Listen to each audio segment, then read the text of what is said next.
Okay, we could probably remember in a bit. I think we're just about ready to start. Go ahead and Hmm. transition over here. Ah, there we go. All right.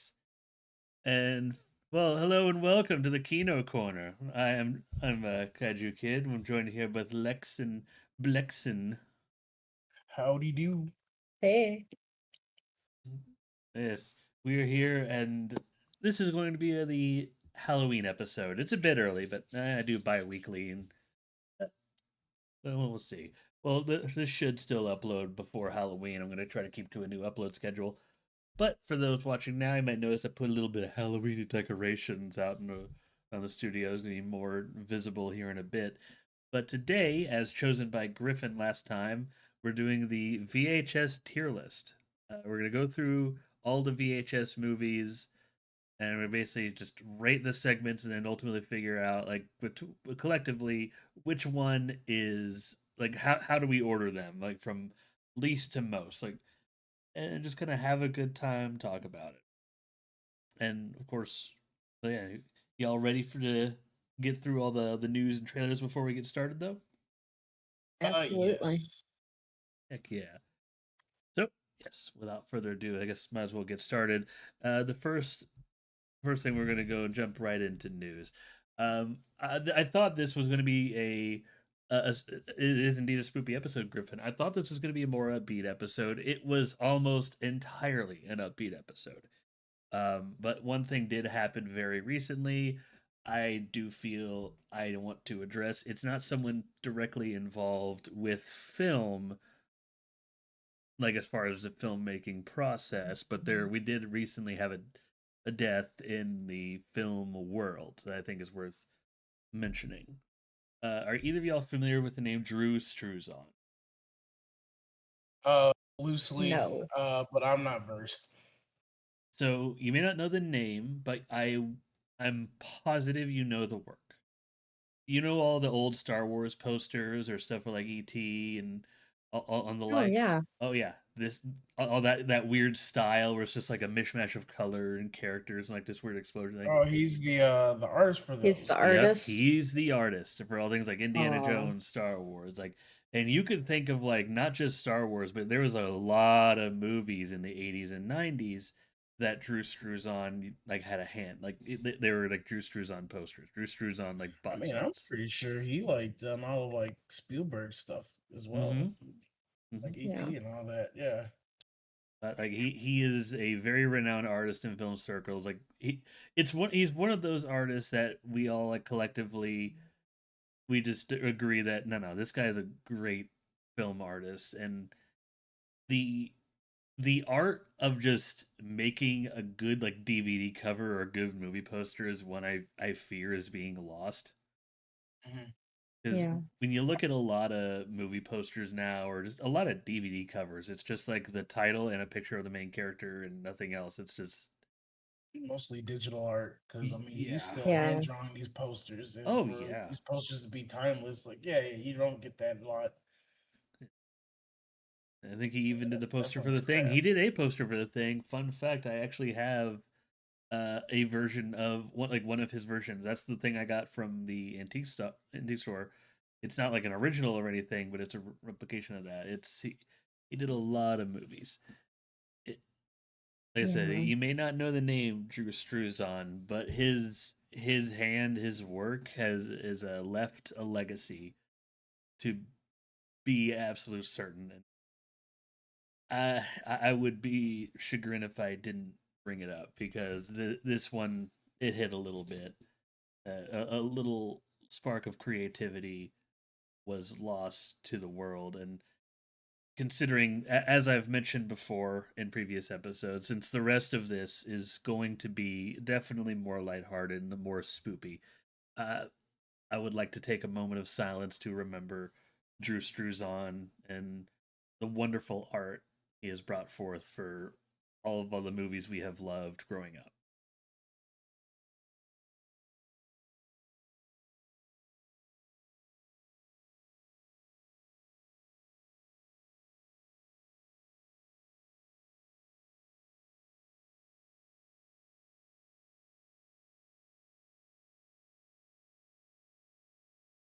Thank y'all very much for that. Mhm. Rest in Thank you. yeah, rest in peace. Drew Struzan will be missed. Hopefully, this inspires more people to come make their own art because Yeah. a lot of people see this stuff and it's like, yeah, if we stop, like, we kind of stop getting this kind of stuff. Like these people make these arts. I would hope that I think that I would like to think that they're actually trying to inspire other people to do more, but Yeah. I one can hope. I would love there to be like a modern Drew Struzan, someone who, even if it is like digitally made art, I would love there to be someone who's just going out of the way to make something creative, to make something just eye popping. Just so if I Mhm. say like, oh, like even if it's for like obscure stuff, like if Glitch Entertainment, for instance, who does like has Oh been God. like yeah, for not anyone who has been Yeah. hotel, Glitch does like Amazing Digital Circus. If they just start like they hire this artist that just makes the most amazing art for Digital Circus and Knights of Guinevere and whatnot, and just everyone's like, "Whoa, what the heck?" And then they just start working on major motion pictures, like something to like. It would It, be awesome. it would be.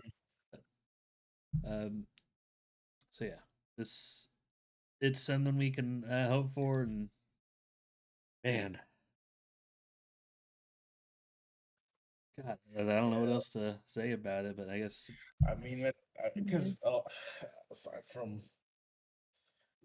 again, like how that affects on media, it's again, it's always sudden, especially when you have something like as far back like when we were kids. Because honestly, I mean, looking back on his work, I didn't know him by name, but I always know like his art style, and for me it was always Mhm. Indiana Jones personally. And like yup. I had Yeah. like the Super Nintendo game, the Indiana Jones, so I would look at Exactly. that every day as a kid. I'm like, it was a very specific art style, and I would always see it. But see, I used to think, I didn't really think much of it, that there was a specific guy that just is making that. For me, I'm just like, oh yeah, movie poster, and it's like gonna be a good movie because it has like that kind of art on it. So for me, it's like I took it for granted growing up, but seeing this Yeah. now, it's like, oh shit, like I forgive my mean, language, even but think about us as kids, where we would go to the movie theater, go to the mall, and just walk around, and then a poster would catch our eye. Mm-hmm. right, like see it as like, oh, I want to take that home. That looks so cool. Yeah. Yeah, or like, hey, I really want to go and see that. It's catching my attention. Yeah. It takes a lot for a movie poster to catch my attention or just to stand out. And it bugs me. Like I feel like I have seen four movies that are all technically to some degree horror or sci-fi movies, but are very different in terms of quality and definitely by different companies that have the exact same cover of their freaking DVD, and it drives me nuts. Partially because one of them is a film I just despise. Really, which one? There's a movie called Parasitic, but the I won't spare you the details, Oh, but yeah. basically the cover just has What? that side profile of like a woman looking up and the weird mouth and everything and just like a scream. Parasitic. There's a movie on Shutter that's like the exact same side profile, looking up, mouth open, but instead of with the weird mouth effects, it's spiders. And it's called like the Uh infestation or something. huh. um Ew. right, there's like a whole bunch of movies that just have this that side profile looking up, and just Yeah, I see. like Yeah, or it's like you see their backside Uh yeah, in huh. the poster. yeah.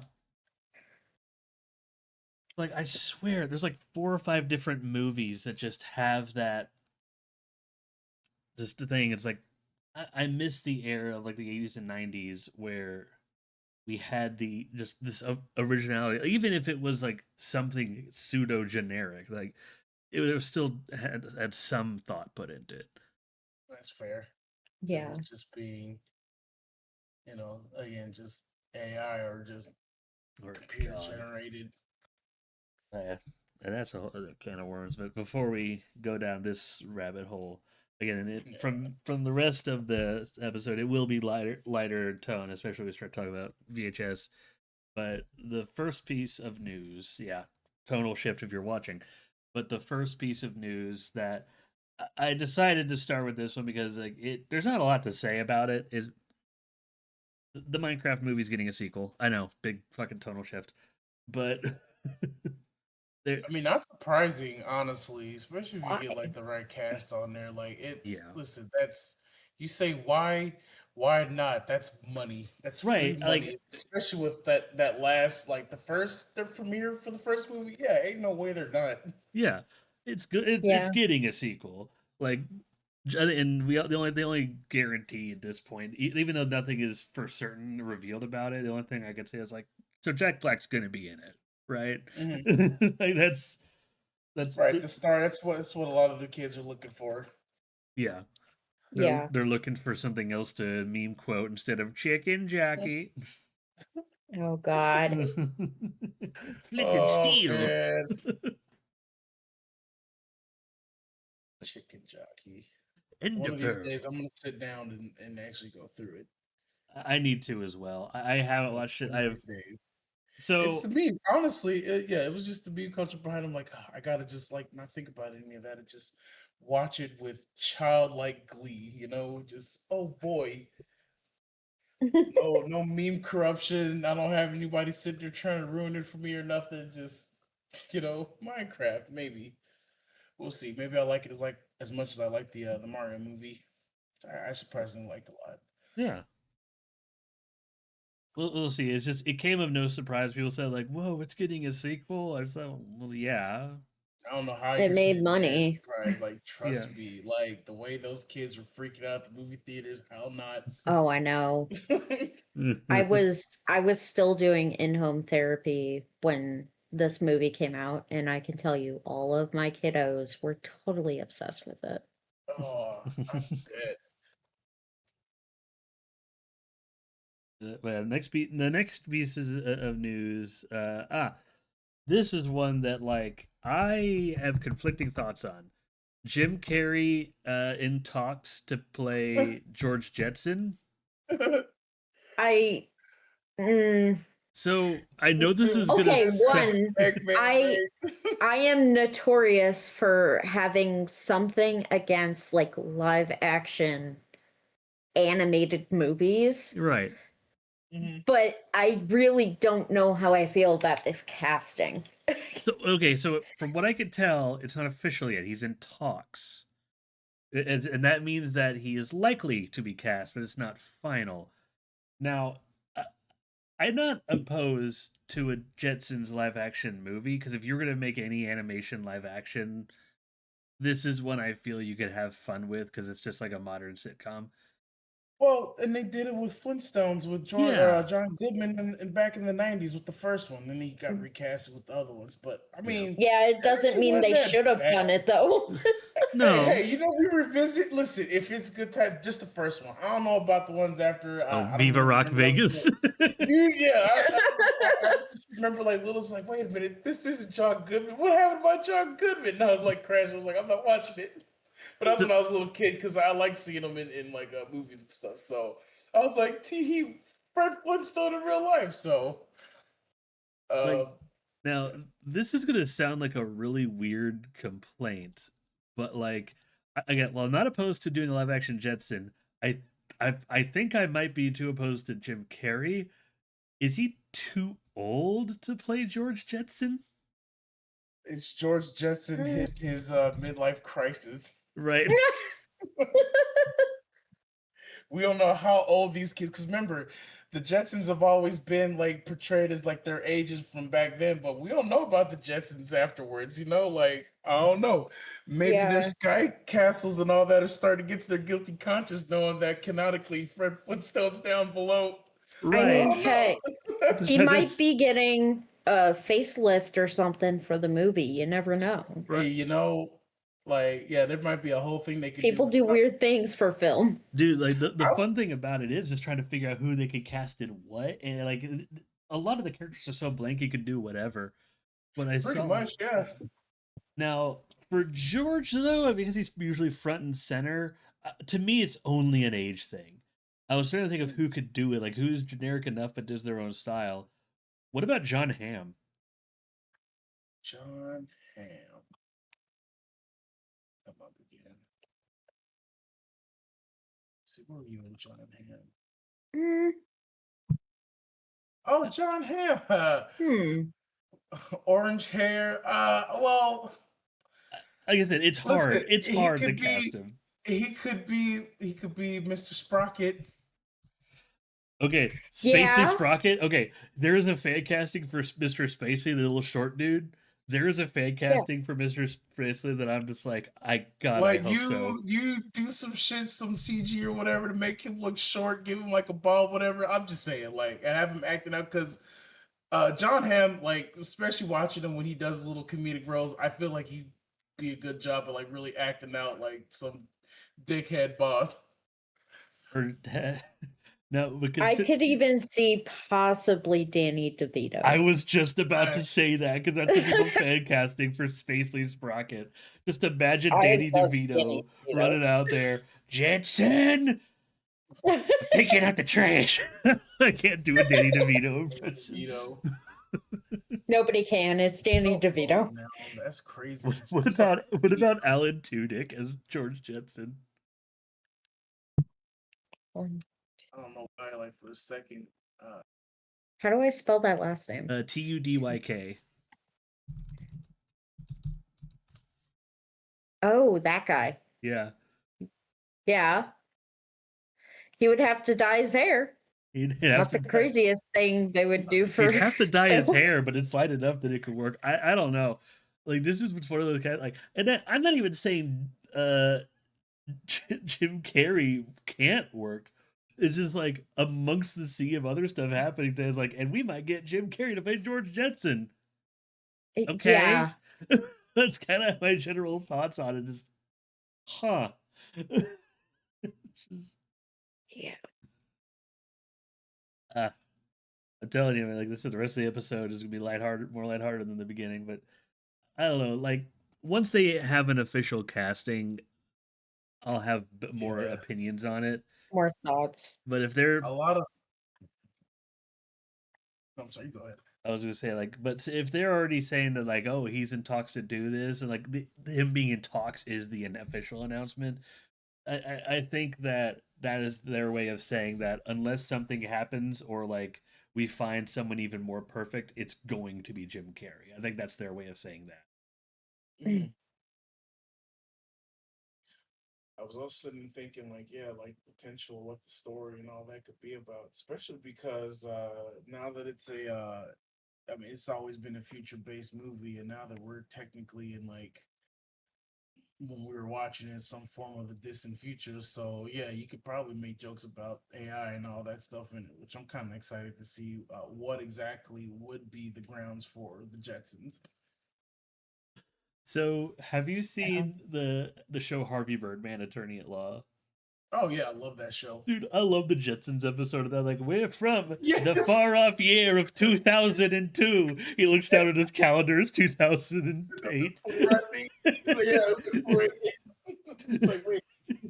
These freaking homeless schlubs trying to be. I don't. Oh, Like, man. you sure you're living in the future, buddy? I was like, Yeah, no, that was really great.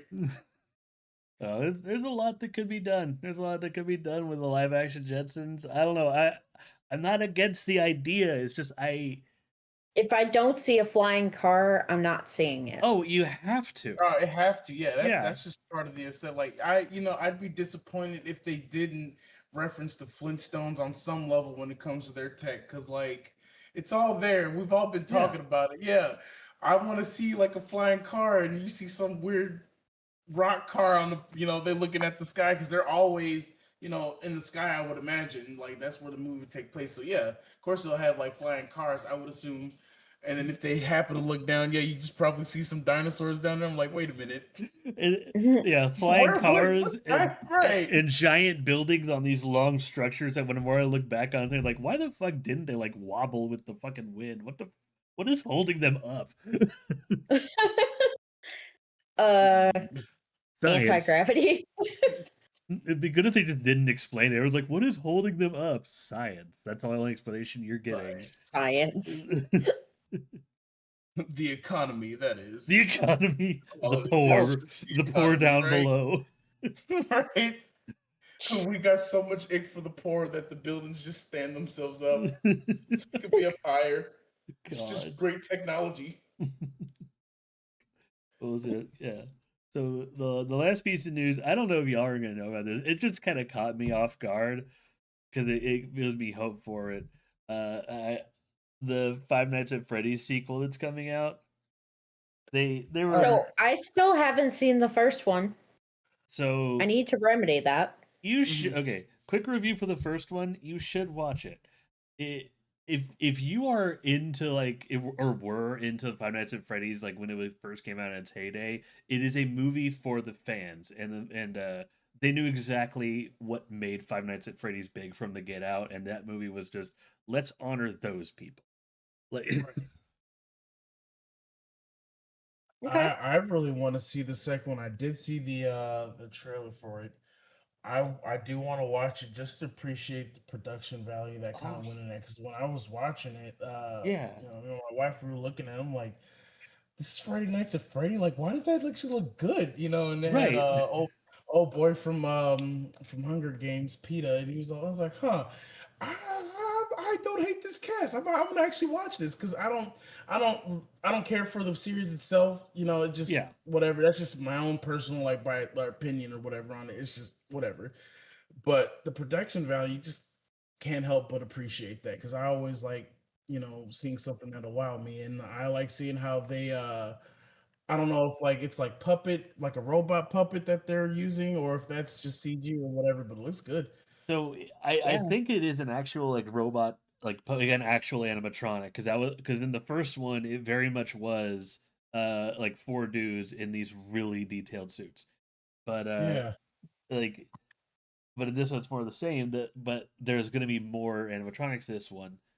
I The second one is kind of I know enough about it to kind of follow along. I'm in the boat where I don't really care for the games, but the lore Mhm. behind it and the story people like learn about it, that aspect of it I find fascinating.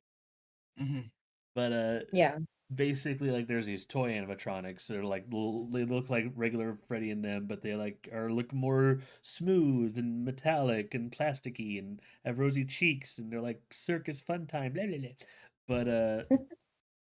But the toy animatronics are getting voices, and those voices were revealed. And the one for Toy Freddy is the guy who basically voices Freddy in the games. He did voice Freddy in that security breach game. He basically has been the voice of Freddy for years.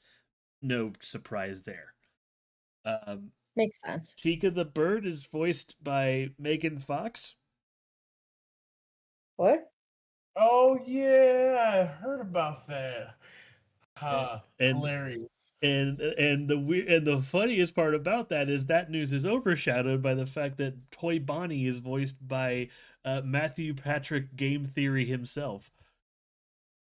Huh. Yeah, Matt Pat is voicing a character in Five Nights at Freddy's, and Interesting.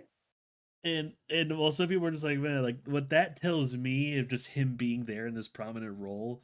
That just reinforces me, like, yeah, they really do. They're prioritizing like the people who've made this franchise big before anything else, and respect to the filmmakers for like Doing that. yeah, because this isn't like Yeah. a AAA production. Like it's getting like all these big trailers out in the world, but this is still like a smaller studio doing this. Like even despite their corporate money, like all the big decisions are still Scott Cawthon in a smaller studio. Right. Yeah. So Hmm. so yeah, like I watched the first one. I did like it a lot. It's a good standalone movie, and it's one of those movies that it's good if you don't know anything about Five Nights at Freddy's, and it's so much better if you do. So Markiplier cameo win. He might. So I'm not gonna You say could. what they could, but he was supposed to cameo in the first one. Like they actually had a role picked out for him, but Mm. due to filming for his movie Iron Lung, which thinking about this news made me think about when are we gonna get Iron Lung? That should be out. I thought that was coming out like this year or next year or something.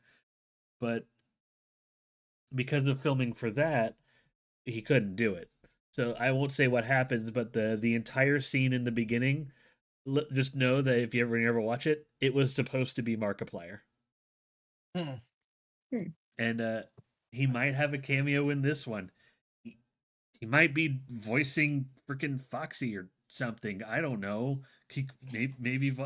There's still technically animatronic voices they haven't revealed. There's still other cameos they could do.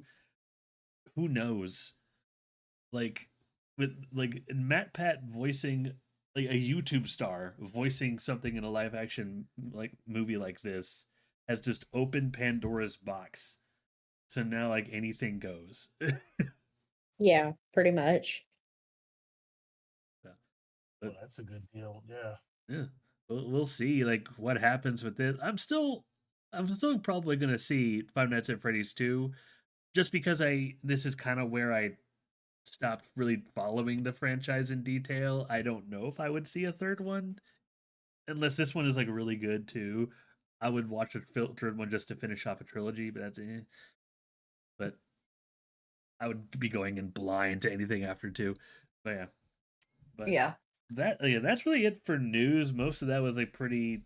It's a few actor announcements. Nothing groundbreaking. I know there was some stuff like gossipy shit going on, but I'm never gonna cover anything just like, oh, this is the opening box office weekend for this. It's like if I started listing off numbers, I feel I'd lose the spirit of what this show is. But that's why I want to move on to trailers. Um, and there was actually a few that came out mostly recently, and fortunately, most of them are horror themed. Most of them, Hmm. but I guess I want to start with the one that is very much not, but I definitely want to see this movie. Good I do Fortune. too. Yeah. Yeah. I love Keanu Reeves. I love Keanu Reeves, but this concept is too funny. Just like an angel Hmm. just trying to tell this, like, oh, money doesn't solve everything. He ends up like giving this money to a guy who was praying for money, and money literally solved all of his problems and ruined the other guy's life that he was trying to help because he removed his money. Yep. It's just John Wick's alternate universe where he must redeem himself. Yeah, right. You This, know, this is the last John Wick movie. the less right, the canon afterlife story we just The, didn't know longer. The epilogue. the epilogue. Okay, but if there's He must if there's regain his. not a dog, if there's not a dog in it, it's not. I just the scene of him just like working at a freaking noodle shop or whatever it was with the apron, just trying to help raise money for this poor guy whose life he screwed over. It's like Yeah. this, You know the what is? I'm sorry. Go ahead. no, I was gonna say like I don't want to. I'm trying to say my thoughts about it without. This is a religious movie to some degree because it's angels and just dealing with the impact of just like modern religion and just yeah to a tiny degree. But this is primarily a comedy, so I'm trying to talk about this in a way that it's not going to piss off certain people or like give the wrong impression. But Mm. this movie does look really funny and really charming, and I really think that the ultimate message of this movie is going to be a generally positive one. I think so. Yeah. And usually I don't go for very many like recent comedies, but this actually looked pretty funny.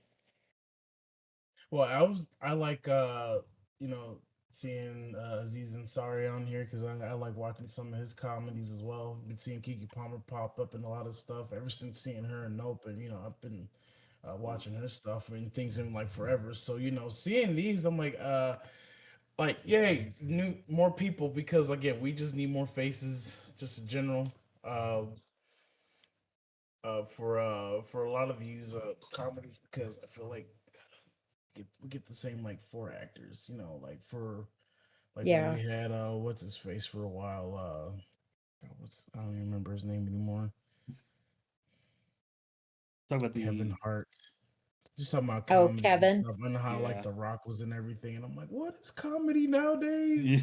So it's nice seeing these people. I'm like, hey, Keanu being here. I'm like, all right, that's gonna be cool. So and yeah, honestly, I feel like to me the religious aspect of it is I mean that's just kind of moot because it's just a way of telling the storyteller. Right. This movie's just gonna be one of those good moral type of like don't be an asshole kind of movie, you know. So Yeah. Yeah. I guess at a certain point, if you're really just trying to be that like anti gung ho about it, you know, like I guess No, and I don't want to come across like I'm just trying to be yeah, disingenuous or anything. yeah, yeah, you Yeah. know, because it's like I think that's where a lot of that comes from. Now, I would be interested to see how you know they really want to play the story on all you know how they're trying to do God and all that, and how that will translate to God. But God is like a mini, and it probably looks like this or that. So you know, just me poking at like what the story could be about.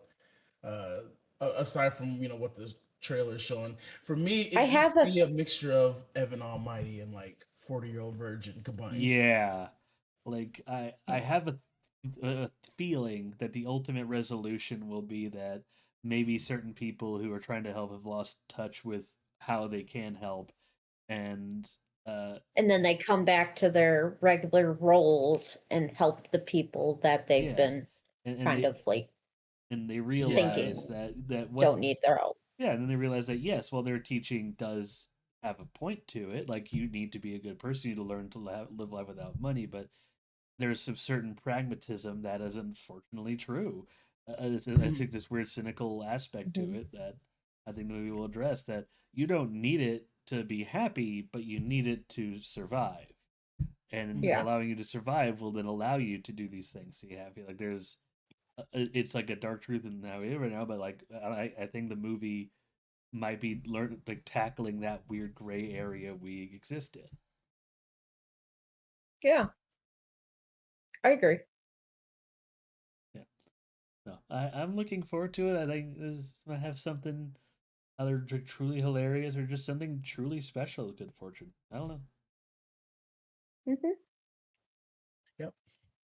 Next I next expect them to make a n- movie. next trailer I wanted to talk about this one. Yeah, Marvel's Wonder Man. I Ooh, man. I I it's something. I was yeah, it wasn't catching my attention. It wasn't enthralling me. I That's feel pretty much like all I Wonder have to say Man. about it. Yeah, I was gonna say Wonder Man is. I feel like it's just Marvel at this point grasping for straws, like you know, because this is all like Marvel movie universe stuff, anyways. Like I don't even Yeah. think Wonder Man is even like has anyways. I feel like they're just grasping for straws on that one. I still watch it, Yeah. you know, just to see, but I think I'm just Marvel fatigued out, like a lot of people are. So Yeah, that's how I Marvel am. movie fatigue, you know, Yeah. like for sure. I think most people are, and I've told this to Griffin, I've told this to Alex. Like, I think the Marvel Cinematic Universe should have it should have ended with Endgame. It needs to end with Secret. Like, it's no Right? longer like It's like we're running on watching. fumes. Right, well, and yeah, and all the stuff that they have with Disney coming out, like some of the stuff is cool and all that, but the way they're trying to still continue off of the movies with some of these shows after so long afterwards, I'm like, it's like watching a rotting zombie corpse just kind of keep going. I'm like, huh, we're still referencing Yeah. how Tony Stark got Thanos snapped from like 10 years ago here, like boy howdy, like just reset the Right. universe already, you know. But hey, Yeah. Like, Yeah. to It's be fair to this it's though, kind of like watching paint dry. yeah. To be fair to this though, considering the concept is it's not really a guy with superpowers. I think there's some weird gray yeah. area shit with there, but it's about a guy playing an actor. Because it's following an actor playing a role. I have to wonder. This doesn't feel like a story that's going to greatly connect with anything in the greater No. Marvel universe, and then it makes you Unless he wonder. like becomes a sidekick, because we Oh know that God, sidekicks are like notorious for being like not powerful at all. yeah, gosh. But I hope not, because knowing that and then knowing that the last like canon or relevant Marvel TV show is going to be Vision Quest, and that's coming out next year, I think. That's telling me like, so I have to wonder: does Marvel are they taking all these like box office what people are saying at face value, and they're going to actually end it with Secret War, and then just do random sporadic discontinued shit, like maybe like a year or so apart that don't connect to anything. That might be what they're doing, and there might be like weaning themselves towards that. Like, but it's going to be like dependent on if this truly connects with nothing else. That might be what they're doing. Maybe. Yeah. We'll see. Again, I grasping. just have a feeling that Disney and Marvel are just like gonna keep feeding this train until it dies. Oh, for sure. Yep. They're going to keep milking Listen, this cow until it's dead. Hmm. for sure. Oh, my only hope, and I don't actually expect this from, let's say, I'll say this, a piece of Marvel media that I'm gonna keep speaking this until it becomes a thing in existence. Listen, as long as I got like these other Konami games and stuff that are coming out that like I thought that I would not even be in the universe to witness come out, I'm gonna keep on speaking this stuff out. Maximum Carnage. One day I'm gonna get my maximum car. I don't give. It's gonna happen. It's gonna happen. We're gonna have everybody. Listen, Captain America's gonna be in there. Cloak and Dagger's gonna be in there. We're gonna have Carrion fighting Doppelganger with she. Like we're gonna get the real deal one of these days because I remember when I showed you the Super Nintendo game of the adaptation of it. Remember, because Mm-hmm. you're like, this looks so bad. Like it could be cell shaded. I was like, I know, but like I love this game because of the story, you know. Right. And Spider-Man 2 on the on PlayStation almost hit because you know they were doing their own Venom story, and that's when I'm not trying to spoil too much. I hope I'm not, but you know they that's when they introduced anti-venom and all that, you know, trying to go down that route with Spider-Man 2 on PlayStation. You know, there's like a whole Yeah. thing, symbiotes. But I still want a tried and true Maximum Carnage, like something. Like I don't want just the comics or like the old Super Nintendo game is like being the most tangible thing. I want like a tried and true thing. So, and I know a lot of that is wrapped up in the licensing hell that is Marvel and Sony, which every time when I'm watching when the way Sony's giving up, you know, at least the way they're backing off each other with Marvel content, making me a lot more hopeful that either we'll get a decent game for it or we'll get a some kind of adaptation, Yeah. like a media adaptation. So that's my little just if we're gonna talk about like Marvel stuff real quick, that's my only main thing I really want. Other than that, yeah. Oh, and Old Man Hulk and Wolverine. That too. I would love to see that one day. One Oh, day I would dude. love to see that. There's a Oh crap. there's a current rumor that they actually got Lou Ferrigno to be basically the maestro in the new Secret Wars, and they're like trying to figure everything Really? out. That would be sick Oh if it's man. true. I would love to see all that cook up on some wave. Like, if you want to talk about letting something go, hey, if we start getting to the bizarro land universes of this stuff, I might stick around for it, you know? Yeah. So Yeah. let's like if this is truly the end of Marvel, like if Secret Wars is truly the end of like considered Marvel, and they're just gonna do one offs like Werewolf by Night, Wonder Man, and just really slow down, go out with a bang, do fun shit. Right. But Well, because they have like the Marvel Zombies coming out, and I'm like, so they're gonna actually do the actual like zombie storyline for all this? Like, you know, I don't know. Like, because I thought that, you know, I guess one more thing to touch on that. I thought they made it illegal. Quote me or check me to see if I'm right. But I thought that after the way they tortured the crap out of Peter Parker in the original zombie Spider-Man universe, or at least in Marvel Zombies, like they pretty much had a thing where it's like, yeah, no, we're, I guess like some kind of Marvel rule. They don't make Spider-Man like into a zombie anymore, or something like that. something Just because of I don't how, know. yeah, the fact that he got, but he has some really crazy stuff. Like he would shoot webs with his veins and all that. Again, it was really crazy, and so and his zombification was very horrific. So it was like after that they said, yeah, no, we're not like as a studio or whatever, not gonna do that with Peter Parker no more.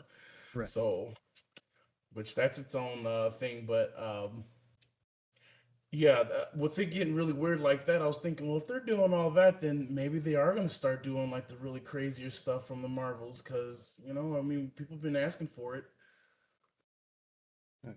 And Yeah, maybe yeah, let's see. I'm gonna. I hate to do this, and I'm gonna have to pause for just a yeah. second, just because I normally try to like to pause, take everything, but slight emergency came up. I'm gonna have to, let's say, take care of some quick business. If y'all want to keep talking, but Worries. if y'all want to get some early thoughts in, the next trailer I wanted to talk about is that is Mercy with. Oh yeah. Yeah. As if you don't want to talk about that back and forth, I will be back momentarily while I take care of a quick emergency. You're right back. No For problem. sure. Yeah, no, I saw. Have you ever watched Premonition with Tom Cruise? I have not. I feel like I need to.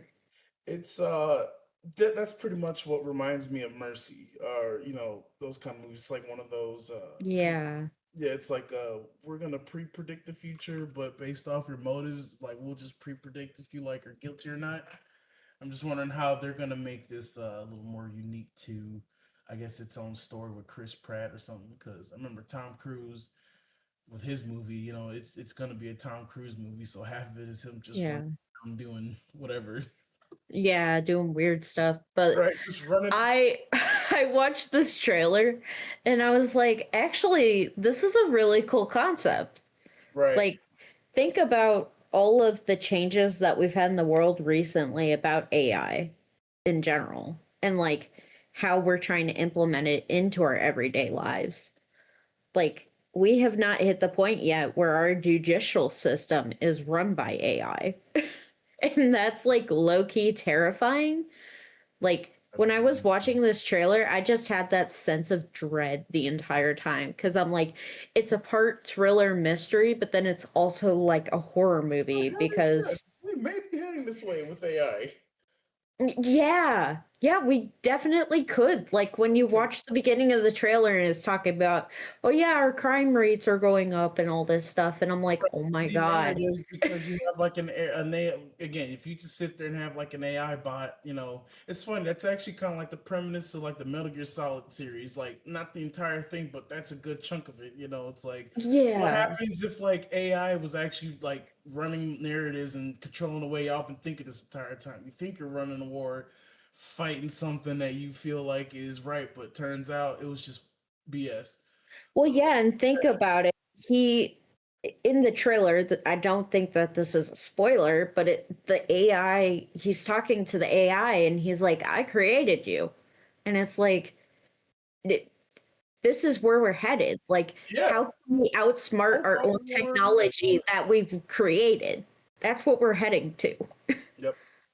So I definitely feel like that's probably what they are doing. Like for me, it's it like I said, it was giving me a lot of reminders of premonition. But yeah, I would imagine that because premonition, they try to make it seem like it was more, I guess, like divine in a way, because they had like these oracles that could Hmm. somehow like, but it was through technology though.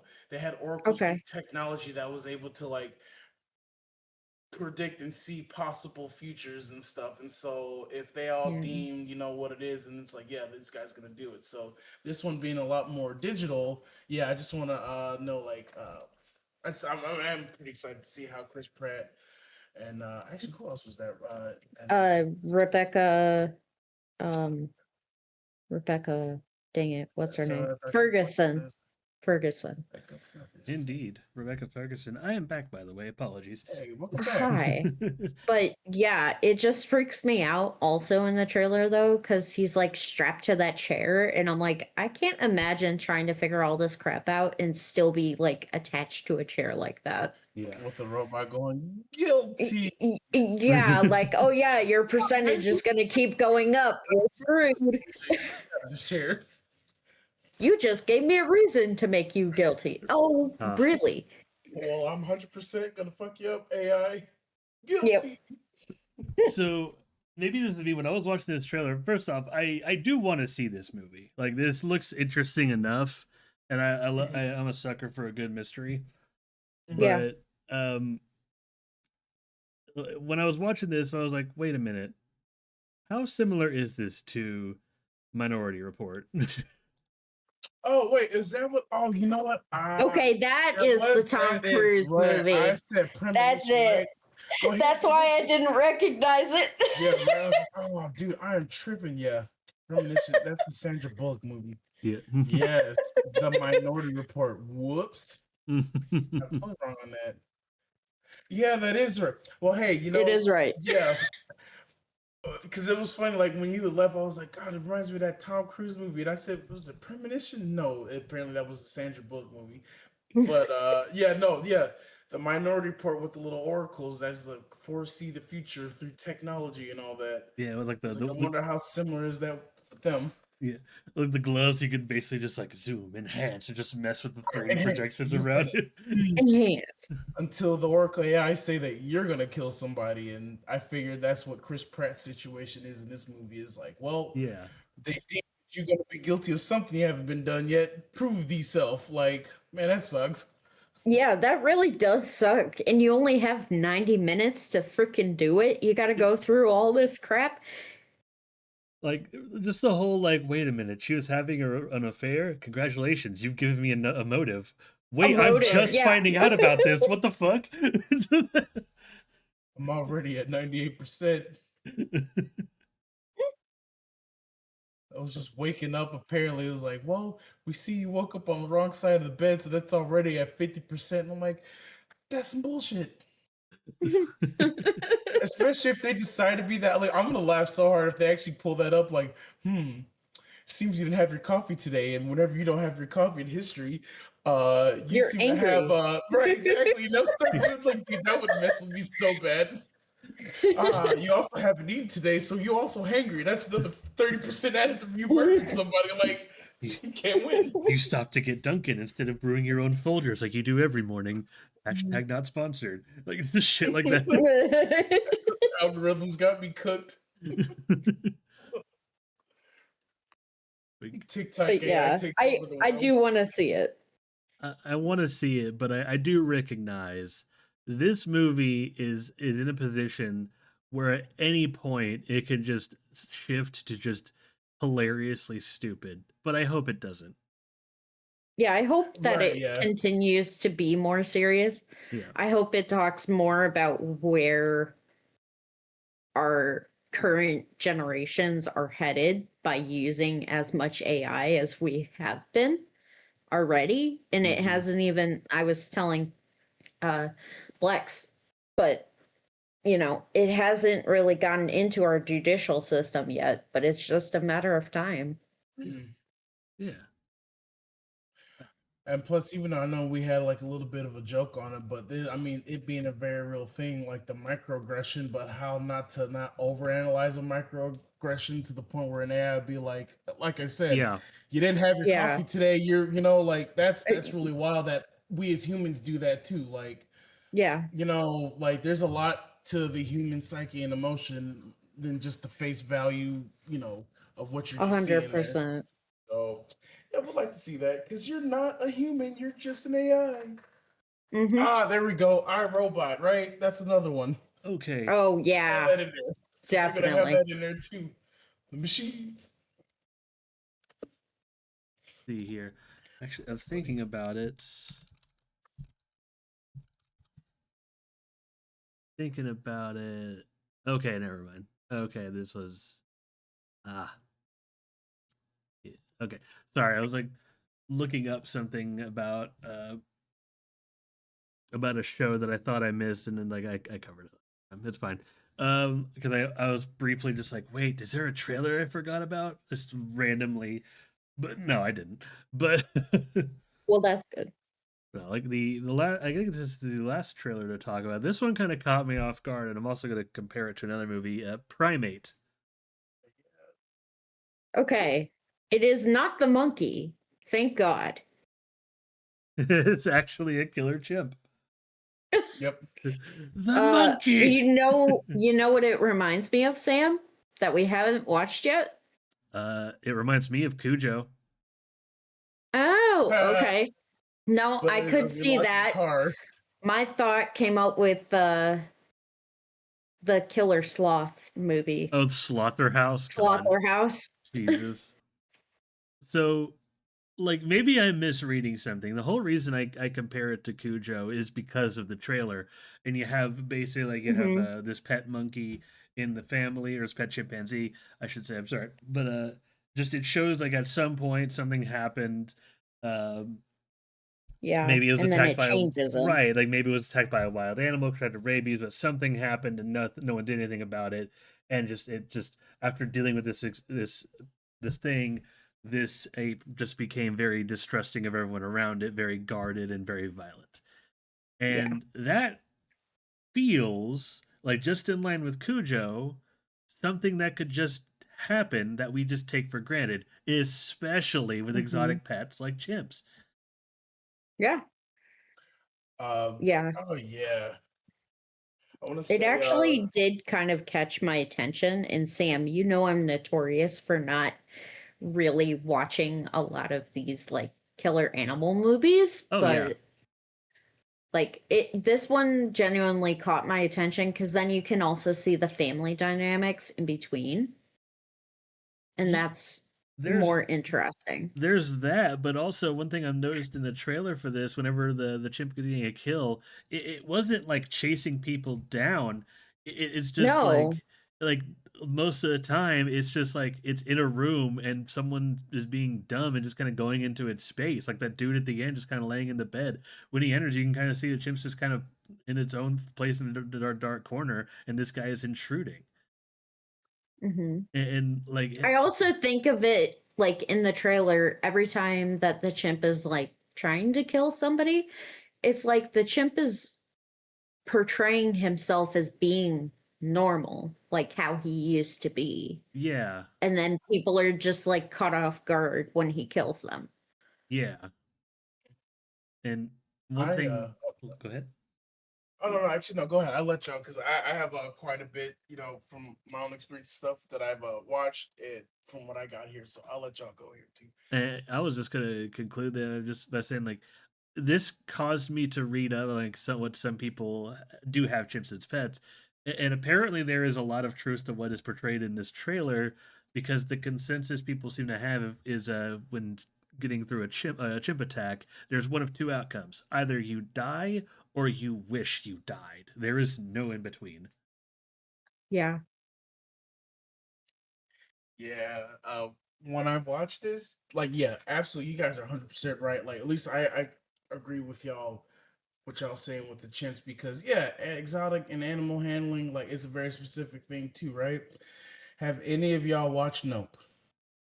Yes, I So have not the yet. fucking Gordy scene. Oh the my Gordy god. see so, and I was gonna say, Sam, did you catch the reference towards the end? Remember how when Gordy was peeking through the little cloth to get to little boy in the movie, and then I'm not trying to spoil like a whole bunch of stuff, but just there was that one little scene for there, and there was that, and so if you watch at the end of the trailer, they even referenced that again. And I was They wondering do. if they were gonna sit there and because that part with Jordan Peele's movie, I was like, dude, this is a whole untapped horror market because yes, exotic wild animal, right? Yeah. Adding a twist to it, I feel like because this monkey's so controlled. When you said Cujo, you weren't I'm not saying that anybody's like right or wrong for any of this, but it reminded me of another movie. We used to grow up watching like killer animal movies because like whatever, it's just what we had, monster movie flicks. So the animals was like part of that thing, and it would like really freak us out because it's like animals supposed to be cute. So that was really horrific for us. So have you ever watched the movie Man's Best Friend? It was in the Yes. No. 90s.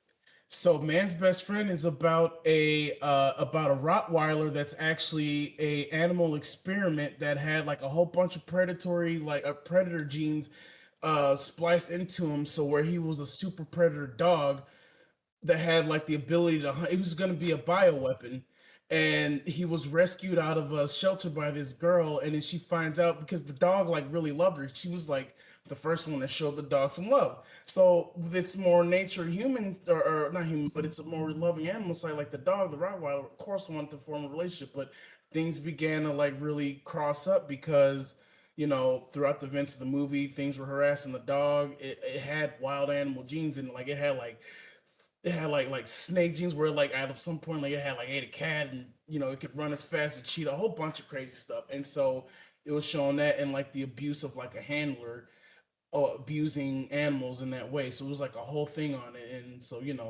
there was that. So I was thinking about that stuff and seeing how this was already referencing that whole untapped market with Jordan Peele's movie with Gordy, Nope. Because again, that's a whole thing based off of real stuff that does happen. Like, exotic animals will rip your face off, especially if Yeah. you've seen them in like Discovery channels, like against, like other sick chimps within their tribe, like they'll cannibalize them, like rip them off apart. Like it's horrific.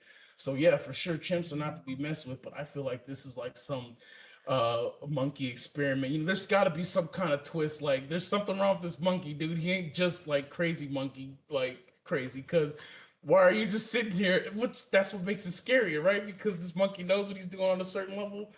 Uh, Yeah. Note movie, he kind of just, in Gordy in the Note movie snapped. So, because wild animal. This might Hmm. be a little more centered around the monkey, like, dude, this is actually might be really scary. So, get my, Well, my wife and I and chimps are one of the smartest mammals we have they on the are, yeah, planet. that's why it's so That's scary. terrifying. Right, like smarter than some humans that we may even know. Like, it's Hmm. crazy. So yeah, that's what I was also getting for it. So it's like, yeah, you throw in a mix of that with the mix of some science experimentation or whatever. Because how do these people even have this monkey? Like, where did they get it from? Did they rescue it? We don't know nothing other than just Well, they did have this say guy. at the beginning of the trailer it was a monkey that they got from their mom before she Oh, okay, passed. okay. It's a family monkey. Oh, so it's cursed. You're saying like a I gizmo, don't know if gremlin, it's cursed or if gremlin it's monkey. like because they did show a Who is scene this? where like they're looking down on the monkey's cage in that trailer and then they Okay, hear the monkey scream. So I really am thinking that like somebody or something bit the monkey yeah. and then caused it, but like at the beginning you hear them say in the trailer, this was our mom's monkey before she passed, he's a big Mm-hmm. part of the family. So like I'm really interested to see how this pans Ah, out. hold on.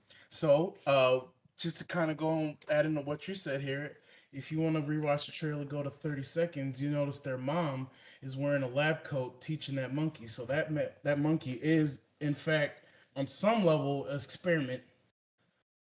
Yeah, a more behavioral experiment probably from the Yeah, mom, but then they somebody could have else just probably wanted to mess pro- with it because they were probably probably, yeah, mad at the mom. right, or some, trying whatever, like something messed up that monkey. Yeah, something definitely messed up that monkey, but I Cause don't know yeah, what you it is see yet. there's a photo, yeah. So mom definitely was in something. I'm not saying that she's the cause of it, but definitely like we're not being told the whole story other than just here's this monkey. Like, that's not Yeah, normal. yeah, no. Dr. Jones was commenting on your avatar earlier. I'm glad you like it, Dr. Jones. It's funny guy, He's a funny funny guy. dumpling, Mm. Funny. funny dumpy. But yeah, I'm excited. Yeah. Oh, yeah. I would say out of all of them, that's probably the one I am probably the most excited for. Just because, like, Absolutely. yeah, dude, like you have like a whole dedicated segment to Psycho Gordy the monkey. Like, that's great. Hell yeah. Like, I think same. I do to a point want to see Mercy, but then this trailer came out. I'm just like, yeah, no. If I had to pick one movie from these four trailers, it would be Primate. Like, not only is it up my Right. alley, but, well, like a few episodes ago, I talked about a trailer for a movie called Beast of War that is also, like, I think Oh doing yeah. something really good with the animal attack genre. Just Mm. because one problem I have with how like what the asylum does and all these people do with these movies is like animal attacks are scary. We don't need Mhm. any further justification to know why the animal is scary. It's the situation that's scary. Like Beast Right. of War does a really good approach to that. It's basically based off of a true story. Excuse me, of um, soldiers during wartime in Australia. They're due to their boat sunk, and they're basically out in the middle of the ocean with just blood, shrapnel, and gunpowder everywhere. Uh, Sharks are picking off the remains basically, and they're dealing with just rabid sharks around a bloody like waters around them. And that's it. That is the movie. And I'm trying to get out of that. And it's Yeah. like it's not that the shark is scary, it's the situation. And this movie is like a reinforcement of that. It's like we know that like when you're really gonna monkey mad, it's scary as fuck. It's the situation these people are in of just being in a house with this super territorial aggressive monkey. It's just like or ape. Yeah. It's just like damn. It's like Who is smart enough to work car keys. Yeah. Oh God, that scene. Oh, That freaked me out. Is I'll say this: if it is not actually just like being territorial, like, oh, you came in my space, but more like of a, I finally have you in your own space. So he's just singling out people. You know how crazy that is, dude? Like you're in the laundry room, the monkey comes and just like singles you out, like you ready for death? Like, I guess, dude, like that's crazy. I'd be so freaked out. Yeah. right. Ugh. I don't want death by monkey. End of The story. monkey that's intentionally killing at that point, not even that he snapped. I feel like that these monkeys. Yeah, I don't feel like it's Dastardly territorial. I feel like he's been playing mind games with them, Right. as we see from everything in that freaking trailer. Yeah. I'm still like uh, at a frozen frame at 30, looking at the picture. And he's just sitting there, kind of like almost cross-legged, looking. I'm like, as a little baby, I'm like, that monkey smart. A Yeah. smart monkey. God, I like. Monkey. I'm hoping we'll see this in theaters. This looks good. The movie. This is gonna be literally the sequel to this. Return to Monkey. Oh no. Return. Primate 2, Return to Monkey. Dude. Considering what they do with like horror sequels nowadays, like who knows? Right, dude, they would. At that point, oh, it was so successful. They're not even gonna give a fuck at this point. Yeah, Return to Monkey. Dude, if ever at the theater I see a movie called Primate 2 Return to Monkey and it's actually spelled like no Y, just MONKE, it's like I'm I just would gonna assume that's a parody, dude. Like, dude, yeah, I'm that just gonna has to be a I'm gonna parody. shake my head and just God dang it. All right, but one ticket please. I'm gonna see it. Right, I'd have to watch it, right? Yeah. Like, okay, at least they're not flinging poo. Since like second I say that, like, oh, here we go. Oh no. Dude, if this monkey like kills someone by flinging crap at them, causing them to slip on something, I'm gonna lose it. Oh my god. It's gonna be as ridiculous as the actual monkey movie that we just watched, Sam. It's with gonna those follow the deaths. Friday the 13th franchise. Primate 3D. Primate goes to hell. Primate versus lizard. No. Primate X.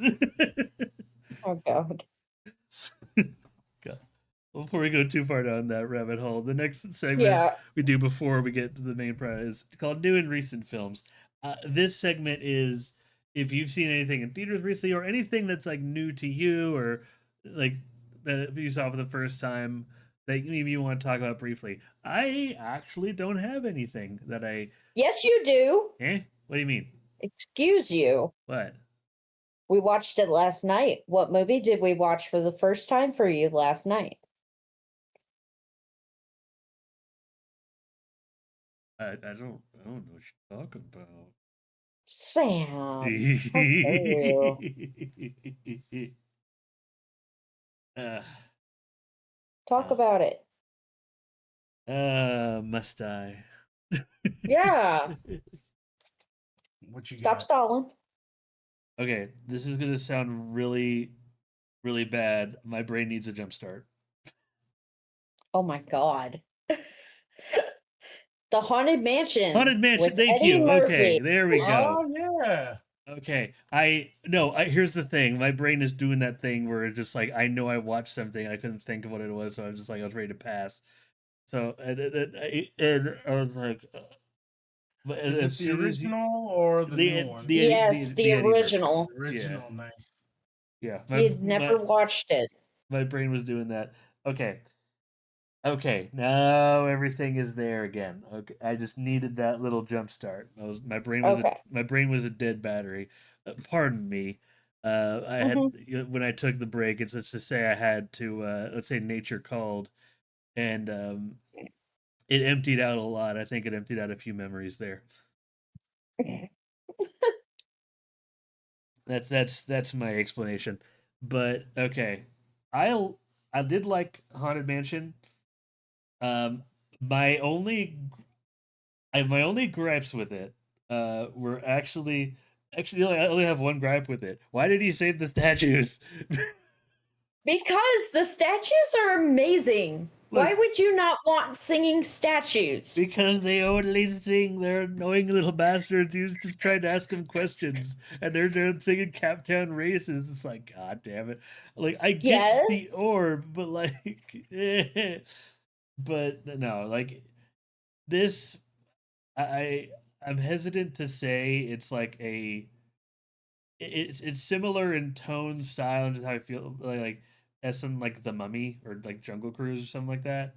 But it's up there. It's I think Eddie Murphy as an actor, we attribute him to more grown up comedies more than we realize because we think I think of things like Trading Places and whatnot. Daddy But daycare yeah, and but I also think of him as in Dr. Doolittle yeah, and like he was a part of my childhood.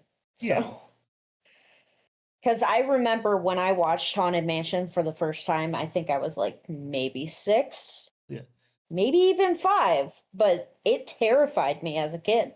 It did, and I'll grant you that. Like there is a subset of horror that I do think that we need to explore more. I think the most recent film that kind of went there is Scary Stories to Tell in the Dark, but it's Mhm. like entry level horror, like movies Yeah, that like horror movies a kid could watch without like getting like super gruesome and Hey, bloody, but are definitely like they are still horror movies. They are still scary. They are meant to scare and fill people with some level of fright. I think Scary exactly. Stories to Tell in the Dark is a great example of that. But I Haunted, mean, it is based on a kid's book, so yeah. yeah, I mean, I still and throw out Goosebumps because I hear that they got some like a new Goosebumps movie I think is coming out. oh yeah, Pumpkinhead, Ooh. dude. The trailer for Yeah, Pumpkinhead looks like uh, a just an extended Goosebumps episode in the best way right. possible. I'm like, yes, that's what I'm saying. Like, this was the palatable version of Goosebumps that got me. At least Yeah, I was able to watch it, and so that way I was brave enough to actually read the books later. So I'm like, yeah, I can actually enjoy the scary because I used to be yeah, so sensitive to hell scary stuff yeah. back then. Oh yeah, me I was too. like, oh, Goosebumps. So now I'm sitting there, like, even though I've been through all the crazy stuff for horror, I still get like really giddy about Goosebumps because it brings me back. Yeah. Oh yeah. And in Haunted Mansion, like I think it follows that perfectly. Like there are scenes that are like I was It thinking about, does. like if I watched as a kid, would actually freak me out. Like the big one is honestly the fireplace scene at the end. Like if I watched Oh that yeah. as a kid, I would actually get scared. There's Yeah. there's other scenes that might like freak me out here and there, but like I wouldn't get like full of scared. But I definitely like you told me certain ones that scare you. I get it. Yeah, I the get crypt scene where you have all the skeletons coming out of the crypt. yeah. That was terrifying. Also, the spiders on the door in that scene, because Sam, you know my worst fear is spiders. Like you must love the spider clown in Repo. Yeah, no. Oh, Yeah, wait. Oh yeah, that thing, the spider. the Wait, is little that the real fly or is with the that clown the? nose that shoots lasers and shit. Oh yeah, yeah, Yeah, I that hate one. that thing. Yeah, Every time I think hear the about those lasers, I'm just properties. like, nope, I'm not leaving the ship. Never mind. but, but no, like it was a good movie. I know it sounds disingenuous considering like my brain fog just hit me for a second there, but but no, like honestly, I am happy with how tight the resolution is, and just like there's a lot of like movies that'll take this weird scenario, the haunted house, and why characters are there and whatnot, and just things just kind of happen. Like the scene in the middle of them learning about the character, and them calling to get them over there, and all the like that's how ultimately resolves without going into spoilers. With like, I don't want to go too heavy into the spoilers because I do think everyone should watch it. It was better than I thought it was going to be. I think the biggest fault of the movie, I guess, or the least its a least strong aspect, and I hate to say this, is the side characters and the ghosts, and I specifically the graveyard ghosts. Graveyard Ghost. Man, Yeah. I've seen that Don't one. get Yeah. don't get me wrong, cool scene. I love seeing them, and I don't even mind that they were like Scooby Doo effects because that's the tone the movie was going for. Well, Cartoon, and also you got to remember this movie was made in the early 2000s, Yeah, almost the 90s. yeah. It's not even the effects. Like I said, I don't mind the effects. I don't mind how everything like sits or how they portrayed. It's rather how much they're portrayed. I just like we got the scene in the cemetery, and then it's just kind of that's it. You know? Hmm. Yeah, well, and that's also because I mean, I know you don't know 100% about Haunted Mansion, Sam, but let me give you a little update. Haunted Mansion is actually based on the Disney ride. And if you ever go on the Disney ride, you'll go through this space where it is literally all CGI based ghosts with animatronics. And that's really what they were trying to portray for that graveyard scene to give a shout out to the actual Disney ride. Um, because a lot of the rest of the movie is kind of taken away from the Disney. So it's like they were trying to make it a shout out at that point. Okay. So Hmm. there's a reason. As long as there's a reason, I mean, it's like, and again, I'm not saying it's a bad part of the movie. It's just like it doesn't stand out as much as like the Butler or the other like standout performances. Because even Eddie Murphy did good because they, even though it's Hmm. like the events are his fault, like I think that they did a good job making sure that Eddie Murphy wasn't like a detestable person. He was still trying to save his kids. He was still doing everything he could to get Trying out. to save And his wife and and and I everything else. and for as simple and like tropey as it is, that interaction at the end with Eddie Murphy and the crystal orb, like before the climax, I think it's Mhm. fantastic. No, it Yeah, seriously is. that scene used to terrify me as a kid because I'm just like, I can't imagine like sitting at a table being lifted up in the air and then just spinning. Oh no, no, not that. I'm referring to like when he started like hitting it with the window, and he's in the Oh, that one that where little they had the connection yeah. finally. I loved Okay. that scene. I love what she Yeah. says to him. That's why I was like, I don't mind that he keeps the orb. It makes complete perfect sense. That's why I'm just like, Hmm. why the statues? All they did was annoy him, and they annoyed me. But they're I love those statues. I want those statues for my own backyard or my front yard for when Halloween comes around. uh, yeah, they would. No, I'm mostly just exaggerating. They were fine. I'm just being a poo poo. Well, I mean, Hmm. yeah, because they add to that extra, like they're supposed to be annoying in those senses. And there was something too, growing up, how some friends would just get so ass blasted about some of these characters. I'm like, they're supposed to be that way, and like Yeah, that adds to it. You can't have Yeah. everybody just be, yeah, One like they did serve a purpose. yeah. right, yeah, yeah, A character being written annoying doesn't make them a bad character if they were supposed to be annoying. right, It's like I congratulations, mean, they fulfilled their purpose. Like, what do you? think about the crystal ball. She only talks in riddles Yeah, for 90% of the movie. That could be very annoying to a lot of people. yeah. Trying to figure out what the heck are you meaning? And you see that from the characters. Like, what the heck is she talking about? yeah. Let's see, yeah, no, and that's honestly it. And for me, it feels like the purpose of those characters are for people who, would like a little extra critical thinking in their movies too. Because some of the stuff really isn't even that hard to figure out. So, Yeah, no. it's just But it's nice. also, again, it's made for kids, it's made for families. Yeah, So you got to make it a little bit easier for right. children. But And easy for the parents to be able to explain too. yeah, Be able to exactly. explain to because You some don't want to remember you give got to them be like yeah, Inception. right. You don't want to get too easy because even the parents aren't gonna get it. I don't know, son.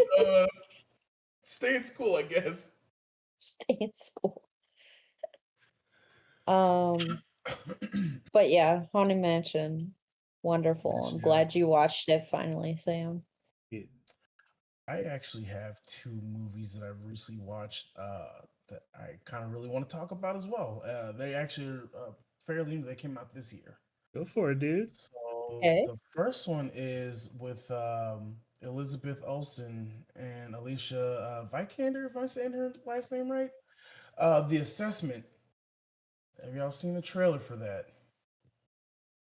I have Mm, not. the The assessment. Assessment, yeah, I watched it with my wife actually earlier or last week with no, it was earlier this week on Disney Plus, and if you want to watch the trailer, take a look at that. But the TLDR of it is basically like this couple is trying to go through an assessment in what is seems to be like a future where the old like Earth has been pretty much depleted as out of its old resources, so it's considered the old world, and so now you have these people living in this new world, but you see what their society is like to the point where like a disease or whatever happened, and the laws have gotten so bad, kind of like reflective to what our laws look like, to the point where like they have to take assessments just to have children, to see if they are fit parents.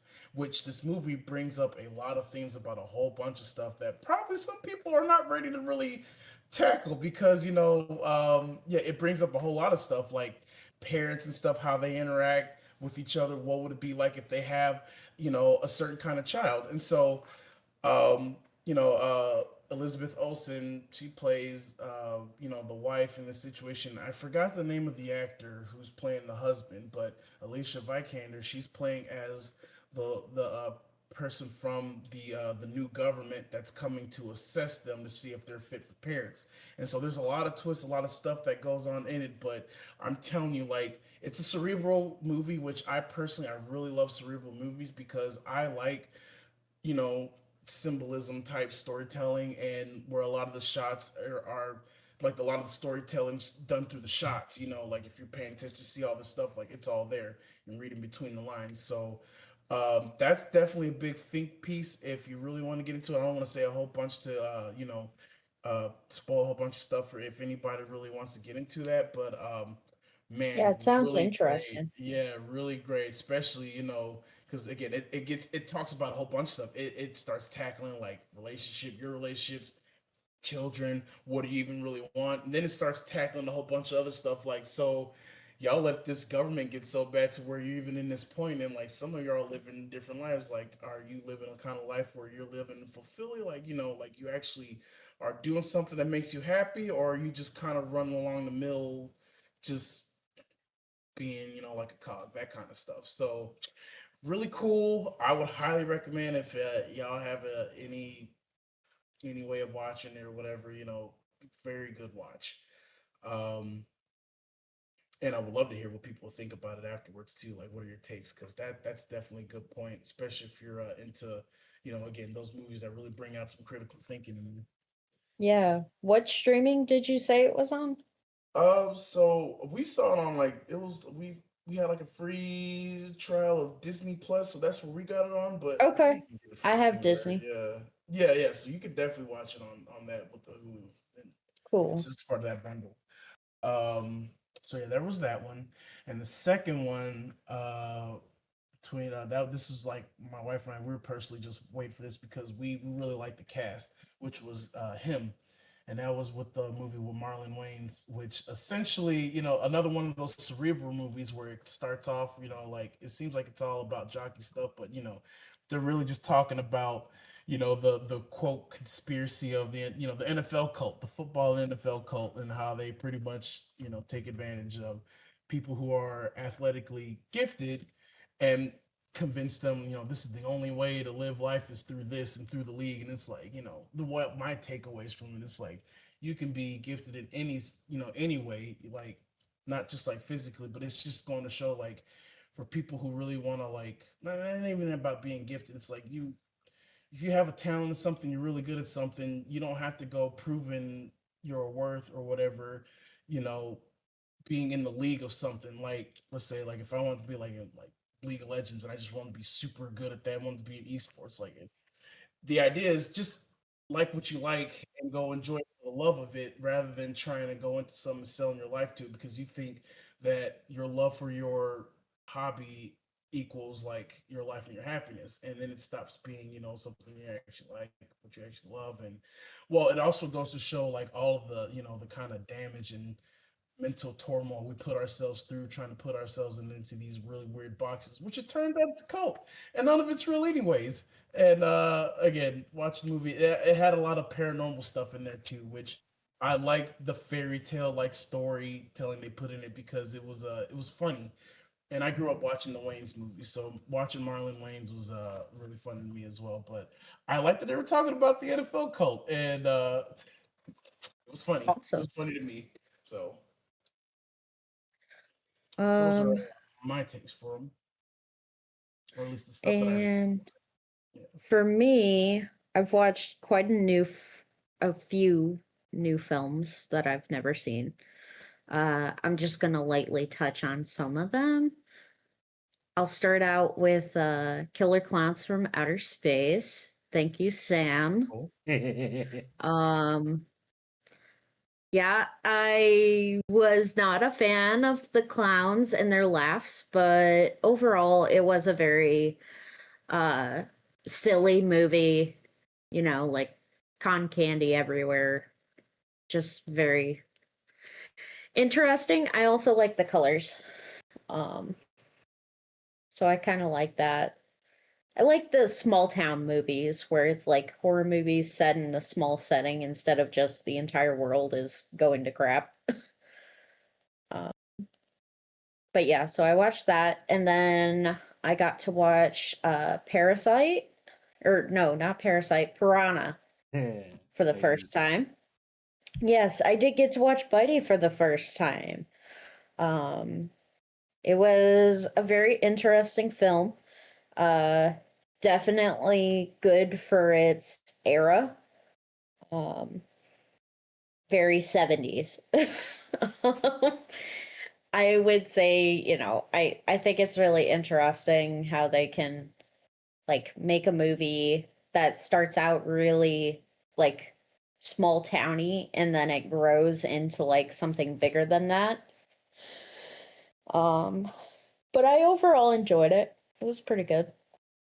But my favorite one that we watched recently, and Sam probably knows where I'm going, is Trick or Treat. Finally watched that for the first time. Yeah. Um, I love that film. It is getting added to my DVD collection. Um, I love the little uh, Sam that runs around with the little burlap sack over his head, and he's just making everybody want to love Halloween. Like he's nice to the people that do love it, but if you don't, watch out. Um, I just thought it was such a great Halloween flick, and it kind of like VHS, where the different parts of it all line up with one another. I really enjoyed that.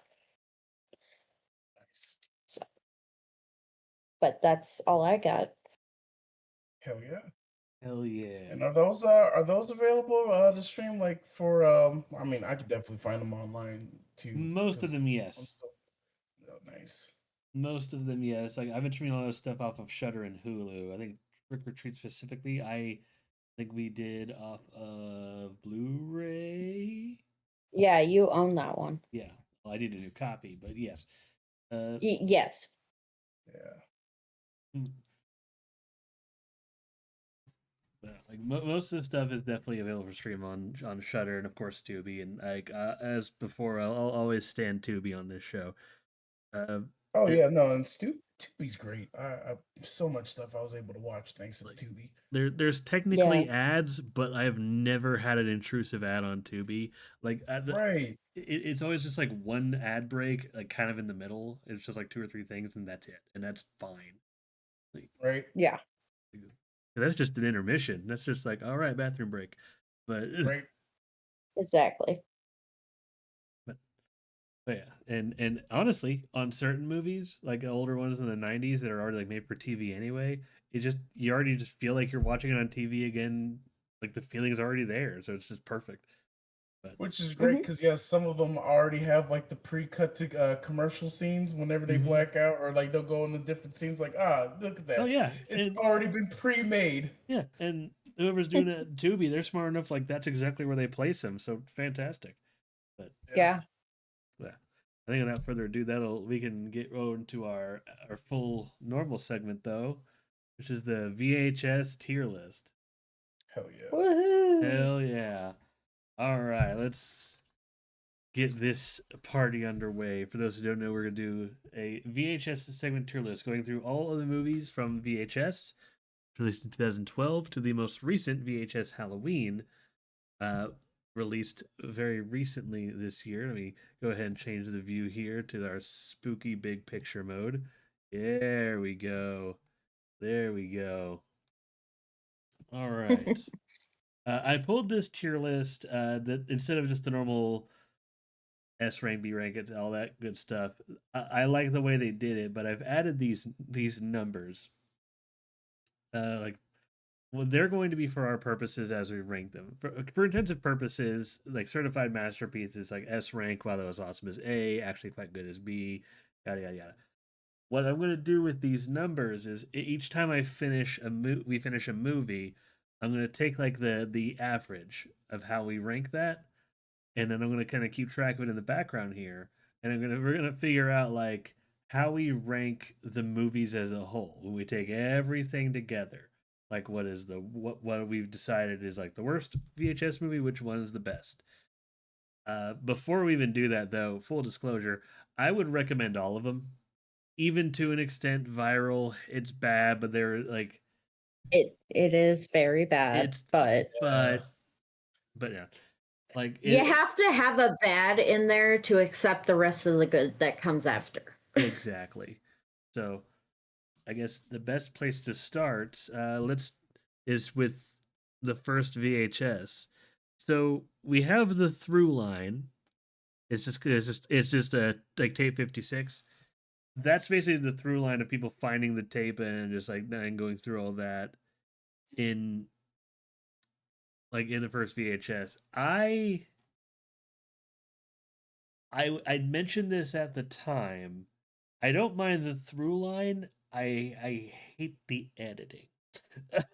Just Yes, I know how you feel about the editing. like the there's so much, and I don't mind the aesthetic. It's not an aesthetic thing. It's called VHS. There's going to have that weird VHS scratchy audio. I anticipate it, but another later one did It's it just so much better. very abrasive It's in the very middle of the videos. yeah, it's very abrasive to the point where I like it's never 100% clear when one segment ends and another begins, and I do Yes, think that's a legit fault of the first one. agreed. That I being said, Mhm. that through line though, it's not nothing awful. It's no, I mean, I just spook. kind of it's have to not couple a lot of meh great. for me. Yeah, it's You know, spooky. it's what's supposed to be. You know, it's just there to kind of like glue the show together. Plus, it was their first movie. Honestly, like I usually Yeah, give a lot of grace to the first Yeah. movie.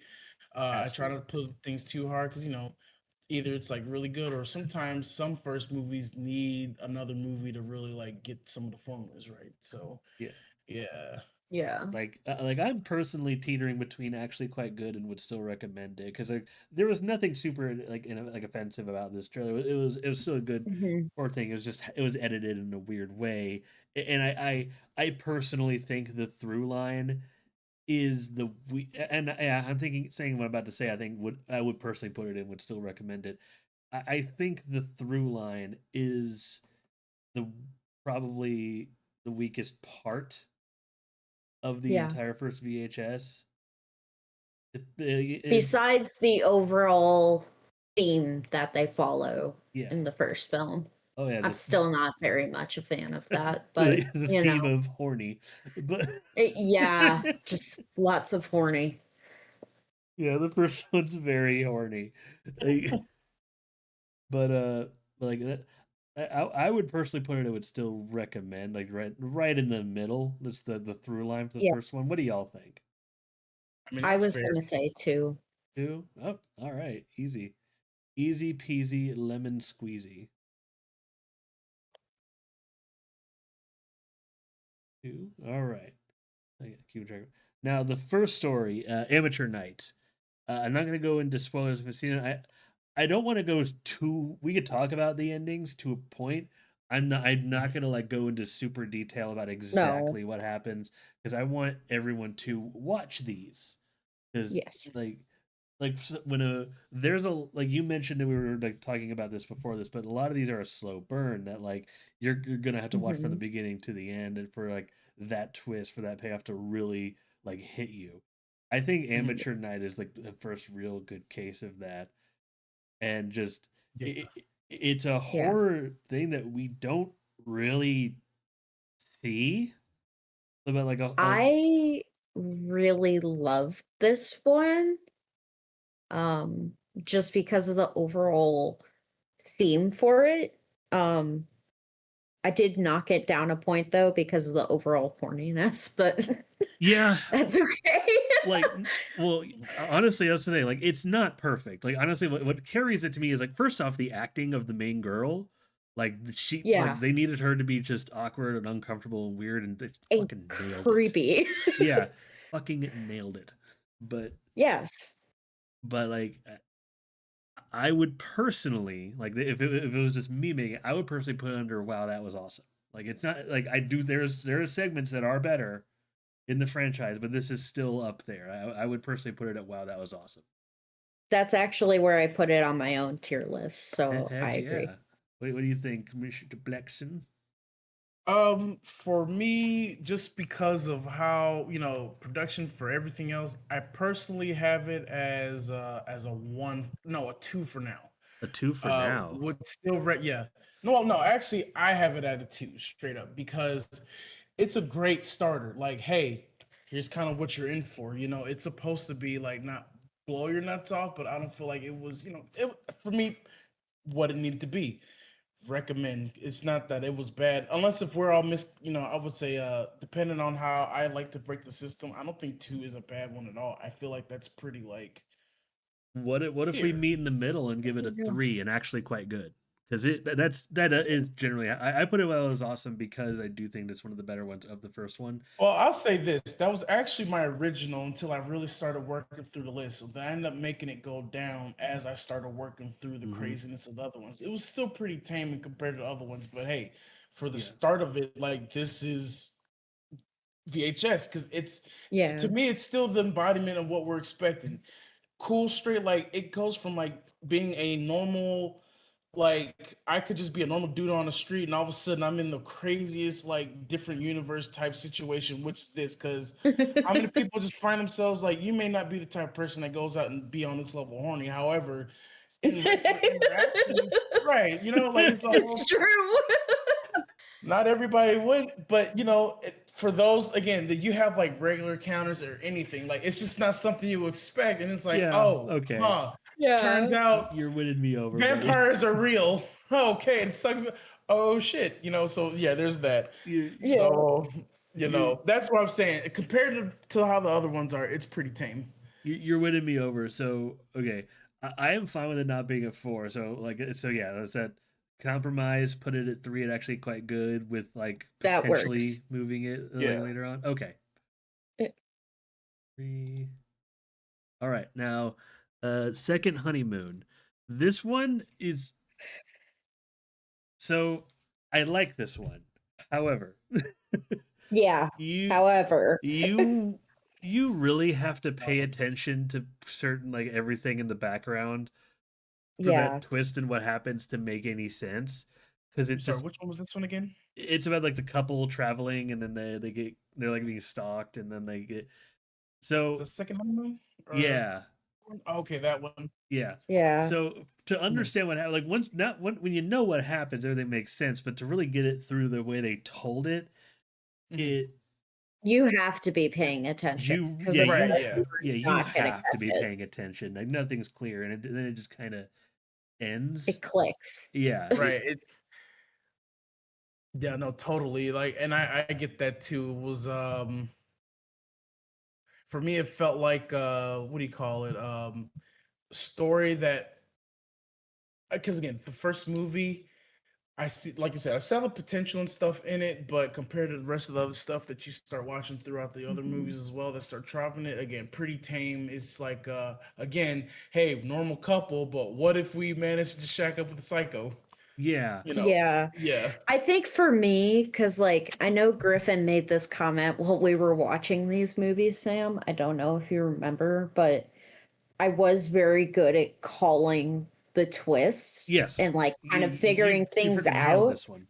So I know for me, I was like, I'm very much one of those critical thinkers during movies. I want to think, I want to just like burrow into it. And so I probably put it a little bit higher up on my list than you two might have. Okay. Mhm. So I put it at, like, I would personally put it at 2. Like, because it's that would still recommend is generally how I feel. It's not a bad short. It's just like it's a decent horror little situation.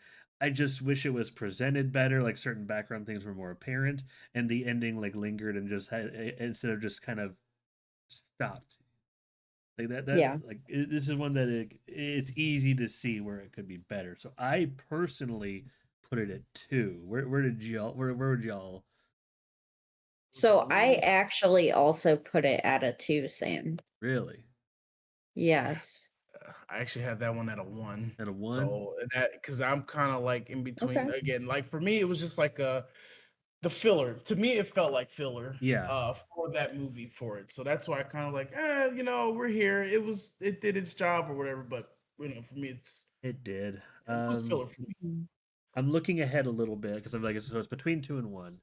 I'm looking ahead a little bit, because because you're right. I'm trying to like preemptively compare this to like what's going to come later. There's worse. There is worse than Second Honeymoon, for Yeah. sure. Yes. Uh, but uh, let's put it at the top of 1 for now, Mhm. and then if we change our minds, we can like Yeah, we can always switch we it. can move it up. We can give it a little extra little because I yeah, I think this was definitely like as far as in minus the through line, I do agree this was the weakest segment. Yeah. Now, okay, so Tuesday the 17th. I This one is so weird, but I kind of love it. Yeah. David 17. It finally grew on you, did it, Sam? Like it. Okay, it was. I don't like how stupid the people are, but at the same time, when you get to the end of it, like the whole that she no, because like her plan was still fucking stupid. Don't get me wrong. It's just like, oh yeah, I need to get this thing. Instead of actually telling these people, I'm going to lure them out here and kill them for some reason, so I can be face to face with this guy before I kill them. Or they can Yeah. help, or you can show them the evidence you apparently have and get some help. What And is then get some happening? help and set some traps Like with other people to help you there instead of just making it awful. yeah, like we're gonna talk about this later, but there is some that like a premise that just like I don't mind. I have a high suspension of disbelief. I for God's sakes, I watch like Godzilla, Power Rangers, and shit.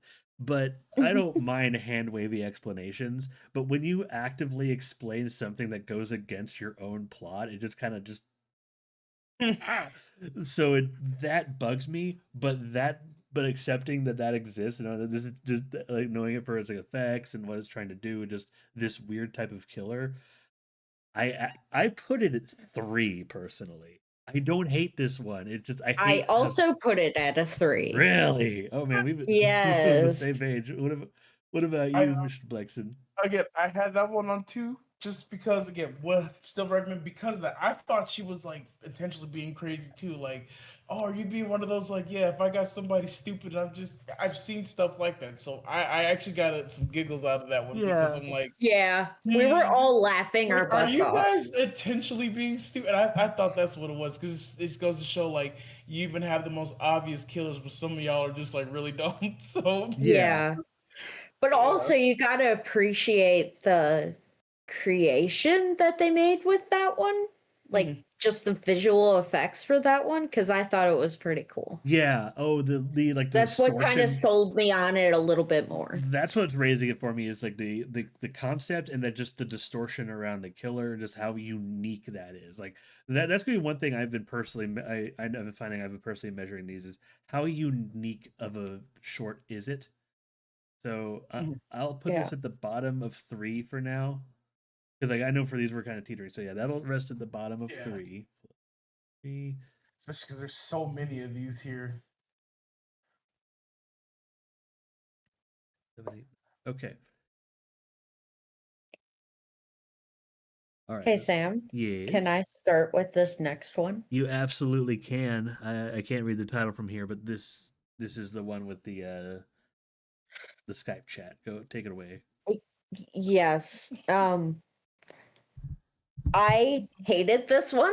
I truly hated this one so I don't even have to really like fully guess why either. Like, No, I No. just hate the theme. I hate yeah, the way that it's displayed.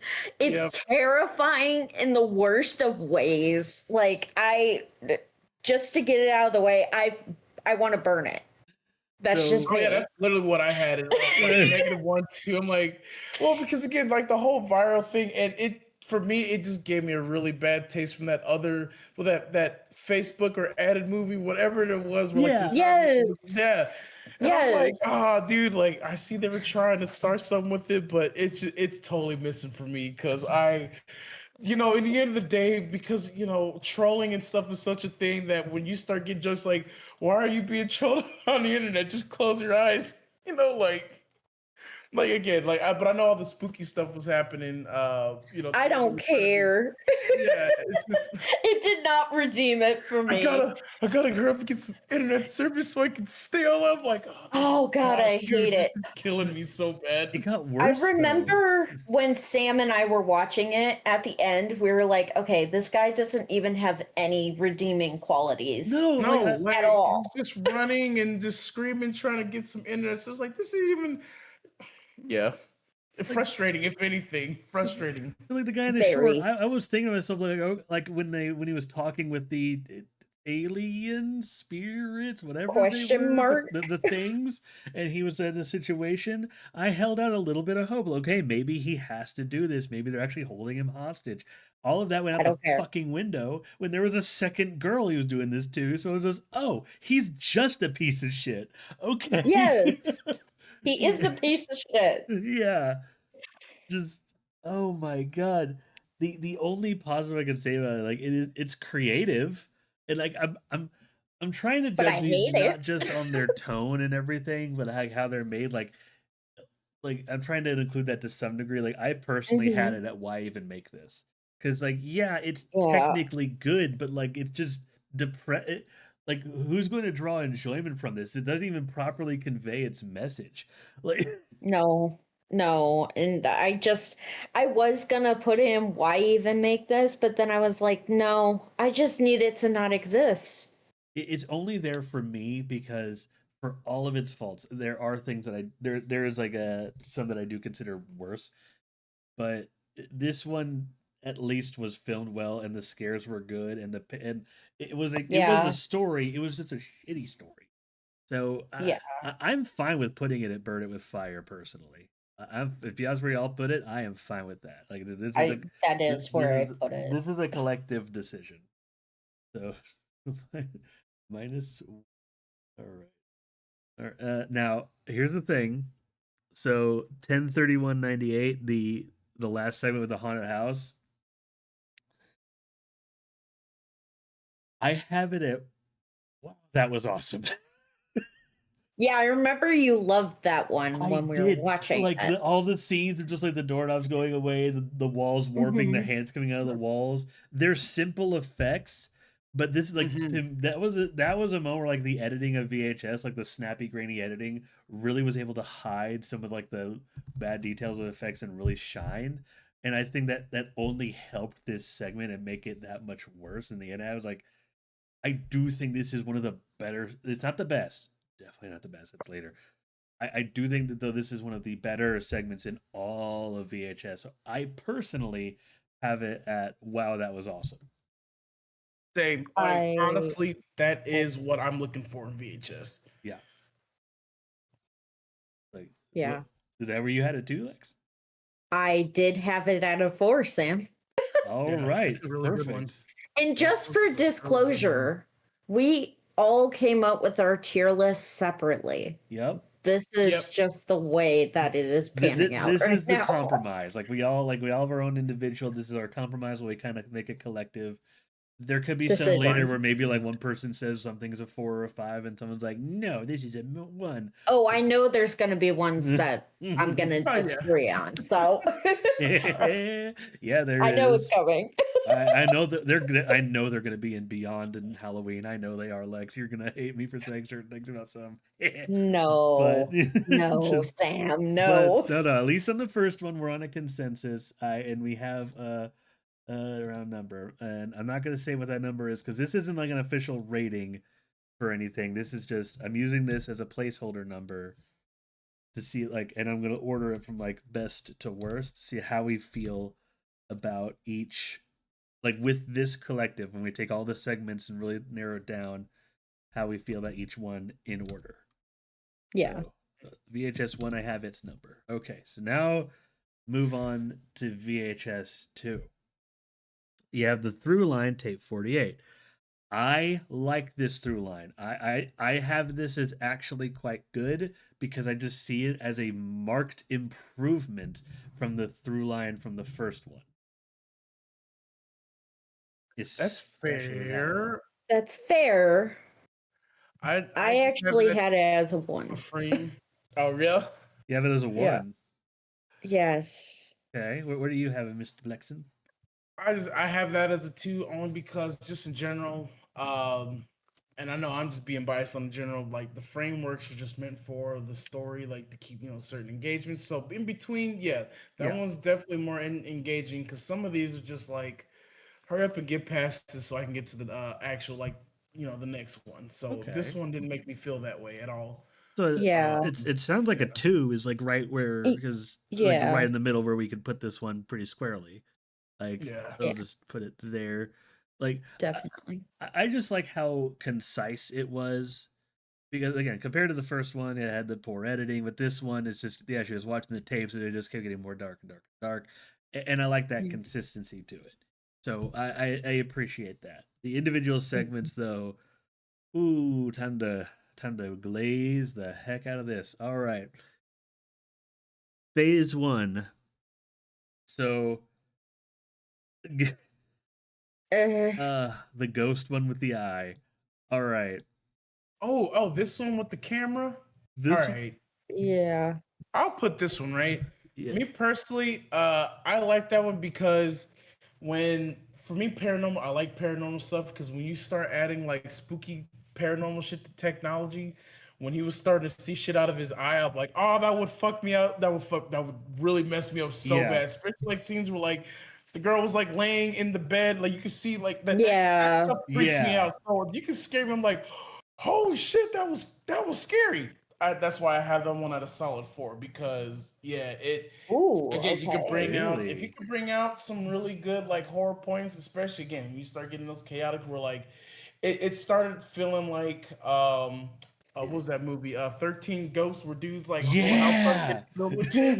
So Dude, for me, 13 it Ghosts was is good. I'd love triggering to a lot have of that. right. It is. It started triggering a whole lot of like really old like scary stills. That's why I have it up because it made me feel like oh shit I'm actually scared like but I'm also like I get spooked by paranormal stuff. At least Yeah. if it's done right. That Yes. kind of paranormal stuff, yeah, that was scary as hell because dude like don't tell me that I can see the ghost out of my fake eye, but I can't see it out of my real eye, and then stuff's Yeah. like that. No way. No, and then that creepy girl that follows him Yeah, throughout that entire thing. dude, right. Like, and then I think was she like trying to seduce him too? I'm like, dude, there's no way. Like, I could like, why am I even here? That's what I thought Yeah. he was doing. Like, dude, why are you even in that house? You're crazy. I wouldn't even be able to like sleep the first night. Yeah. Just saying. Yeah. No. As soon as things started happening in that house, I think I remember I said specifically to Sam, I was like, I'm getting the fuck on out of there. Like, honestly, the first time, like, and I played enough fast to know how this goes. I'm not gonna stay right here. Yes. Like, no way. Exactly. You're crazy. So I had. So you have this. You said it was a 4. That was for me, yeah. That was my personal one because that one had me feeling some feelings. I have it at a 3 personally, but that's just because like I know a lot of people who are like scared by paranormal stuff. It doesn't. It never quite hits me as hard as others, but I still recognize this was a good short, and this is definitely gonna scare a lot of people. This is very well done, especially with like the face cam and all the effects. Yeah. It already wins brownie points with me because Adam Wingard, but like that I personally have it at 3. What about you, Lex? I actually put it at a 2 Really? I'm just surprised. because I feel like there were other shorts within the film That were better. that were better paranormal wise. Like it did terrify me, Okay. but I don't think that it was necessarily the best. So going off the middle, that would put. I want to put this at a high 3. Like that's where I want to put it because I do like it better than Amateur Night. But like we're good with putting that as a 3 because it is Okay. good. Okay. Solid. Okay. Cause yeah, and that's the same for me is off my own spooky because like yeah, you get the intangible paranormal. I'm like, yeah, I don't know what to do about that one, dog. Like So, Yeah. okay. Now a ride in the park, I have it 4. I don't feel I need to explain that. This one made me laugh so hard. Just the cartoonish zombie sound effects. yeah, that was a lot of fun. Honestly, So that was I really fun to actually watch. also agree with you, Sam. I put it at a 4. Yeah, I don't. I don't need That to was pretty explain funny. it. It wasn't the scariest, but that's one thing. It was just hilarious. Yeah, It Right. was just a nice little palate cleanser in the middle of That little everything. romance story they had with the whole zombies and like, what if love could be found through zombies? yeah. Zombie apocalypse. Yeah, zombie apocalypse love. But it was like, it's not as scary knowing that these zombies are in love, watching them just eating everybody's brains out. I'm like, huh, that's pretty Kudos to the funny. zombie actors, dude. Like the lady whose only role was to just look at this dude with blood on her face, contacts, and just like chewing on it. It's like, I'm just, Num. just. Num. Right. Oh my god. So Yeah. Blex, what did you put it at? I have that. That was actually a hard one. That was between a 4 and a 3. I ultimately landed on a 3 because again, just the whole like funny as shit because of that. Yeah, it was really funny. Versus like if we're gonna purely base it off of spooky factor. Yeah. Everything else was great. Like I enjoyed. There was again like beyond what's still recommended. It was a really hard, 4 or close to a 4 to 3 to me. But ultimately, just landed on 3, just because I don't want to sit there and just have like everything on. Wow, that was awesome. So I'll put it at the bottom of 4 for now because I do want to Yeah, be ready to move these things on a whim if necessary, but this is just like 2 4s and a 3. I think putting at the bottom of 4 seems to be right where we all tend to land on. So I'll put that yeah, there. So, but no, very I solid. and with that being said, before we get to the next one, because I have a lot to say about it.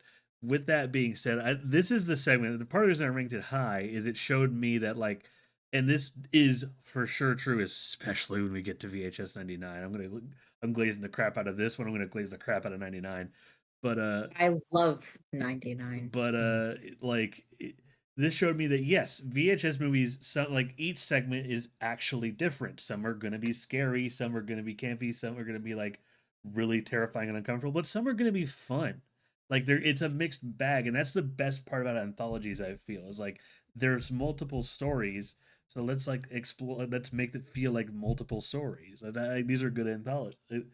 Yeah. So like, and like you said, like this is kind of like like an something to stand in the middle. Like you have a spooky zombie film, it's going to make you laugh here and there before these next ones, because the next two stories they hit. because like remember like after this one, like remember when it catches you, it's like the catch you off guard for like the next two stories to really just like gut punch you. Like there's a reason I feel that VHS 2 is considered one of if not the best VHS series or in the series. But I that Yeah. be that personally agree. Yeah, that it's that my favorite. yeah, that being said, Safe Haven, easy 5. Oh my. Waiting. I was waiting. I was waiting. I was gonna say, listen, I'm not gonna say anything else about it. I'll let y'all watch them all and let you decide which one was one of the best. Safe Heaven or Haven, because where do I even begin, right? I ain't gonna try to overtake it. It's just I wanted to talk about this, kind of going back to what was it? What was the other one? That haunted house with the hands coming out the wall or Yeah. whatever? Yes, that was getting like that way. It's like that was hitting close. Safe Haven, I would say this was the one that ultimately got me into the VHS series because that was like the first one to watch. And I was like, wait, this is VHS 2? There's another one. There's a first one. So I started watching them all, but none of them could quite hit. Like that was one of the peaks there. And I don't Yeah. really have. I only have two of them up there in my own personal whatever. The reason why I picked that one is because again, going back to it does a really good job, specifically what I feel like the embodiment of what found footage creepy VHS stuff is. Starts off as something where totally normal. This is like a documentary style, but done in a way different, an actual like Blair Witch Project-y way though, Mhm. starts off fully normal, then you start realize, oh wait, but this is a cult, and it's not like some of the other ones where you could be like, the smart person in me says to run or get out of the situation. This one kind of like soft railroads you into a roller coaster that you're like, oh, by the way, this shit's been strapped. You've been on for this ride. You're not getting out of here. And so the way things kept getting deeper and deeper to the point where like by the time you're at the end of it, with everything that happened from the chaotic of all the mass suicides, all the ritual like sexual stuff happened. It's like every person who watched this, it's like felt violated on some level, right? Because it's Yeah. like, dude, like everybody, like who don't care who you are, you're just unsafe in that.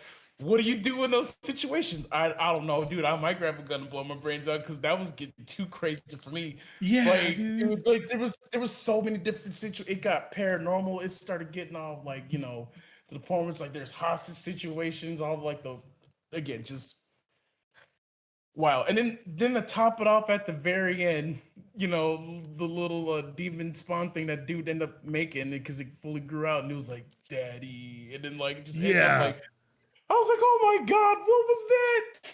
So yeah. And it's like there were some other ones that got pretty close to it, but that one right there was like that. It had like I'm telling you, like full adrenaline rush where I was like, oh my God, like I felt like I was going through an actual like emotional roller coaster. So that's So that's for me going for through it. me, Uh-oh. Lex is about to. What would you do, Lex? I put it at a 3. What? Yeah, that's It fair. wasn't bad. Okay, it wasn't bad, but it wasn't like one of my all-time favorites, which is what I kept for 5. Mhm. Okay. So I gave it a 3, a high 3, but still a 3. Okay. Mhm. I, hmm. I'll try to be fair, like compromise with this.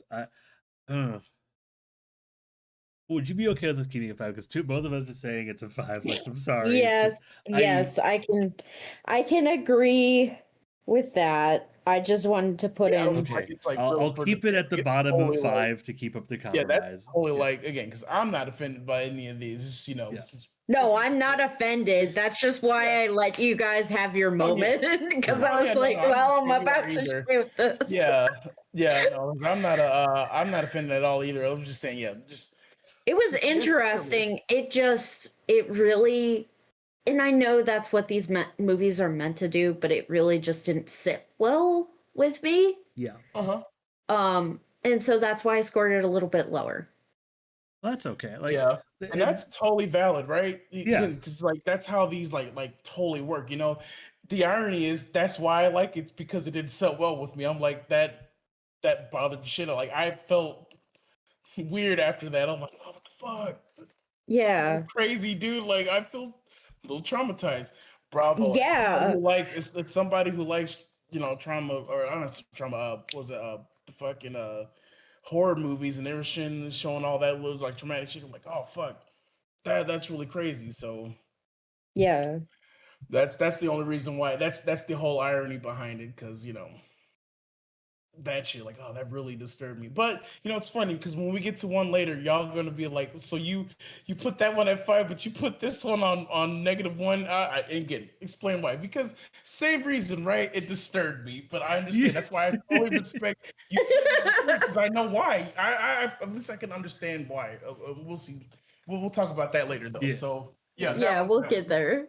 So the last one in VHS 2 is the Slumber Party Alien Abduction. So this one made me sad little end because of something specific that happens, but I can't fault the whole thing for this one sad thing that happens. Like, So, Sam, you're better than I am because I said to fucking burn it. really, Oh, Because of that. I have it at a 3. I like actually have a lot, but like it's I personally have it at 3. What about you, Mr. Blexin? hold on, which one is this one again? The alien abduction one. The alien, that one, okay. I really had that was the slumber party. Okay. I'm very mixed on that one.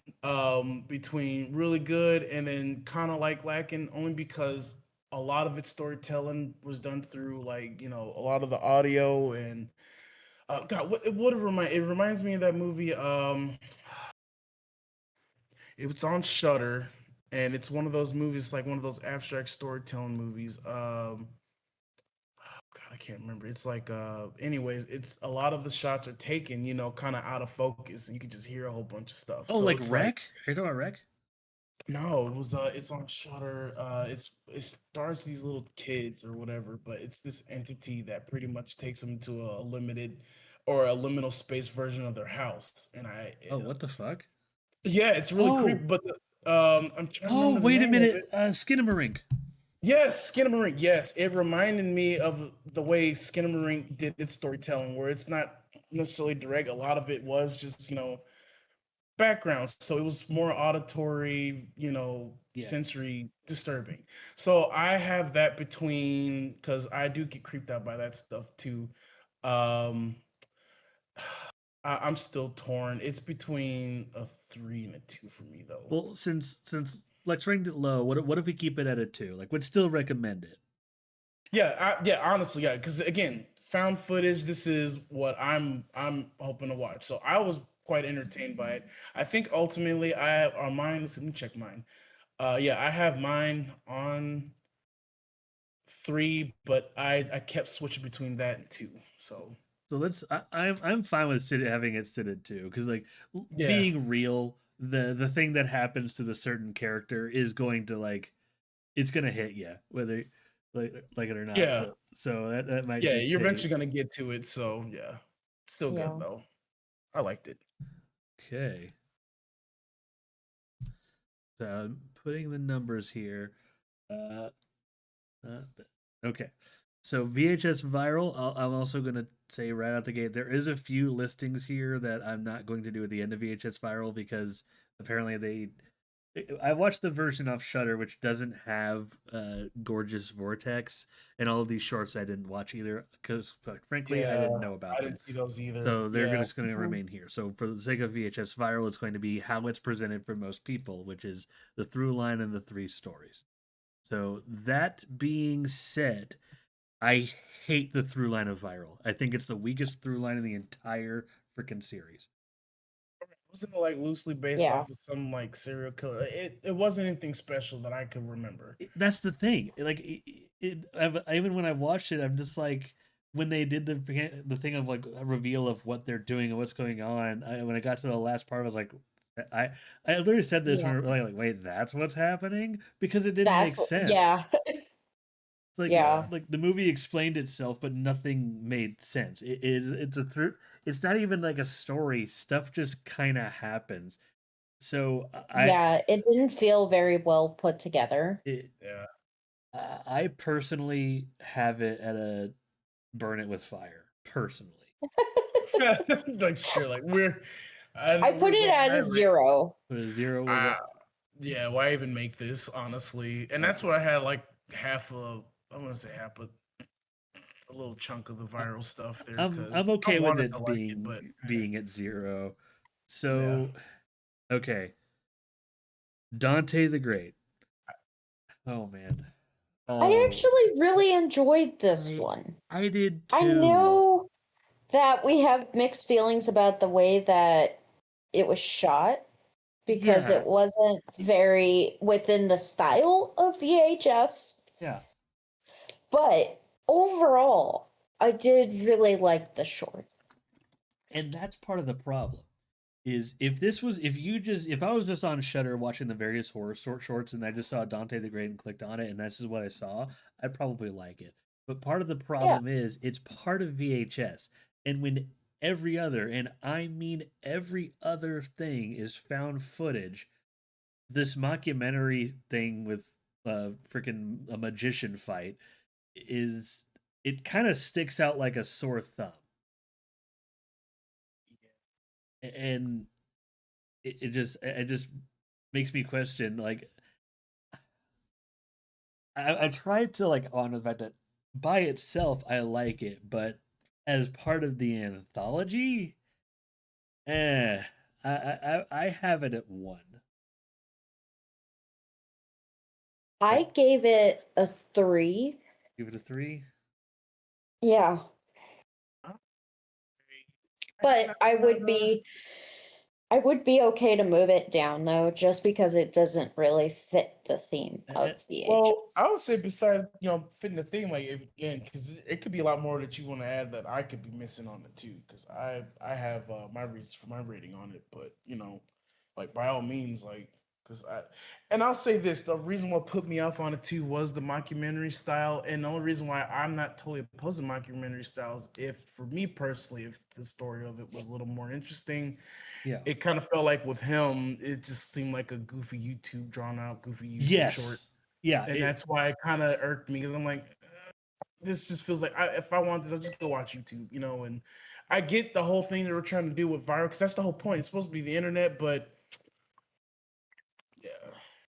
yeah, it was a Yeah. little Yeah. too like YouTubey slash just. I don't, it got it got me personally it got a little boring after experience all the other stuff from even like the more boring stuff from VHS. I feel like that one was a little more on the boring side. So, so you said you have everything from viral at 0. You said, right? No, not everything, just a couple. So where did you put this one? This one I did have it at 0 though. This one you did have a 0. I put it at 1. Yeah. Mm, I don't want to give it a 2 because are we fine keeping it at 1 or like top of 1? Yeah, 1 is fine. 1 is fine. All right. Viral is sitting pretty at 1 point. But Yeah. yeah, it sounds about right. Viral Okay. was an attempt. Yeah.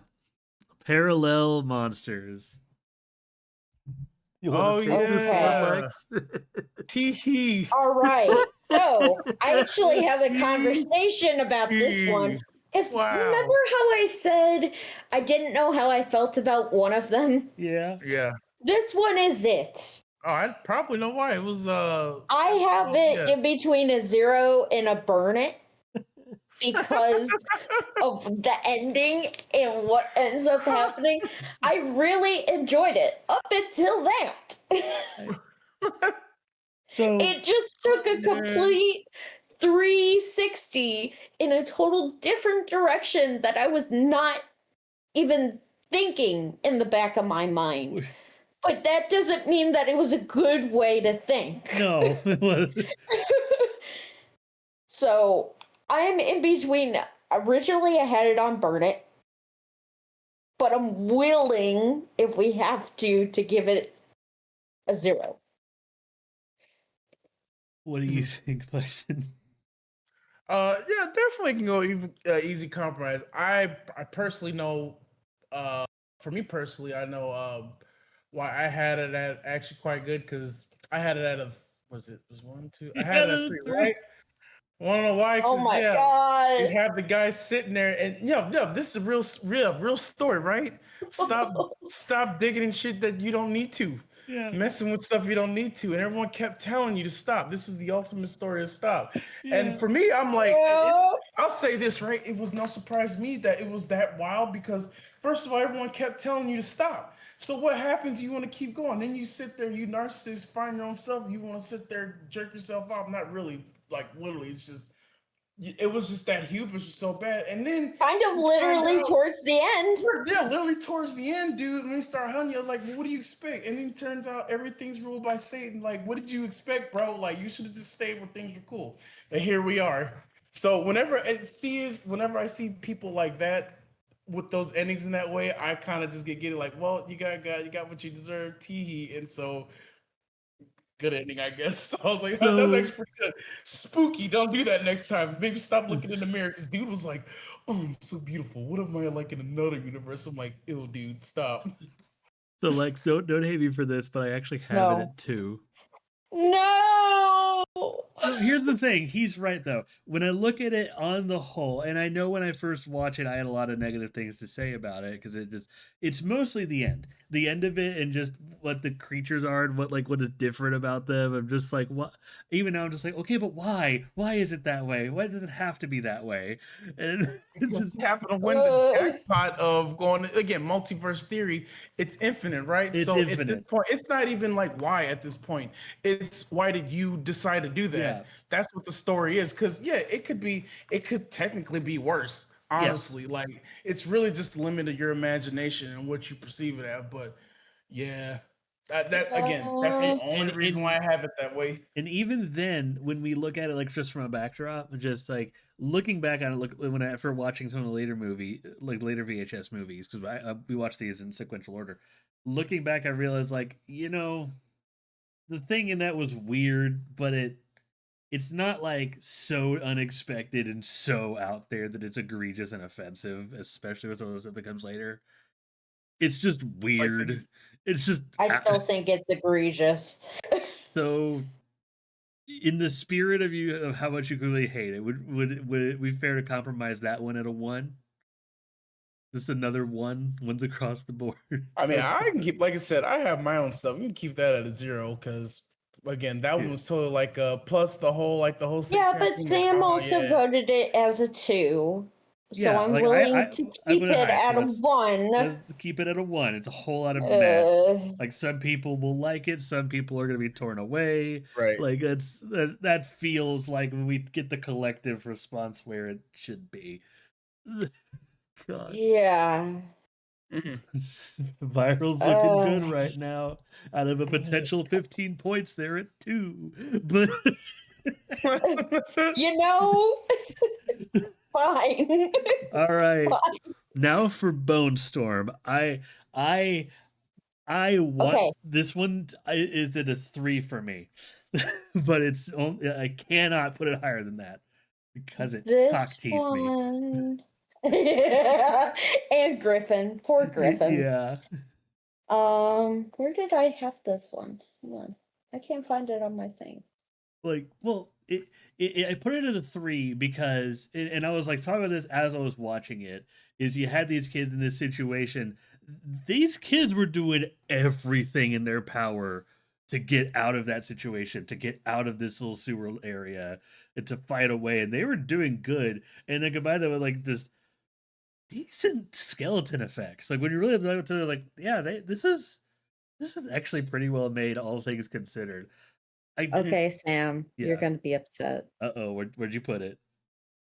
I actually put it at 5. Really? Yes, Oh, because I what? That's really fair. liked it. And I I was get able to why. call it along the way, so it just made me very, very happy. And also, it just had so many aspects to it that I really liked. I get why. I just wish they would have showed us the I know creature. the cock tease at the end was not very nice. So I'm willing to drop it to a 4 because I did forget about that at the end of it. Before you, where are you at, Mr. Blex? Where do you sit with this one? Uh, I had it at 0. It wasn't that Really? memorable for me. Yeah, I mean, yeah, you have the stuff with the skeletons, but I say this right with I again, it's because of the whole viral thing. I saw what Yeah. they were trying to do, but I was having a hard time. Just, I mean, I wasn't having a hard time follow it. It's just at certain points, it was just losing interest for me. Even though I liked how they were having some events, like yeah, we're gonna fight the skeletons and all that, but I get it. I don't remember much of it. I'll be real with you. Y- Like, and then when I went back, I'm like, oh yeah, I went through it. But I guess for me, because it was very predictable, I already saw where it was going, and I'm really, really, really quick to Okay. figure stuff out. Like, Yeah. so if there's no 0.5. surprise or nothing to me, I'm really just waiting for the inevitable. And then yeah, they did have like the teaser at the end, so I'm like, okay, but that was kind of like one of the reasons why like I just wasn't entertained with Viral. I felt like Viral, I Yeah. was just watching to get through it because I wanted to get through it. You are right, and I only moved Bone Storm up it because like again I hated the ending of Bone Storm. It was it just it because I put a lot of stock into seeing the weird creatures of VHS. It's something that was definitely fulfilled later on, which we'll get to. But when they put they had these really cool looking skeletons. They had like the momentum going on, and then they just kind of stopped it without showing the nice creature. It really rubbed me the wrong way, so I went against it. I'm trying to admire the technical aspect of it. I I Mhm. I can't. I know we're compromising here, so part of me is like, well, a 3 makes sense because I put a 3.5, but like the more I think about it, like I think the best compromise here would to be put it at the bottom of 2, which would make it technically the best of the VHS franchise, or the VHS viral specifically, which feels right, Okay, but I can agree with that. like, but again, like I don't hate this one. I just wish it ended differently, and even then, the '90s aesthetic and how these kids are. I can definitely see these kids being forgettable or even just super freaking annoying to a lot of Hmm. people. So, mm, oh, okay, that's all right. That's where that one sits. Yeah, yeah. So slight pause for the current, and I'll move that down if we start to get crowded on two. Like then that one will be the first one to move down a little bit because I think that might be the case. But we'll get there. All right, these last ones. Is there a way to like trash an image? You can't trash it, but you can move it to the end of that. Uh, the end of the pictures at the bottom. Yeah, I'm gonna do that. I'm also Yeah, just those two. just these, and technically, if y'all noticed in the last one for VHS '94 before the thing got a break, uh, uh, there's a thing called the Veggie Masher because apparent the whole reason it's on the list is there's like a weird joke. The Veggie Masher is like a 1 minute thing in the through line where it was like flashing to commercials because it's not really commercials of a guy like mashing a bloody hand. That's it. That's why people are like, oh, random Veggie Masher. Oh, G Master. I guess like Yeah. Huh. wherever we rate it is not going to go. Like how we feel about the random Veggie Masher is not going to impact the greater rating of VHS '94. So, but I technically rated it for posterity's sake because I saw it. I did as Oh yeah. well. But Yeah. like I think because it's not an actual short, it's just a thing, and it being considered a short is more of a joke than anything. Than whatever. But okay, Right. Mhm. okay, so holy hell, the frame narrative. I think this one had a lot of potential if they followed through with it in the other movies and there was like a whole like 3 movie frame narrative around this in VHS '94 about like how like all the SWAT team going to the building and them being picked Mhm. off like one by one and being forced to go all through this stuff and seeing people without their eyeballs. I'll give it points for being spooky. It's just I have it at a 1, and most of that is retrospect because the other through lines were very different, and like this feels like something they were trying to start like a trilogy of through lines, if that makes sense, like they were trying to commit to something, and it just Mhm. kind of didn't. So it just feels like an incomplete story, you know. Right.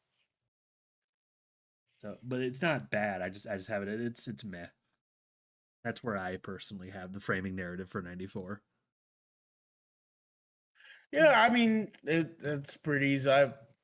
I figured probably my same comment I made with the previous one. I got that at a 1 because it's the mini storyline of at least it's something to follow. It's like oh yeah, now that's over. Let's see who dies during this segment. Oh cool. All right, next episode. But again, that's me. That's why I try not to be too like hard for doing a lot of these tiers because again I just get a lot of the predictability for a lot of these. So I try not to go too hard on a rating on them because it's like for me, yeah, pretty obvious. It's standard, the story of what do you call it? Like Resident Evil style. I don't even think it's Resident Evil. It is paranormal. Oh, you know what? Fear. The Fear games Oh where you have like yeah, a special SWAT unit, but then they end up getting mixed into some paranormal stuff. And because wasn't it just it wasn't just a like a psycho killer, right? Or was there or for was which there one? The- for the Are you confusing something? no the Because I don't SWAT you're talking about the remember. SWAT team for Holy Hell, right? We're talking about the framework for Holy Hell, yeah, right? Yeah. Like yeah. So yeah, no, it was all full paranormal. I thought maybe there was like a also yeah. serial Okay, because like it was like killer. they were like leaning towards one thing. But yeah. I get okay. Yeah, yeah, that's what I was saying. Like I I'm was following trying to what you're go off saying of, now. like the way it was going because again, it was like at some point it's like, hey, is this like a ritual cult? Like we got a call for some murders, and then I think it turned into something ritual. But that's actually my fault for not fully following that part of the story because I was more interested in the side stories on that one. So that's why I just had that just one because that's fair. It's part of the movie. What about you, Lex? So I actually gave it a 3 Really? because I actually really liked this through line. I Okay. thought it was honestly, I thought it was better than most of the through lines. Um, I also just liked the ending of it too, and how it actually made sense in terms of like how it was going. Like it wasn't just completely randomness thrown in at the end to make it be a twist. It was pretty set from the beginning. Um, so I did give it a 3. Okay. Um. Mhm. So,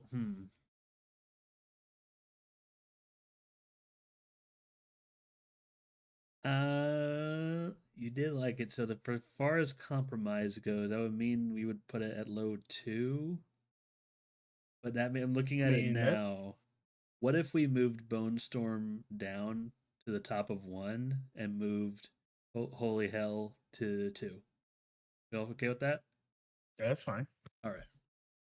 Because it does affect the score for viral, but expectedly so. Just okay. Just that. Boopy. 0 points. Again, I'm keeping track of a few things in the background so we can have a full list. So that's 2 up. All right. Now, okay.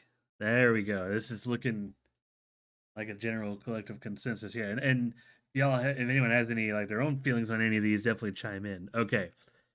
Storm Drain. It wasn't a 5, as much as I joke, but it was to me, it was a 4 because Hail Ratma. I Ah, also agree with you, Sam. I gave it a 4. yep, the irony behind it, right? Because here's my thing, right? I gave it Ready with Fire, right?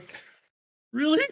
Because okay, so the irony, because get this right. Okay, so the irony, like with all the crazy sexual stuff that happened, I think this was probably one of the worst outcomes for her because if I'm not mistaken, or maybe we got this right, but didn't she just end up like as like as another breeding cell for Ratma or whatever. That seems worse than the actual Like, death. yeah, Like he like that's threw up on her awful. and she Like became infected with whatever right. it was and became Yeah, just and spread. then they're breeding more. Like, bro, that's crazy, dude. You're making little rat people in that rat sewer. Like, that's ew, bro. Like, and then the way did you not see how it ended? It's like he's all like We huffing and loved like, it.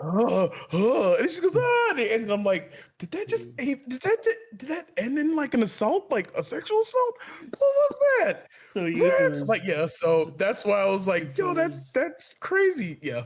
so what I'm hearing is like I'm doing the math several that's up for Hey, honestly, they have four. Honestly, like, if you want to average that, I think that's straight up like four. And that's the only reason why I gave that one Burn with Fires. I'm like, that seems. I'd rather just die at that point. You know, well like I'll be fair. I'll be she's she's fair.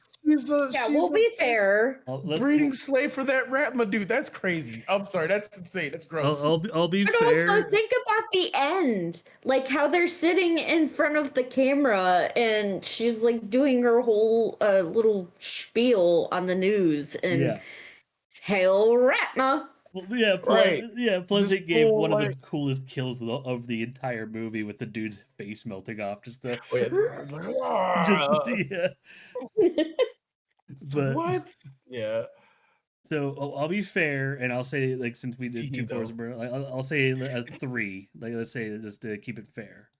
And I'll say this, the rating, especially because like my ratings for like the whole like the zeros to me is actually like neutral in the whole thing. Like why make Yeah. this like because whatever. The Burn with Fire is more memeish for me. Like I don't Yeah. the stuff I put in Burn with Fire is not that I necessarily hate it, but it's also like a dude, like I I took it Yeah. somewhat yeah. seriously, but like there's not. I think there's only one more I haven't burned it with fire because it upset me in a very specific way.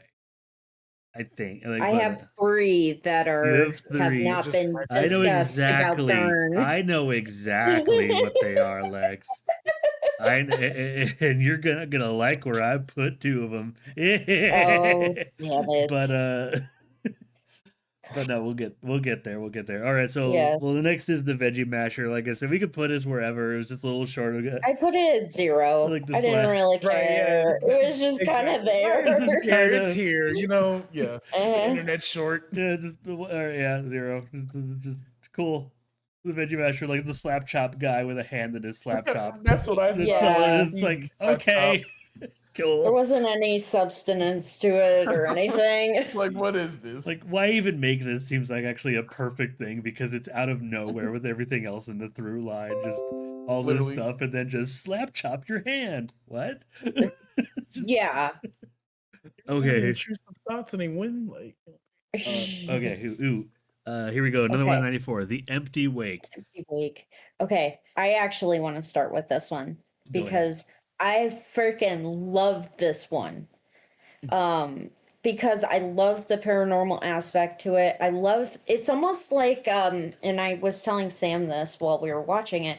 It reminds me a lot of the video game The Mortuary Assistant, Mhm. where everything is just going chaotic the entire Mhm. time, except for like at the very beginning. And I don't know. I just really, really, really liked this one. I love the atmosphere to it. I love the like story that they went with for it. So I gave it a 5. Nice. Okay. Okay. That was I honestly was considering that one too. I have that one as like a super high, like that was about to be a 5 for me too. I have that at a 4, pretty much for like the same reason you were saying it, and just to add on to it, yeah, like classic, like that's that classic really spooky shit we're talking about, especially when you got the dead body just randomly coming out and it's all dark. You got the Yeah, if you do the classic elements but do it right, yeah, that's some real scary shit, especially how dude was moving in the middle of that tornado. It was best. It was like exactly. worst case scenario nightmare. Not Well, only are and you think spooky about in the the dark guy in the that storm, came but in. yeah.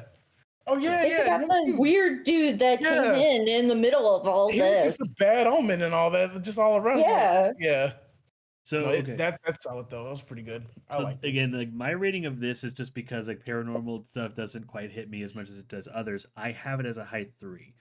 But again, Mhm. and that is like I couldn't rate it low because I recognize this is still good. It just doesn't hit me in the way it would other people.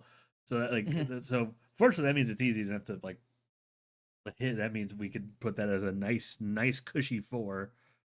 Right. Like I'll put it like right there between the two of them because like if I were to compare these three, yeah, yeah. So but yeah, like wow, because it was a very good short. It was awesome. It's just paranormal stuff doesn't hit me, so I put it at 3. You Fair. putting it at 5, Lex, like I get it. Yeah. It's like I get it. You know how much I love the ghosts and the paranormal and the spooky. It's my favorite. Yeah, and that's one thing about like 94. Like even if it one thing is, I think we're gonna hear. I'm gonna say this more about 99. Even if if there's one that isn't good, if I'm gonna have fun with it, it's going to like really hit. Mhm. Like Hmm. that's why if I rank something high, it's because I had a lot of fun watching it. It was just a roller coaster. But that's why I was like, Hmm. that's why paranormal stuff doesn't usually hit. It's like it's just trying to unsettle you constantly and constantly and constantly. But it was still a good story. Like this is still a very scary situation, even despite like how minimalist it was. It was just a woman in a room, and somehow this like 10 minutes of a woman in a room turns into like one of the scariest, one of these scarier shorts in all of VHS. Yeah. Yeah. Yeah. Yeah. Ooh, the subject. Ooh, that one was hard for me to rate. Yeah. Man.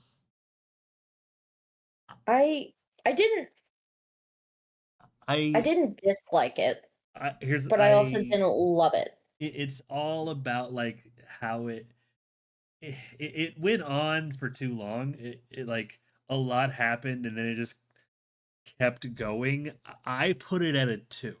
Even though I had a lot of fun watching it, like there are moments where I'm just like, oh, I love this in the moment, like this awesome things are happening, these horrific experiments, and it caught my eye in the beginning with like the weird head on the spider body, just like and just like what the hell's happening here, but just it's one that like it just kept going and then just the same things are Yeah. happening and I'm just like this is one of the few segments that I did have to think to myself, when are we gonna get to the next segment? Like, and Yeah. that to me is a big.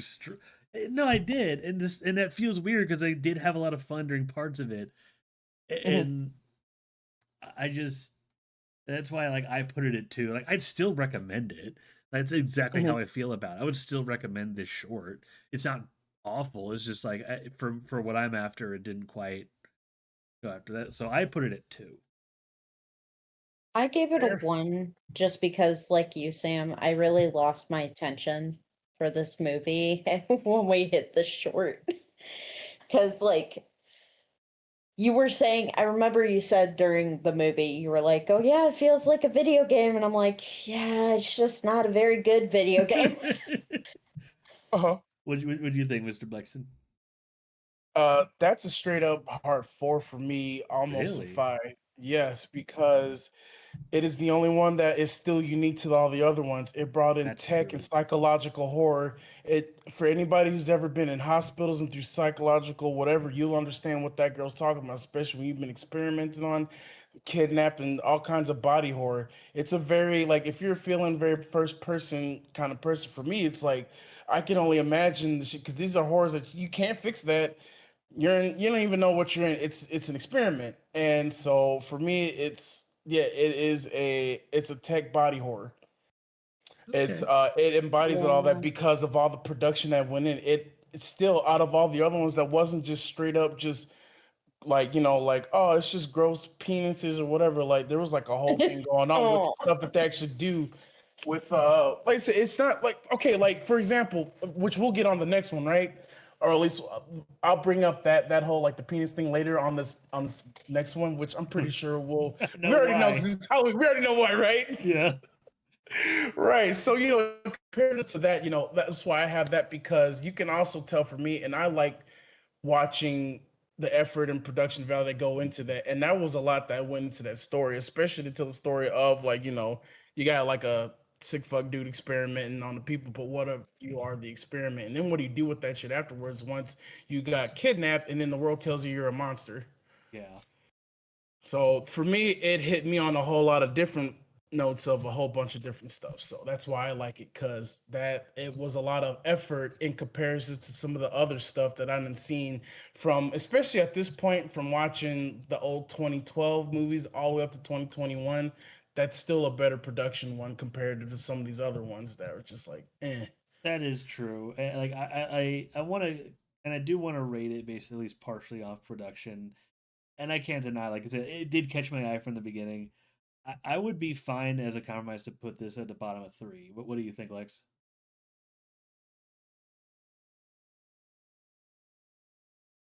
Lex? Uh, yeah. 'Cause he has it as four, and like he's winning me over a little bit. Yeah, I guess we can Okay, bottom of three. accept that. I know how you feel. I said we're gonna compromise. Like we all have our own feelings about it. Again, I don't hate this one. Like I think that's a good. Also, like it. And honestly, on mine, that's kind of where it was before I just remembered. Just like there was a point where I'm just like, when are we gonna get to the next one? That's what brought it down to two.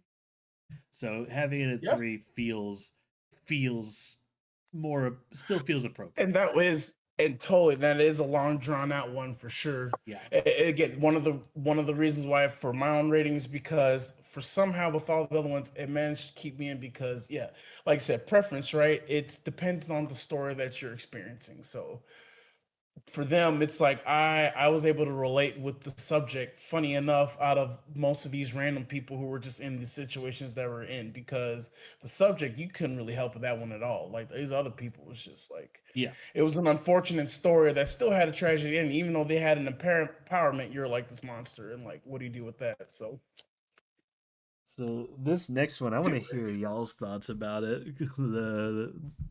It's just called Terror. The freaking redneck vampires. Redneck. yeah, the redneck vampires, dude. So I That was actually fun. had a little bit of fun with That this was one. fun. I right now, come on. Yeah, that was pretty fun. Yeah, I I gave it a solid 2 because really? I would recommend it, but I don't think that it was the greatest thing ever. Yeah, I think I that was like a 2 for me as well. Cause I was on like 2 or 3. I don't know. I enjoyed liking it though, or watching it. Like definitely would recommend, because like yeah, VHS, put that in there, please. For the comic relief, if you are getting too grossed out by some of the other ones. So it's like, yeah, you have to appreciate Yeah. some of the comic relief ones. Yeah, cuz I know you were just talking about the body horror of the subject. Right, I yeah. really hate body horror. That is like one of the things that I really don't do well with in horror movies, so I try to avoid it. So this was a nice palate cleanser after all of Sure. that. So Also, then you probably have never even seen the substance. The substance, just a slight, like off topic there, but because Demi Moore, she's great, but yeah, that one's crazy. The substance.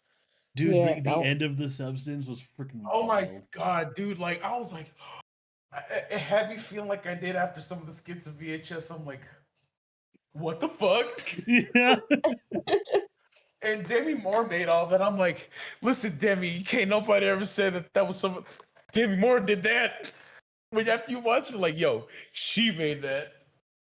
So Great though. this But is yeah. somehow perfect because I also had it in too, and it's I would because it's one of those parts like I know it's dumb, I know it's like a, but like part of the reason it is because of our mansions games, like you mentioned this earlier. These guys were a bigger danger to themselves than the freaking vampire was at all. With how much they were killing themselves, it just reminded me of the fucking mansion. Just Yeah. and I'm just and at some point I'm just like watching these idiots shoot each other with an anti-aircraft gun. I'm just like, what the fuck is going? What the fuck?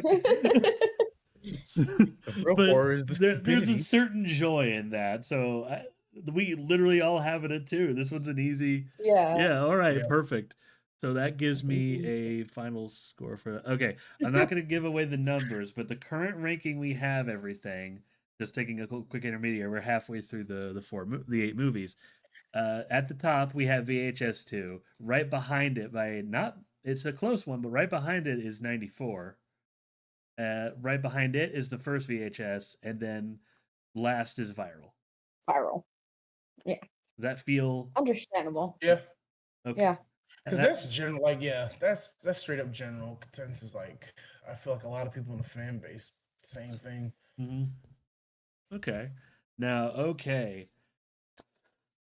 Time to get back to VHS 99 and begin to glaze the shit out of the weird, wonderful segments in this. Okay. My favorite. I'm going to like jump ahead a little bit because the through line in this one is a very different through line that actually leads to its own different segment. Like the through line at some point just kind of stops. And it's very Yeah. unique. It's the only one that does that. So I want to start with its through line slash its own story called The Gawkers, because this is the one with like the neighbor kids and like all the stuff with the claymation I am including in this, even though it doesn't change much. But my assumption was apparently correct. Like these little claymation things were these things this kid does, and why his brother thinks he's weird. Because while all of the kids are just like trying to like look at Playboys and whatnot, he's just trying to make stop motion things and watch movies. Can relate, but Mhm. and then like they convinced him to do all these other things with his neighbor. For how out there the reveal was of what was going on with the neighbor, I am so fucking glad we called it. It was such an out there guess. I'm just like, at this point, we had seen these other VHS movies. We saw freaking Ratma. We saw the Bone Storm skeletons. We saw the freaking things in Parallel Monsters. Everything was on the table. So we were, and what we were just like, fuck it. What if it's this thing? And we were right. We're just like, fuck yeah! Like this. Yeah. It So, was freaking awesome. I so love this one. so I have this as a 4 because just like with Amateur Night, it touched on like a type of like thing that isn't Yes. there's not enough horror on, in my opinion. Like and just it did something unique with the through line that it was still scary. It was still kind of terrifying what happened to the poor kid at the end, but it was one of those, you got your comeuppance. You fucked around and found out. You should have just stuck to your room Yes. playing with your claymation stuff. So like to that end, it's like it's not like the best for me, but I have it as a solid 4. Like that's where I have I it. think And yeah. Let's go ahead. oh, go ahead, Blex. Oh yeah, yeah. I had that one as like a 3 for me personally. Like that was actually pretty good because I felt like yeah. After watching all those other ones, by the time I hit 99, I was really wanting to go back to that found footage. Oh, just a bunch of rando, normal ass people in like crazy situations again. So Yeah. I enjoyed that one. I had that one as a 3 for me. It's like, oh well, here you go. Yeah. Okay. I had it as a 5 Really? Okay. because I really love the theme of this one. Mhm. Um, I'm a big mythology person, so I really, really, really enjoyed this one. Yes. Same. Solid. Shoot, I'm down with having that as like a solid 4. Yeah, like right. That's Honestly, for right. that Right one. in between. Okay. This is one of the ones that's Solid easy. Like 4. bam, Gawker's is 4. Okay, so that's like the through line in the segments later. I had to jump ahead because they did that weird thing in this. So now going in order, the first actual segment they did was shredding with the band. I Mhm. okay. That song hits, okay? The I added song it to my playlist. the It's the freaking awesome. the song slaps, but don't hate me for this. Of all the segments, and I said I would glaze the crap out of 99. I still intend to, but amongst all Mhm. the segments, I think this one to me is the weakest, and I have it at a 2 of all the segments in 99. I Uh, also had it at a 2. Really? I was about to say I legit had that one at a 2 too. I mean, No again, shit. Okay. technically Yeah. not like because again, like it had its moments, but for me, I at first I wanted to have it a little bit lower because like is it my career? I was like, no, it actually ain't that bad at all. I like how they're doing this stuff. Not to mention, with music and the whole ritual stuff like that. So Hmm. yeah, it wasn't that it was boring to me at all. So that's why I like yeah no, it's solid 2 for me when I Oh, really start thinking about the rest of them. So okay. Yeah. Solid 2. Solid 2 for 90. Heck yeah. That easy. Like, and part of the reason that like keeps it from being good is it's mostly it's it's, well, I don't want to say what they are, even though kind of halfway did. But what the band members and what they discovered, how they're portrayed, it's not clear what they're trying to do. Are they just trying to eat them? Are they trying to possess them? Is it just a vengeful spirit thing? It's one of those like confusing mythologies or confusing paranormal things, I feel, where it's just like, we're just gonna have every bad paranormal or bad thing happen to these kids. And then the other thing is, there was a kid who walked out justifiably, and then just a few shoots later, he was like, "Wait, you're still here? Why? What? Hold on." You literally Mhm. left frame like 2 minutes ago. Why are you? The door was. Why are you? What's happening? Just it just it was just a weird kind of like, okay, but Yeah. like that's like the only bad thing. Like outside of like the song slaps, and as much as some things just don't quite add up in my head, there's still enough good here. It's like, yeah. Now, ooh, okay. The next one, Suicide Bid.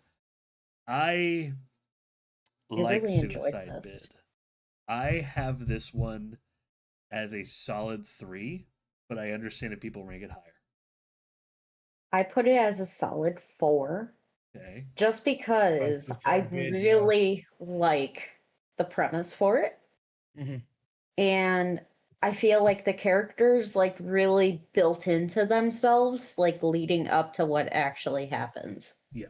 Hmm. Like you get the bitchy college girls, and then you have this girl that's just trying to fit in, and she's just like gets shit on all the way. So I thought it was really, really good. So I gave it a 4. Yeah, I'm like literally between y'all on that one. I was like between 3 and 4 for me because I didn't hate that one at all. Same thing.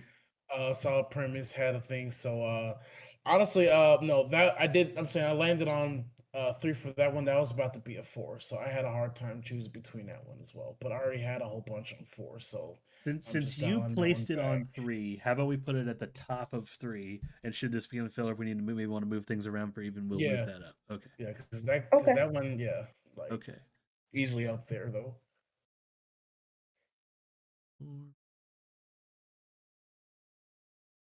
Okay. All right. Now, okay. This is, I feel I might be the only one who put that here, and I completely understand why. No, Sam. Yes, Lex. I put Ozzy's No. Dungeon at a 5. Ozzy's Dungeon. I have that as a straight up like a very solid 3, dude. Because yeah, like because again, like Uh, hey, you think about Nickelodeon's Mountain, whatever that crap was, like man, Yeah, that dude. like and the whole thing at the end, like what the crap? Yeah, 3 though, like straight up. I did like that one a lot. It was That was pretty good. unapologetically That was gratuitous. that was pretty good. I was like, I what's your wish? I'm like, oh my god, what? Dude, when they revealed what Ozzy like is, the dude on the slab and in the thing, It's just like like, right, what Wizard the of Oz, but like all twisted. Like, what is that? That fat, like, just oh, fuck? dude, like Where did you put it, Lex? I need to know. If you did you rank it low, Lex? dungeon. Like Lex, did that's you rank it crazy. low because of the actress, because of the personal connection? okay. Before I give my final score for this, let me just be honest. Okay, I did rank it a little bit lower just because it took an actress from my childhood that I've always seen play like this very You did, caring you nurse did. figure, and now she's like a freaking crazy ass woman who is doing all this crazy ass shit to people. So the mom that was basically cursing up a But storm and being all super fucking violent and scary as fuck. yes, that just Apparently like played like the sweetest lady in General Hospital, was it? yes, in General Hospital, she was the main nurse, and I can't get that out of my head. Um, so I ranked it at a 1. I didn't burn it, but I Okay. ranked it as a 1 because I still like the premise for it. No, that's good It then. reminded me a lot of Legends of the Hidden Temple. No, that's good then. Okay. That's what it's called. Yeah, Legends of the Hidden Temple. Okay, I was trying to remember the name of that show. Okay. Yep. That's good then. How about this? That means we have a 5, a 3, and a 1. That means the 3 is a perfect compromise for it. So, okay. In order to keep it from being crowded, what if we move Ozzy's Dungeon to keep it at 3 and move Suicide Bit up to 4? What if we did that? Okay. Fair. Yep. All right, Ozzy's Dungeon at That 3. was- I knew I was going to be the only one because I was a Nickelodeon Cartoon Network kid, and this one just tickled my weird bone. Just like, oh, fuck yeah. I knew I was going to be the only one doing a 5, and I don't care. But it's just, all right. That's okay. Hey, I probably scored higher than you thought what I was going to give it. You did. You did. All right. Now, okay. Now, the last segment for VHS 99, to Hell and Back. I love, love, love, love, love, love this short. Kick us off, Lex. Kick us off. Take us home. Because oh my god, it reminded me so much of As Above, So Below. It was giving me all the right vibes on like how to really fuck each other up in a universe that you don't know. Yep. And like everything that happened leading up to that, like the people were totally unsuspecting of all of that, even though they knew kind of what they were getting into. Like I just really enjoyed it. Also the actress that we see her face on the little thing right now, she did an awesome job. She like fully built in her character to her Yes. personality, and I appreciate that. I would summon Mabel. She seems like she likes to party. I love Mabel, so I gave her a 5. You gave Nice. Mabel a 5? Yes. What did you do with Mabel and to Hell and Back, Mr. Blexin? I have what that one at a high 3 straight up. I I like that one too because I like stories that do go into again, hell mythology, Dante's Inferno, like you name it, they're going through a whole Yes. well, it's kind of like why the whole reason for me also liking like the mirror thing, because like the mirrored monsters, because again, yeah, you're going into a whole different other dimension, and yeah, you're to hell and back, you're in a land full of lost souls. There's a lot of lost souls in there, and there's gonna be a whole bunch of demons in there tormenting you and stuff too. So it's kind of comes with the territory of everything. It's for me, like yeah, in the realm of Silent Hill and all that. Here you are in hell. I like it just for Yeah. those kind of stories too. So and watching the journey through it all, you're always gonna entertain me with those kind of Oh, stories. then this is gonna be easy because I actually put it at 4 for like for not just Mabel, but just the creativity alone of just like they're in hell, everything's dark, and whenever there's like a light from the lightning, it's just like all you see is just Yes. red smoke and fire, and then darkness, and it's like, I know it's gonna sound weird, but that feels like an actually pretty good interpretation Yeah, of what what hell hell could might look actually like. be, Yeah. like, like as weird as it is, even and but like for the creativity alone, plus the ending just had me fucking rolling. Just, Yes. I loved it. like so Every minute of it. So yeah, that actually evens out perfectly at like a nice 4. So that's okay. So that's it for 99. Oh, wait a minute. Is that ooh, okay. Okay. Interesting. All right. Okay.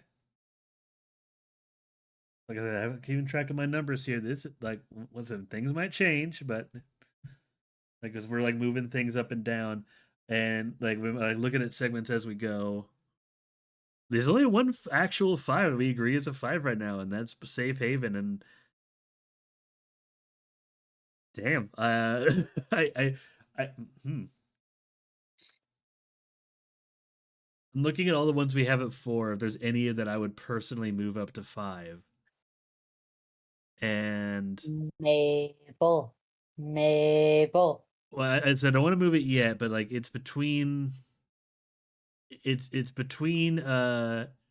for me, if I were to like legitimately take everything into consideration, move one up to 5, it's between the haunted house thing from VHS and Mabel.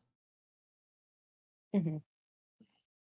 Gotcha. If we had to move one up, that's what I would be one of those two. If we really wanted like even this out and move one of those up, but but again like let's wait to do that as we go. But like let's move on to VHS 85. Okay, the through line total copy. Yeah, yeah. Trying to read some of these, but this is a weird through line. I'm just gonna say it. It what did it have to do with the rest of the movie? That's one thing we didn't really talk about because most of the other through lines, if they weren't like obviously bad, like with the viral one, there was at least a generic enough story going on to be told, or like they tied in with something else. Like each through line had a reason that either theming wise or directly connected with another story. This one, from what I could tell, what I can remember, didn't have anything to do with anything else in '85, and would fit better in Beyond if Beyond didn't already have a really good through line. But I'll get to that later. And I just, I don't know. I put it just because of where the Ultimate Resolution was and how weird and out there it was. I have it as a 2, but I have it as a 1 yeah, because, like, it Yeah. didn't really do anything for me. It was yeah, just kind of there. yeah, Yeah, I have mine as one. I was hoping with 85, it'd be like those classic hack and slash types and, with the themes and, yeah. but, I'm yeah, fine with compromising at a 1 like that. I only put it at 2 because, like, personally, because of just the ending, just weirdness, and just I always yeah. rank weird high. Ozzy's Dungeon, but Right, yeah, respect that because that's the stuff, like, if you could really get me on some weird stuff and I'm feeling entertained, then that's where I get my rankings from too. Because he, like, yeah, do a good job of weirding me out on some stuff. I already feel weird. Mhm. yeah. So yeah, it's not the weakest through line in the entire series. I really don't think it is, but it's when you really look at it retrospectively, I do agree it's definitely one of the worst, and it's more of a technicality. It's like it just kind of yeah. But all right, now the first story, and I'm gonna save the first story for a reason. Uh, well, you know what?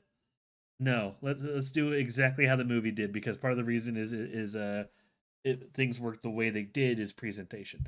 So yeah, the first story I think it's called No Water, No Wake or whatever, about the teens on the lake, and they were just basically being shot out one by one. Certain things happen, and let's just say they're not quite as dead as they thought. Yeah. So I will grant this short. And this is one thing 85 did, which I think is going to be very love it or hate it, and why I think it's a lot of people see it as so jarring compared to the insanity that is 99. This is a very grounded VHS compared to most of the series, Hmm. and despite some of the weird shit that happens later.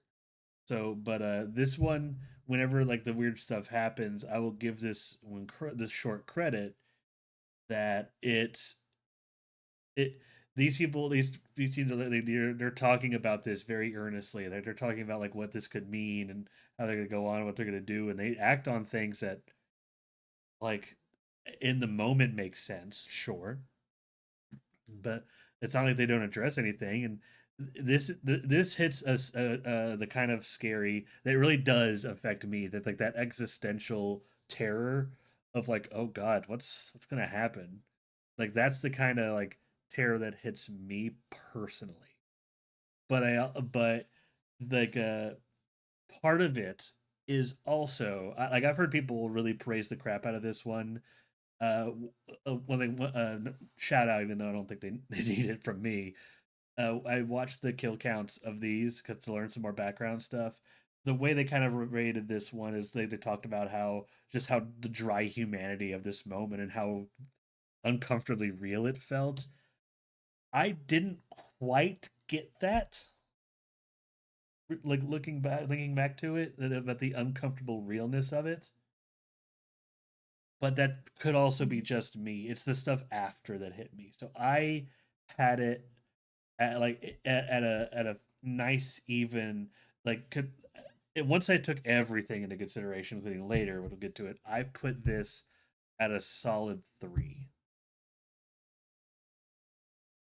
I also put it at a solid 3 because I like what this movie does in particular with it. But yeah. It's dry. Like I said, it's like kind of a dry, somber, like kind of terror, but it hits me, and like I'm fine if these things want to be different. If like each VHS should have some sort of theme or tone, like a 94, 99, and 85 seem to have a general theme of year, I guess. Like this just like 85. I'm going to talk about this for the next two segments. The year 1985 doesn't really play as prominent as what they would want to make you believe, other than just an excuse to have lower quality if they didn't have a board budget, I guess. But like they use that as an excuse to make more grounded shorts and more real. Like I don't know. But yeah. So we both had it at 3. Where would you have it, Mr. Blexin? Yeah, no, I've also had that one out of 3 as well. Again, like at a certain point, because some of the VHSs, I feel like, and I want to kind of like rewatch some of the other ones, like the later ones, like 85 and all that, because I went in there with an expectation. However, some of them kind of felt like they were running together, like 85. Again, like I said, I was kind of hoping for like something like Jason style found footage, something like that, and you know, 85. It had some stories that kind of just existed. Again, I really just need to revisit some of those, but I'm having a hard time really calling out what really like stood out for me the most with that one in particular. Yeah. Kind of the same with Beyond, because I feel like there were so many other ones that hit so hard that it's kind of hard to top off some of the bigger ones that you did in some of the previous films. So no, I get that with like I will say that like for the most part I ranked like the ones in 85 low, but like so we can put this one at a solid 3. Like it's actually quite good. So Yeah, we all that's it. agree. Yeah, definitely solid 3 for sure. Okay. So Yeah. that this Because one's a again, I solid don't 3. think anything could be as bad as Viral. Like we can be all be No, honest there. Like it's like not going to be as Yeah. bad as Viral. It's just at Agreed. a certain point once you have so many skits, trying to find like what really makes each of them unique. When after a while, you start running into the same story type of lines. Satanic ritual, something gets like in this one, some kind of body horror. Other one, there's an alien. So yeah, I can definitely see like for me where I can kind of get bored at stuff. However, yeah, I still keep that one at a solid 3 though. Like I yeah. said before. Mhm. So, yeah, so that's a solid 3. Now the next one, God of Death. At this point, I think I actually did it in the last segment, but it's a weird tradition in like these VHS movies where one of the segments is going to be a foreign language segment. Yeah, And like I'm not against that. I mean, sometimes you have like all these foreign filmmakers that can make better horror than we ever fucking could. But like in certain circles, God of Death though, I it just for the I visual, I is fine. But I had this as a 2 because it just didn't quite hit. It's just the earthquake stuff hit more than the actual what was happening under it. Yeah. I definitely have that one as a 1. And I would sit there and add on it like I was adding to what I was saying for just 85 as a whole. Again, after a certain while with certain things, you start doing certain storylines all over. And so once you do something like Safe Haven and you go to something that's like the God of Death, when you start Yes. going into, we're going spelunking in an ancient tomb and we're gonna conjure up an ancient demon, whatever, and this is on the God of Death.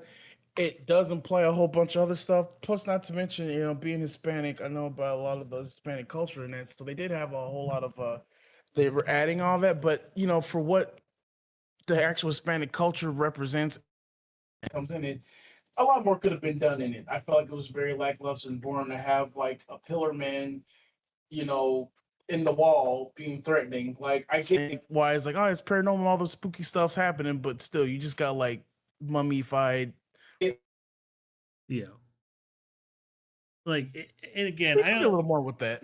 like Maybe a I little more mental torture or something. I don't know, but yeah. yeah, I'm fine with dropping it at a 1. I only had it at 2 again for like the spectacle of what happened with the Exactly. God of Death Right. Yeah. itself. Because But there's that. For me, it's like like God of Death. I was really expecting stuff. It was like, oh yeah, in Hispanic culture too. Hey, maybe we might see some cool stuff. And I'm like, right. and that's all we got. Okay.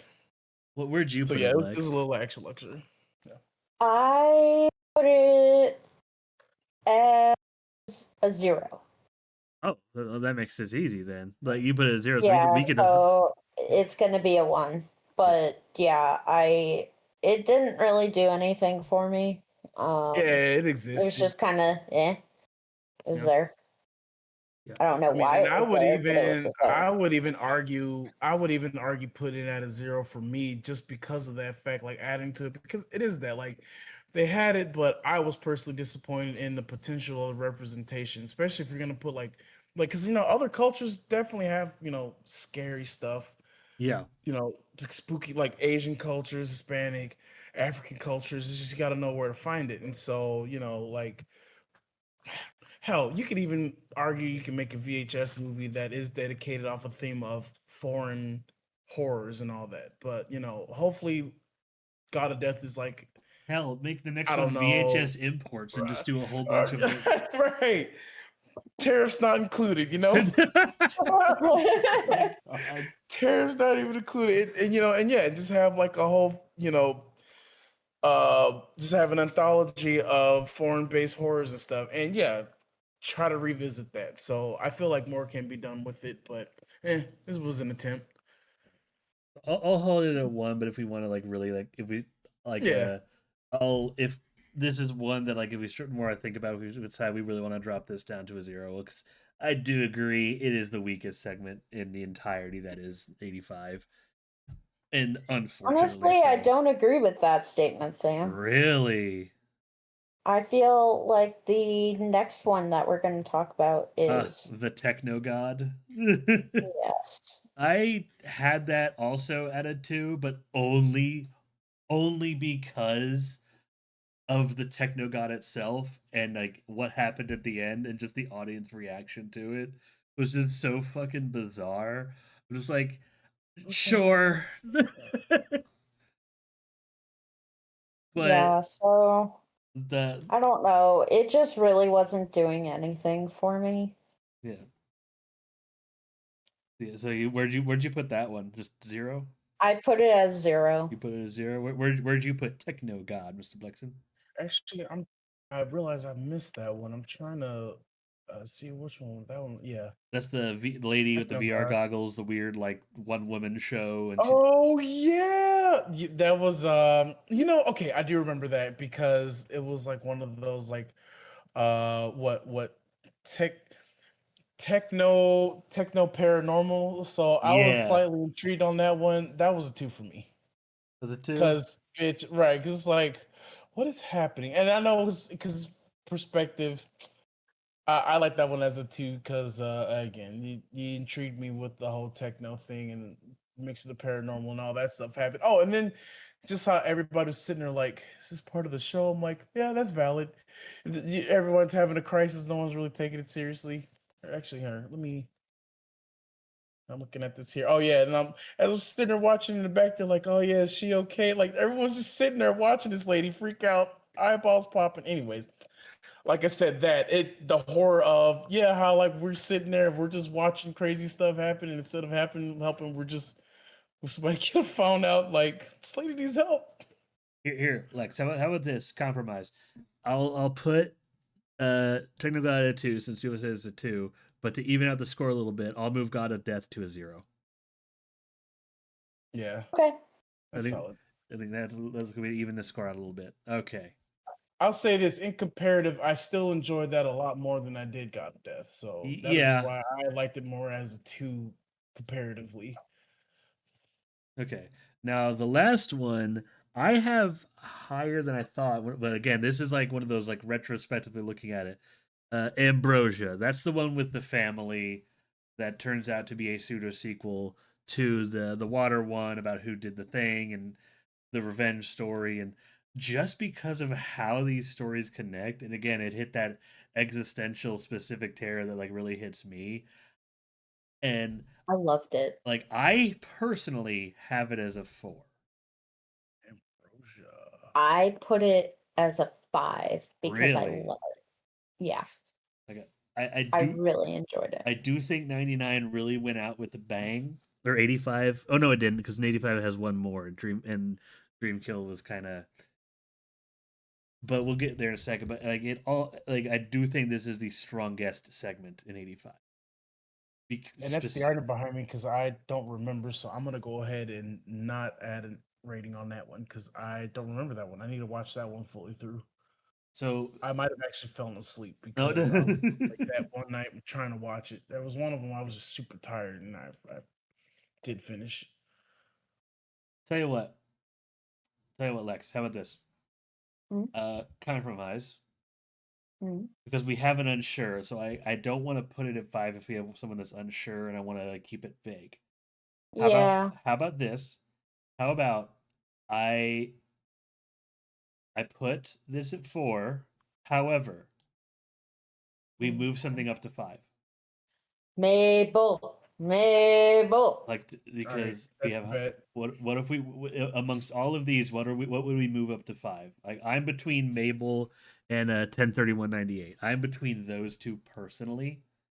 Mhm. I really like Mabel. What do you think, Blexin? That's a very hard one because I like I do very much like those two here.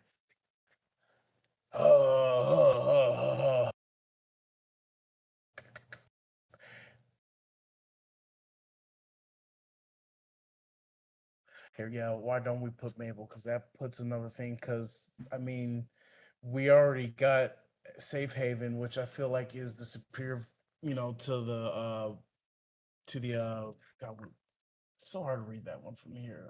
The haunted house one. But Mabel, yeah, that one's unique on its own. So I'll definitely go with that one too. Okay, all right, Because again, it still felt very Dante's Inferno-y, and I was like, you know, it was- I like the story for it. okay, interesting. Let me change something real quick. There was an edit done there. Bam. Okay. Bam.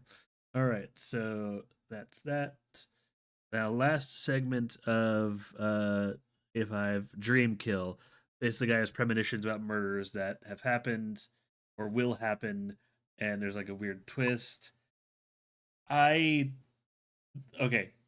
This is one that I feel that the premise is so much more interesting than everything that happens.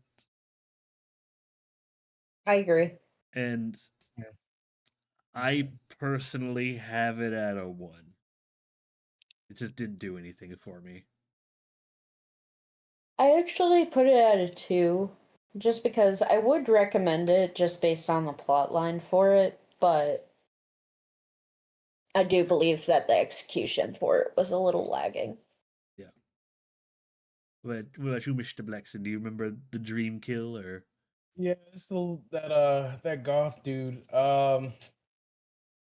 Yeah, no, I'm about the same. I mean, like I said, it was interesting, but I remember that one just being like of a sneeze that didn't really happen. Got good momentum, I but yeah, that's a no, what? Yeah. That's a So good analogy yeah, for it. it was, and I felt teased in a way. So where'd you end up putting it? that one, I might just be hard on it, but I had that one on a 1 for me. Okay, no, you're fine. I could Okay, compromise down to keep that one at 1. then Yeah. it's going to a 1. All right, plus 1. Okay. Interesting. Interesting. Okay. Like I said, I'm keeping track of like where we're at with certain things, how they're ordered. There's certain surprises, but like, more I think about it, like, yeah. Okay. Now we're moving on to VHS Beyond. Okay, before we get to these last two movies, I am convinced this is where the discourse is going to be the most because these are the most all over the place segments in all of VHS. Holy fuck. Oh man, like people are going to have feelings about these. But yeah. So first, the easy VHS Beyond, doing the through line of that. This is one of those slow burn through lines of all these people reacting to how about like, oh, aliens can't exist, and it's like, okay, well, we found something that might convince you otherwise, and then getting all these people that people do know, like the freaking corridor digital guys of all freaking things, like reacting to this and actually giving a pretty good performance of just holy shit, the fuck, and like and props to the when they show the event happening, they didn't do the cartoonish thing or get too grotesque with the horror. But it's still scary. Like oh god, this is something that maybe they are doing. Like this is like a realistic portrayal of what certain people would do if they were trying to research and do things to us. Mhm. And that just Yeah. makes it so much more scary. Like so to that end, I like the through line, just changing it as like of all of the VHS movies, I do believe that VHS Beyond kept on theme the best with like just being sci-fi, like alien focused, but generally sci-fi. Mhm. So to that end, I put its through line at 3. I put it at a 0 because I didn't really care. Didn't really care. That's fair. Not really. Where did you put that through line, Mr. Blexin? For that one, it's kind of hard miss. I did end up on a 1 for that one. Ah, okay. Yeah, I'm Uh, just again, like I said, Beyond. I like certain parts of Beyond, but it wasn't always Beyond didn't fully capture me for all of them. It was good. Just it wasn't all of them that were like, oh yeah, like crazy. Because again, like you said, it was all over the place. Some were for me pretty hit, some were pretty miss. like the hits hit hard, the misses were low, man. Mm. But you know what? I'm fine with putting it at a 1. I'm fine with putting that at a 1. Just know that if you're a sci-fi guy and you're into the alien horror, this might hit you a very certain way. So I'll put it high at number 1. It's definitely okay. I know for a fact y'all don't agree with me on this, but again, I love weird shit and I love creature effects because to that end, I personally put Stork at 5. Oh no. That's actually Oh so no. funny, dude. I kind No. of put that at a 4 for me because Hell the like yeah, brother! this reminds me of Oh. Gantz. This reminds me of Gantz because there's a whole segment of that too where there's like this weird fucking matriarchal like alien bird thing and this like little dink and I'm like, why does that freak me out? So seeing this in like a live action version, I'm like that's crazy. Yeah. Dude, So I had that at a 4 because I'm like, hey, good job for giving me peak interest on that one because that stork thing was like really weird and creepy to me. I'm like, oh, I hate that. I hate that so much. And like it's bird den. and also like the if there was a show called Wardens about these people just hunting monsters and aliens and stuff, following like fucking like It was like ice, Gantz. Yeah, that's yeah, what Gantz was like. It was like you're just hunting aliens and all that, but like you start finding out why and it gets really dark and like, oh. So yeah, so it just kind of reminded me of a whole bunch of stuff like this is crazy. But hey, bravo. So Lex, where'd you have it? Where? Stork. It's like So I Stork. put Stork at a 2 Ah, because I did really like the Wardens. I really did. I'm just not a fan of evil storks running around, okay? It's not really my cup of tea, but I gave it a solid 2. Uh, yeah, it was okay. it was so freaking. I'm like, what is that? And I'm Five like, and four to two. Since I compromised down for that, would we be okay with putting this one at 4, just as the compromise on this? That's fine. yeah. Okay. Heck yeah. I'll take it. I mean, I'll Victory. even like sit there and like if Griffin. it's up for Lex with the average, I'd even At least I got one of mine up to 5. Resident Evil. I'm just happy. Griffin says Stork is the best Resident Evil movie so far. Honestly though, because it felt like all of that, stored BOWs. Well, and because at first you think they're like zombies, and then for a second I was like, are these guys like symbiotes? Like, what's happening here? Yeah, and then they And then get you up see the again, and they got like, the stork, weird and I'm like, effects of just like everything just unhinging and just like, I was it's like, just like what what? the Yeah, fuck? If there's legitimately, if there was like a fucking stork. Discovery Channel, History Channel show called Wardens or something on Netflix of people hunting like monsters and shit with that level, I would watch every episode on repeat, dude. That would be so cool. But like easily my personal favorite of the ones and beyond, easily. Um, okay, Dream Girl. I didn't hate it. That's about where I feel. I didn't hate it. Uh, I have it at a Yeah. 3. I put it at a 2.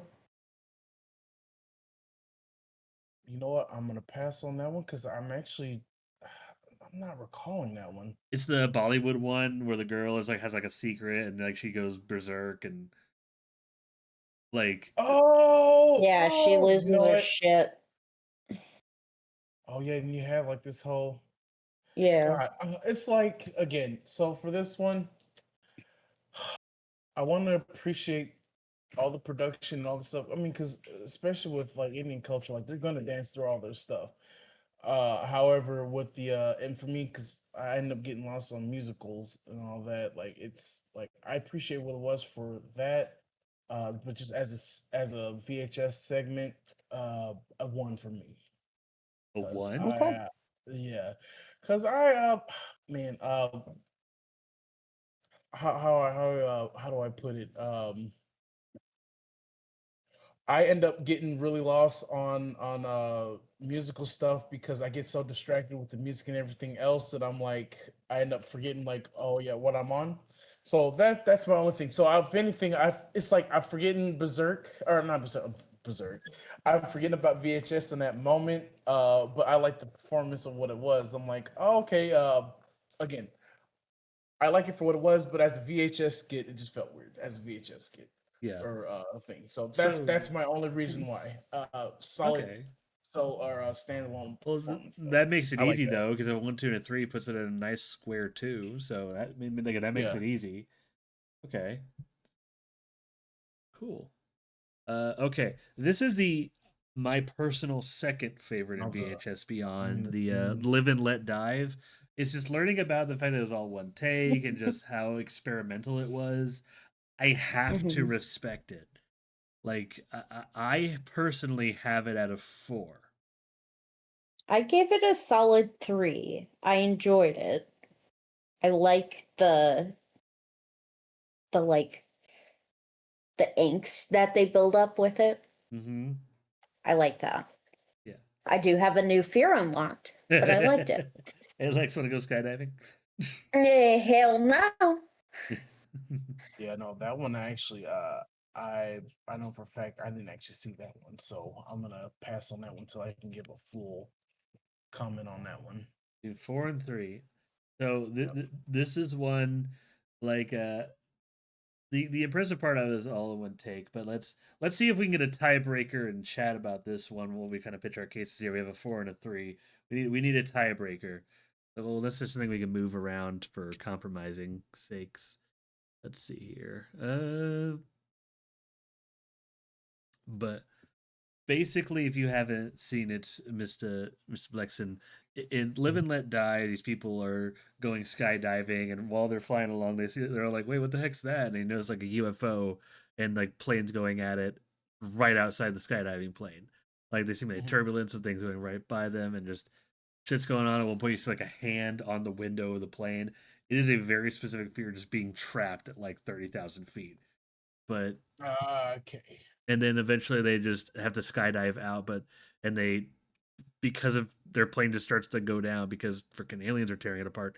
and they go into this tangerine field, and slowly one by one they're being picked off by aliens that credit where credit's due. They didn't default to just the little green men or like the weird like freaking hunched over forearm design that's in all freaking aliens in Hollywood nowadays.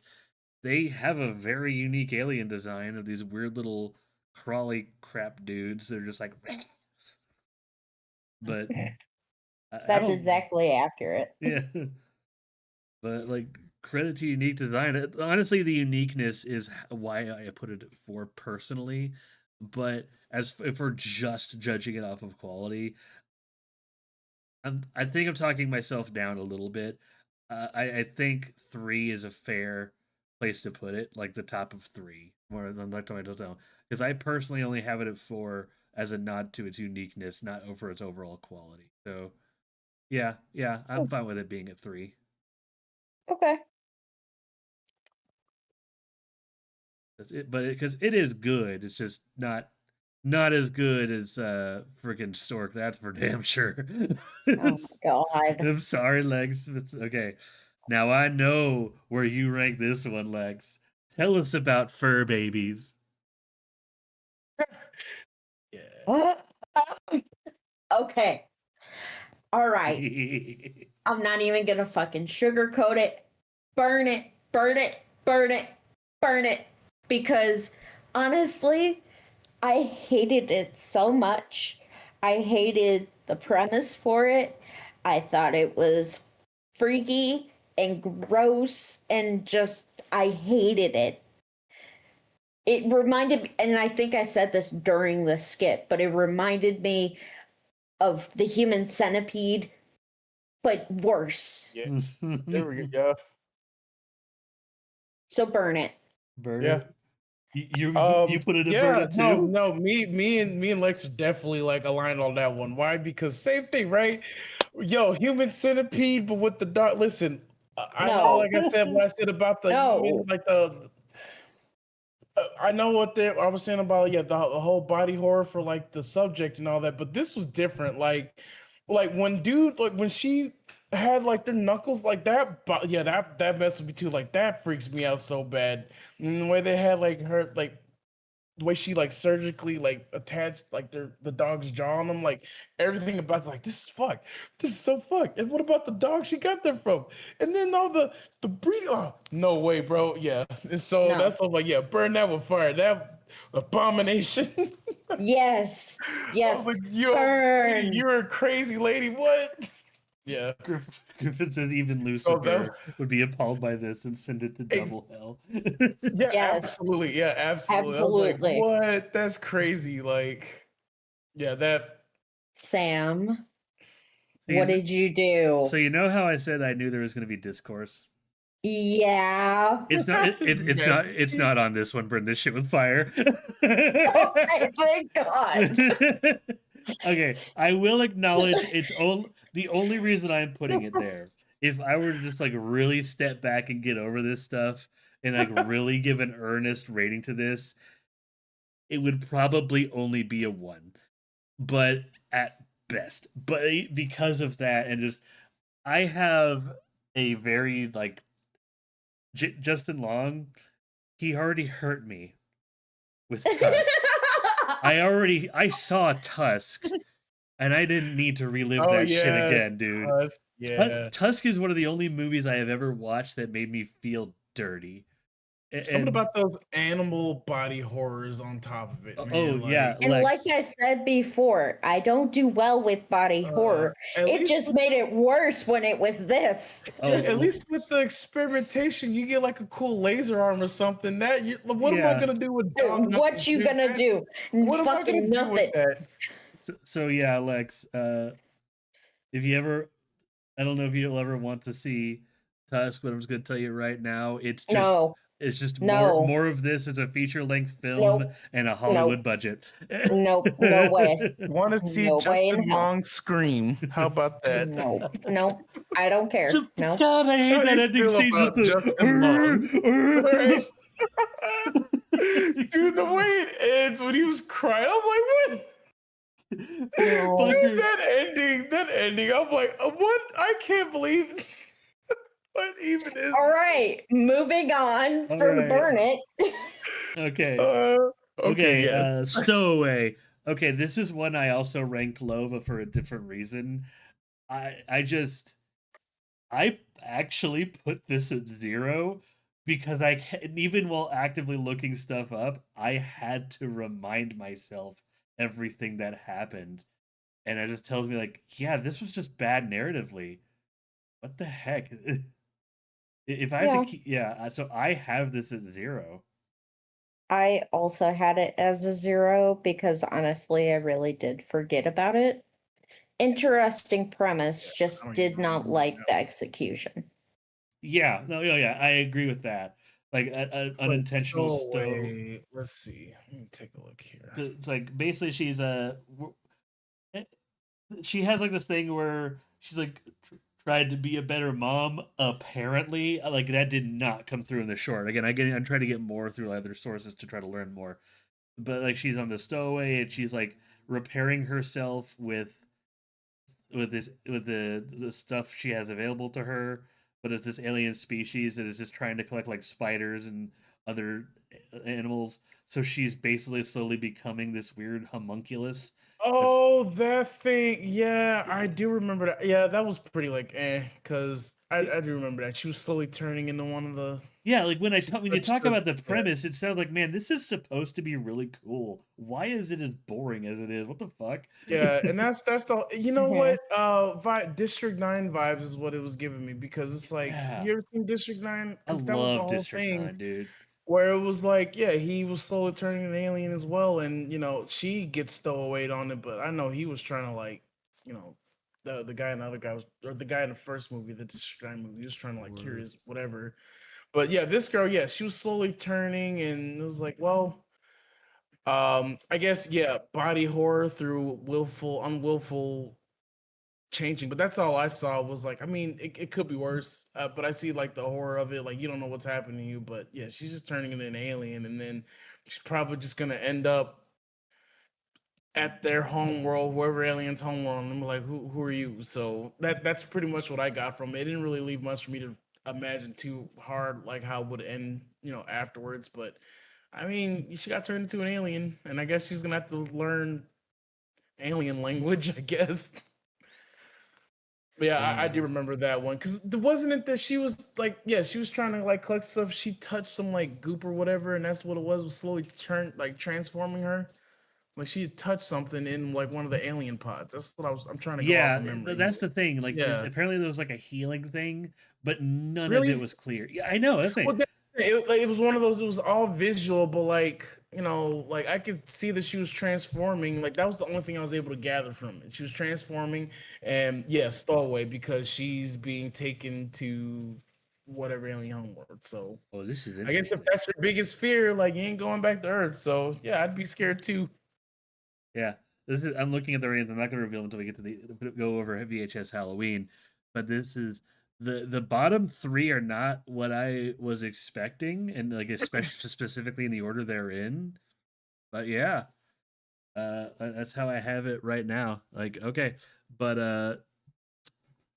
let's see the now VHS Halloween. This was the most recent run. This would be like the most fresh on our minds.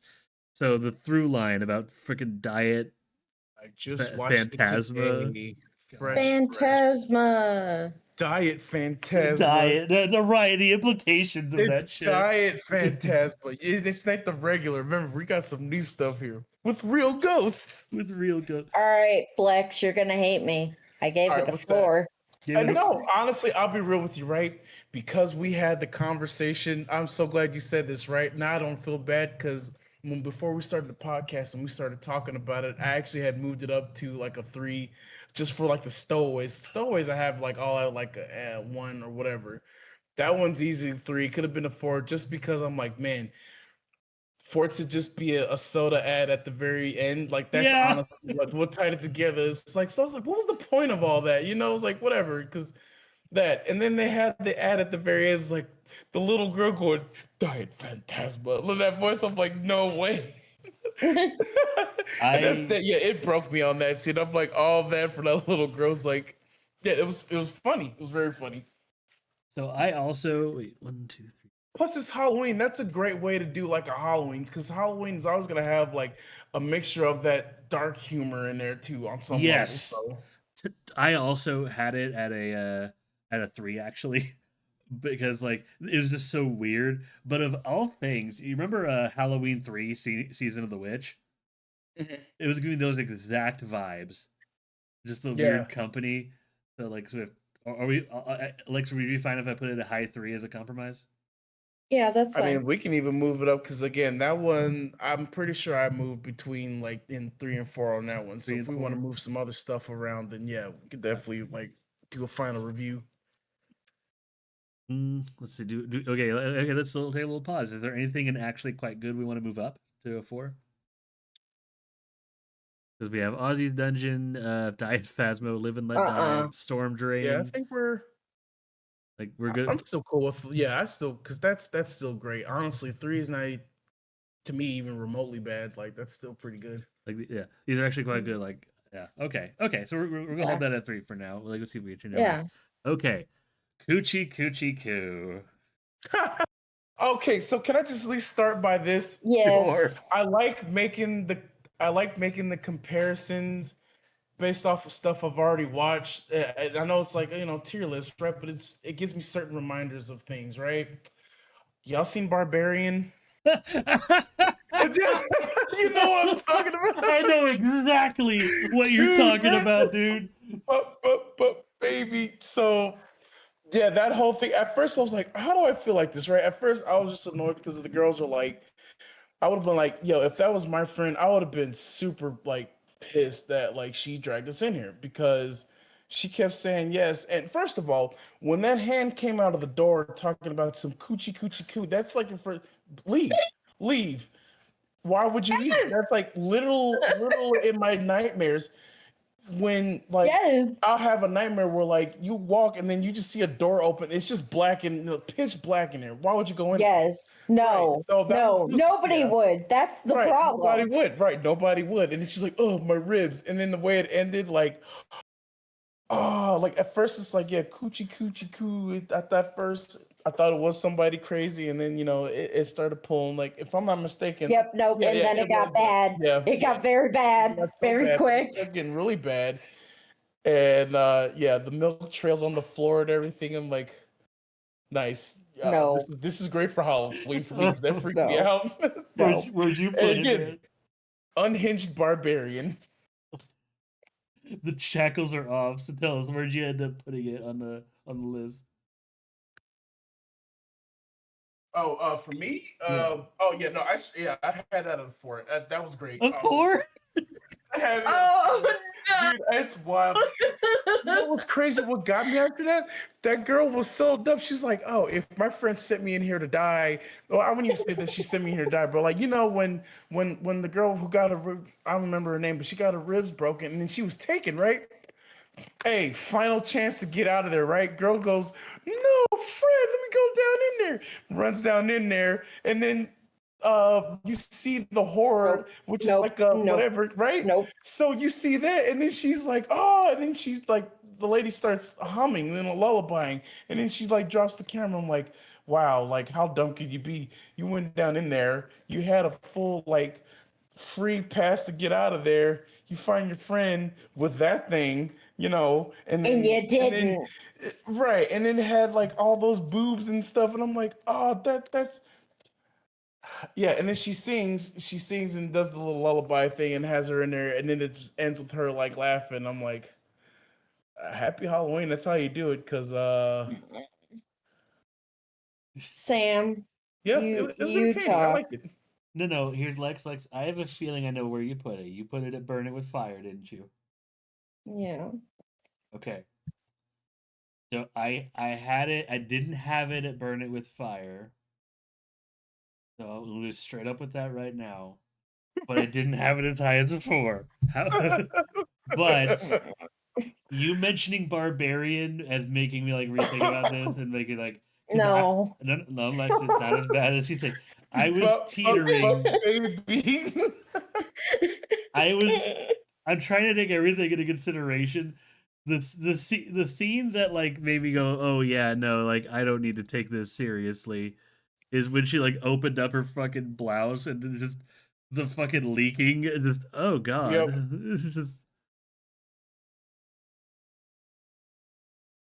So what did you rate it, Sam?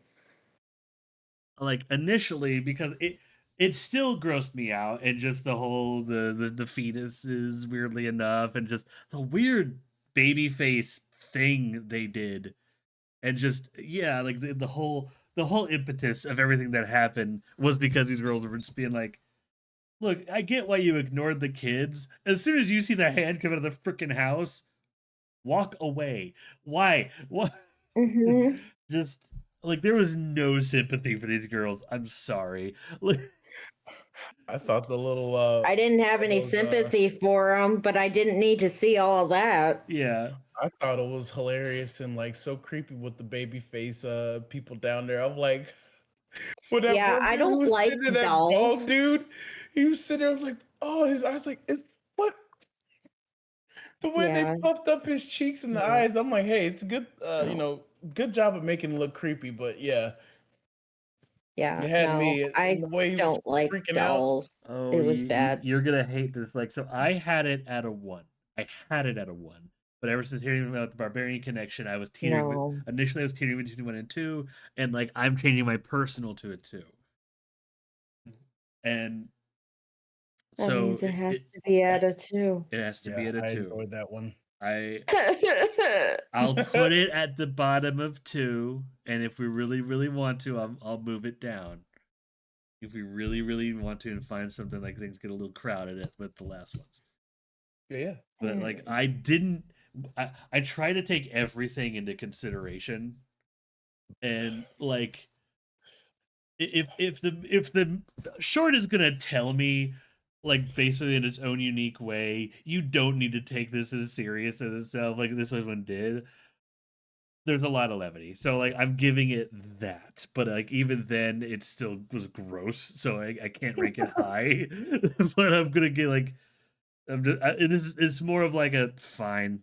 Like I'll recommend it to those who are into that shit. I guess that's my personal take, Lex. Mhm. Mhm. All right.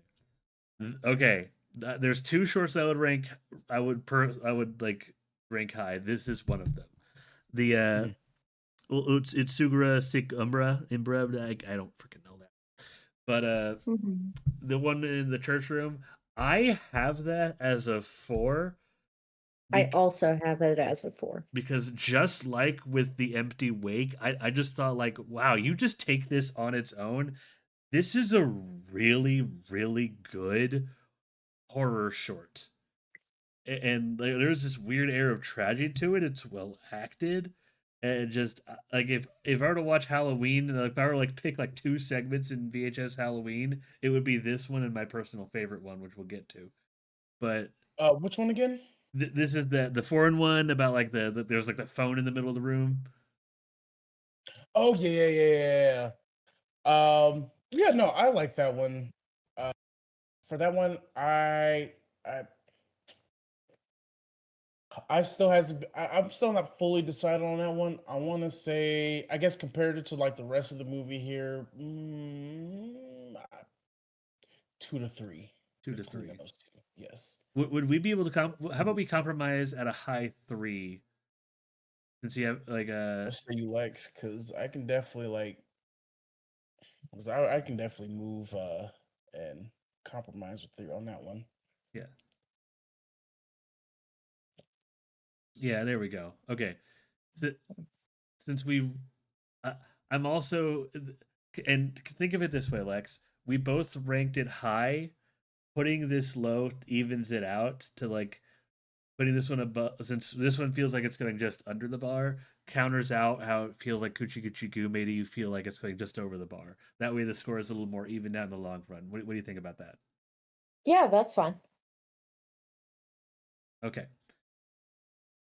So like I personally rank it high as a four. Like I really liked it. But yeah. Fun size. God damn it. I hated this.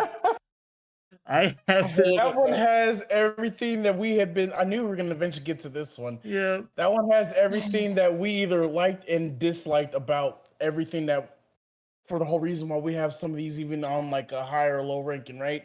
Because of the fact that, like, for starters, right, all the body horror, all the mutilation, dude had a whole chocolate dong in his mouth, and then he chewed, and it was Yeah, I like did actual hate this nut kid. came Yeah, out. the I'm like, fact that it's actually a dude, dick. What the right? fuck? It actually was. Oh, what? Okay, right. But I love the liminal space aspect of it, where it's like like kind of like a mix between SCP and the whole liminal space. Yes. Only asked for one. You decided not to follow the rules, so you got two. Then you end up getting sucked in. They all got sucked in cartoonishly into like that whole, like, that liminal space. That was like that warehouse slash whatever, and then ended up going through all that mess. You know, Yeah. it was a I liminal said this to space. Sam when we were watching it, but it Mhm. really reminded me a lot of Poppy Playtime. Yeah. It's like, yeah, it's like Backrooms meets Poppy Playtime, because yeah, that character reminded me of Candyman, or that was the name, yeah, the Candyman from Lethal League. Oh, the Remember that smile face. time? Yeah. Yeah, smiley face dude. I was like, it's like that dude came in a liminal space. I'm like, and he's like an entity too, so you can't even kill him. And like, and it got weirdly like cartoony, which, yeah, if you ever play any of those backroom games, as well, like those entities and stuff like get really weird too. So yeah, that with the Poppy Playtime, I'm like, I like the direction that they're going with liminal space, especially if you can introduce a new type of horror. They had me on that, because again, that whole liminal space, just the whole idea of you getting in here, that doesn't even mean it's a guarantee that you're even getting out. That alone to me freaks me out. Like, I might potentially be stuck here forever, and then you got that thing. So, which, oh, and then that one part at the very end. Oh my! Before the kids and the mom, whenever the girl with the camera and like the guy who like wanted to just sit there, he's like, "Oh, marry me, Oh yeah, mother." the I don't. Yeah. I don't, and kicked him, and it's like, wait. Again, Halloween, right? Because yeah. it's still, the whole thing was Halloween based. That's why for me I had it at a 4, because Halloween, it was Halloween. It Yes. did the mark on the whole movie. So that one in Coochie Coo, because what that's as normal as Halloween as you can make it, for me, and for things to get really crazy. And then you have the liminal spacey candy thing that ended up sucking you into like this Mario tunnel of hell. Yeah. That's why I like that one. So that was a 4 for me. Where'd you put it, Lex? Because Burn it. you put it at burn it. Yeah. This is awkward because No. I have it at a 3. Here's the thing, I like it a lot. It's one of those ones where like I know this is dumb. I know this is goofy. The I know goofy this got is me. That's weird. the saying. The goofy But got me on that one, dude. it's the good Goofy. I wanted to give it higher. The only reason I couldn't is because of the scene where like the one dude gets chopped up and they're looking at the candy trying to get the key, and like they can see in the monitor where the key is, what the wrapping looks like. It's like, oh, it's in the hand wrapped in the big wrapper with this on it. All right, just start grabbing candy. Is this it? They pull out like a tiny fucking thing. It's like, oh my god, you idiots deserve this. Like, I was just banging my head against the wall, just trying to. These people have no sense of object permanence. And then just. Oh my god. So, like, that wouldn't really get to me. So, I have it as a 3. So, Lex, I'm sorry. Like, I kind of want to help offset Coochie Coo. Ken, you want to put this one at 3? How about this? How about this? Compromise. We put this at 3. We put Coochie Coo at 1. Compromise? Okay. Okay. Compromise. Compromise. All right. That makes the math easy. All right. That should be 6. I'm like looking at specifics here. And wait. hold up, math isn't math. I have two of the Halloween ones. Three, 1, 2, 3, 6, 7. The through line. Okay, okay. The math is mathing. The math is mathing. Okay, interesting. All right. Now, okay, this is one. I know it's not going to end up there. The kid print. I have it at 0. Yeah, I had that one at a 0 as well because I'll say this, my comment, and I'll just leave it at that. Basically, it's super Gacy, super John Wayne Gacy Yeah, for me, and I'm like, huh, that was just more like on the to the point was like that was just like straight up for me watching, just like uncomfortable, especially yeah. with the kids and all that shit. I'm like, huh, I got that one at a 0 for me because I was expecting something funny, especially after the other stuff there, that happened. And it was like, and don't worry, kids, at the very end, he's like, I just want to help all the children and I'll be coming after you soon. And I'm like, I get this, they're trying making that a horror, but yeah, Okay. that just felt like children saw. Yeah. I'm leaving. I'm not gonna get a -1 because I didn't hate it because like there's parts of it that I was following, I was liking. It's entirely like there's the tone, but also the ending, and just like to me, it Yeah. doesn't make any fucking sense. It's like, all right, you have these two people, these two kids being tortured by this guy, and you have another guy who just pops in there, and he's clearly trying to go against him. He's like, "What is going on? This is wrong." And their first assumption is, oh, he's working with them. Let's kill him. And then just all the Yeah. bad shit happens. It's just like, why? Like it's like the Yeah. worst possible outcome for almost no reason, and it just upsets me very greatly. Yeah. Which and for that, if that was the objective, hey, bravo, because that Yeah. was the objective to upset or whatever. But for me, it was like, yeah, but that doesn't offset like just all that. And again, watching the Yeah. kids and all that specifically was like, I don't like that. I like Yeah. really just don't like that. Okay. Mhm. And I also put it at a 0. So Yeah, zero, Even zero, zero. even that one consensus. was It's yeah, a that was even because yeah, that I didn't like that one. yeah. Made me uncomfortable. Like the other shorts that feels right for me because the other shorts, no matter how they made me feel, like either I'm going to remember them or I want to remember them. And then just by say every other short in Halloween, I don't want to remember Yeah, Kid I Print. don't want to remember that one either. Like, yeah, no thanks. But now this one, I don't know if y'all ranked it this high because I am a big nut The for last creatures. and final. The Home Haunt. I personally have it as a 5 because they went for the freaking moon with this one, dude. And I Same. appreciate the hell out of it. Do what? That was the same one for me. Like after that one, I'm like, this is VHS, y'all. Whoa.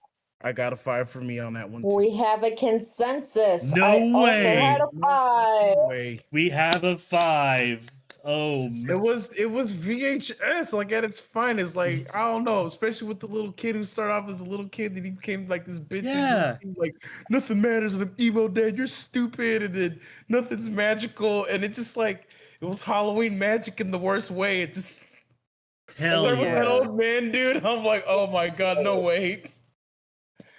That Heck was yeah. great. All right. Yeah.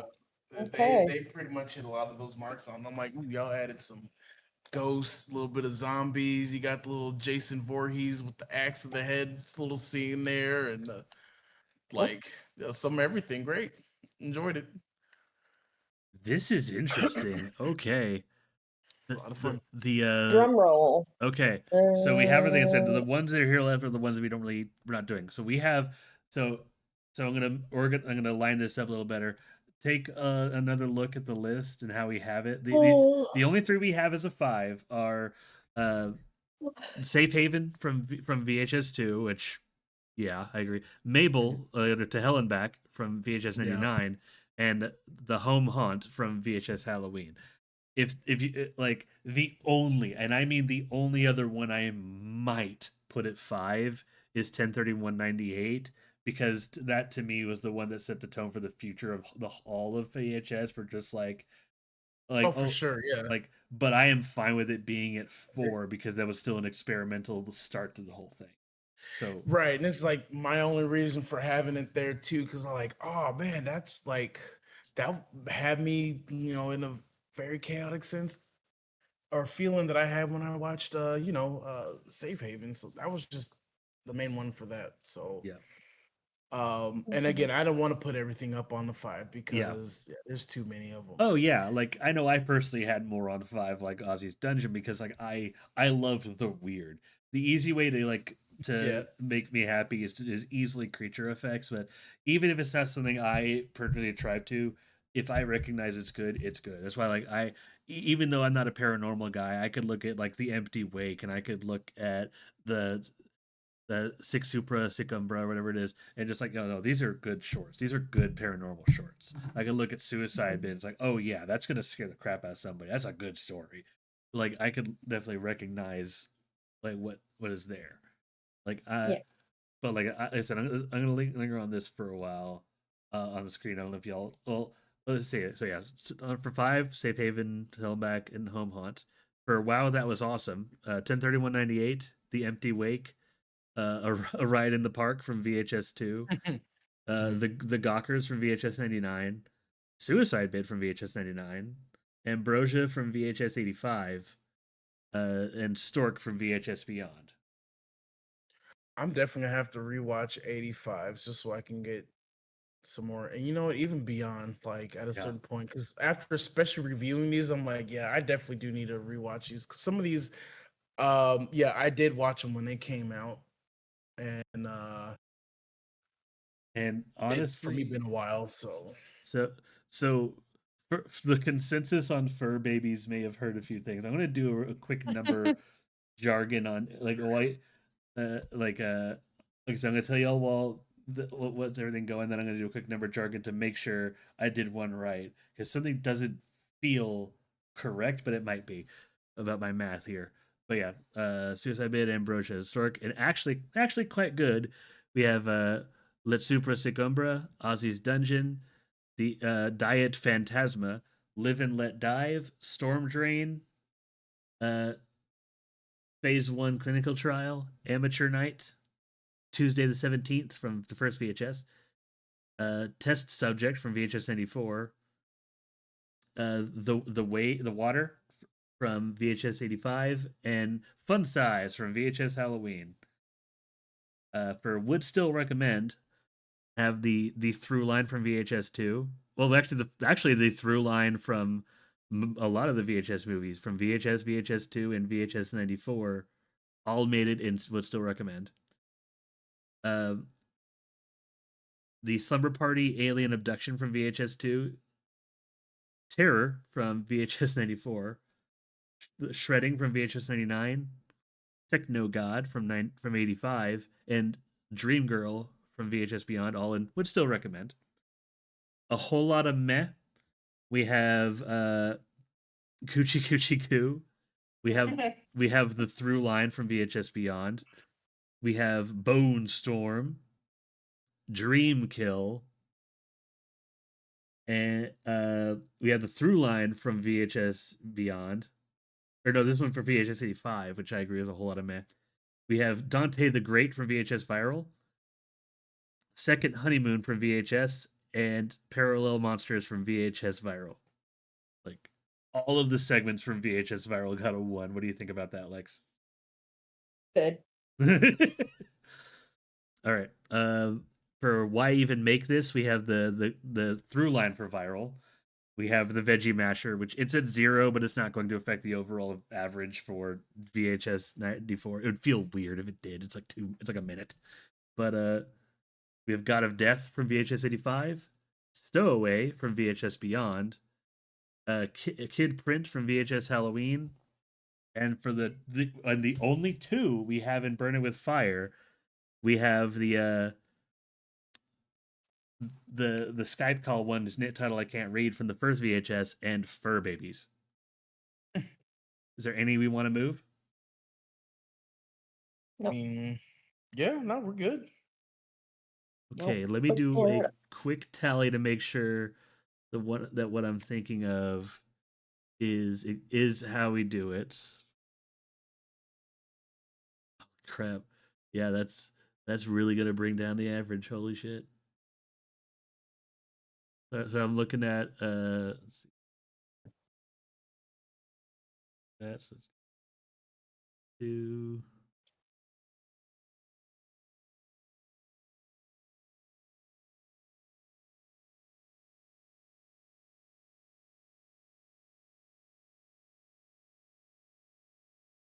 yeah, that's exactly right. Okay, this is surprising. I guess y'all aren't into crystal horror because at the bottom, with no surprise, the least favorite VHS movie is VHS Viral. Yay.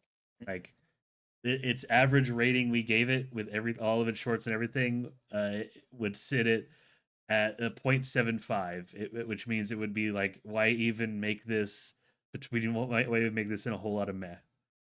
Is Yeah, that where I you? mean, which is pretty much what described the movie in general, viral. Like, why even make Hmm. this? Because that's what it felt like. And I was Yeah. kind of disappointed because I thought maybe a little something. I was like, oh, they might do something weird with social media, but I don't know what to really else expect from that. It just, yeah.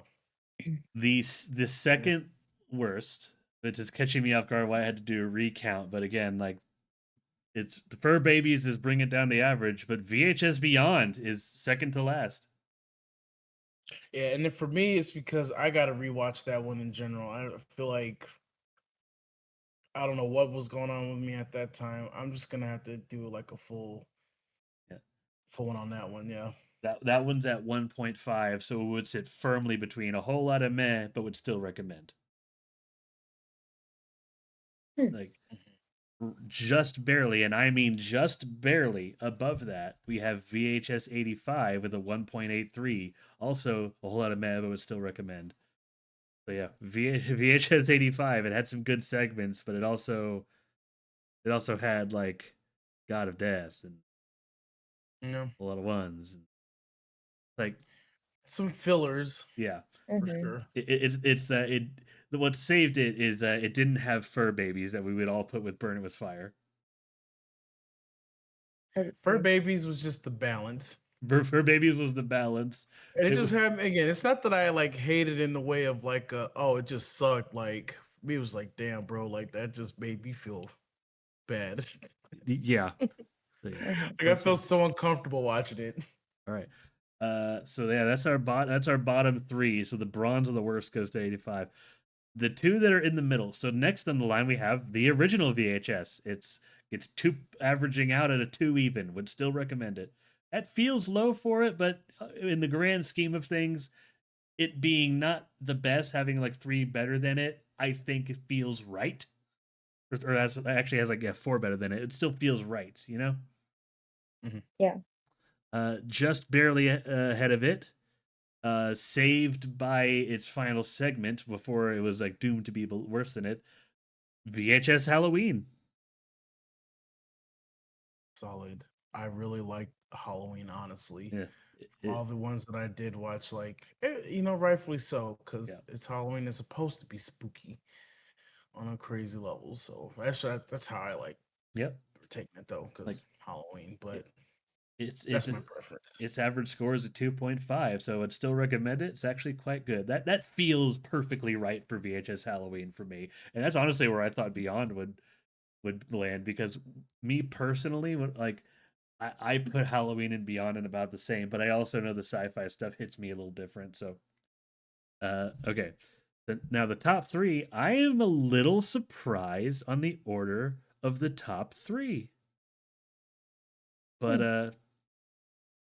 the victor of the bronze is VHS 94. Interesting. Okay. Like, and I think it's because when I was looking at this, it didn't have. There was like very few bad segments in VHS 94, and that's not counting Veggie Masher, which I'm sorry. Like, if we count Veggie Masher, that's going to be on a crutch, and VHS 94 would be lower than. It would be close to. Veggie masher. Yeah, it would be. If I counted Veggie Masher, let me. Hold on a second. So let me do some quick math here for VHS 94.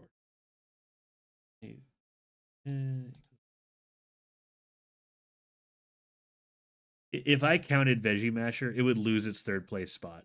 It would be lower than VHS Halloween, and that doesn't feel right.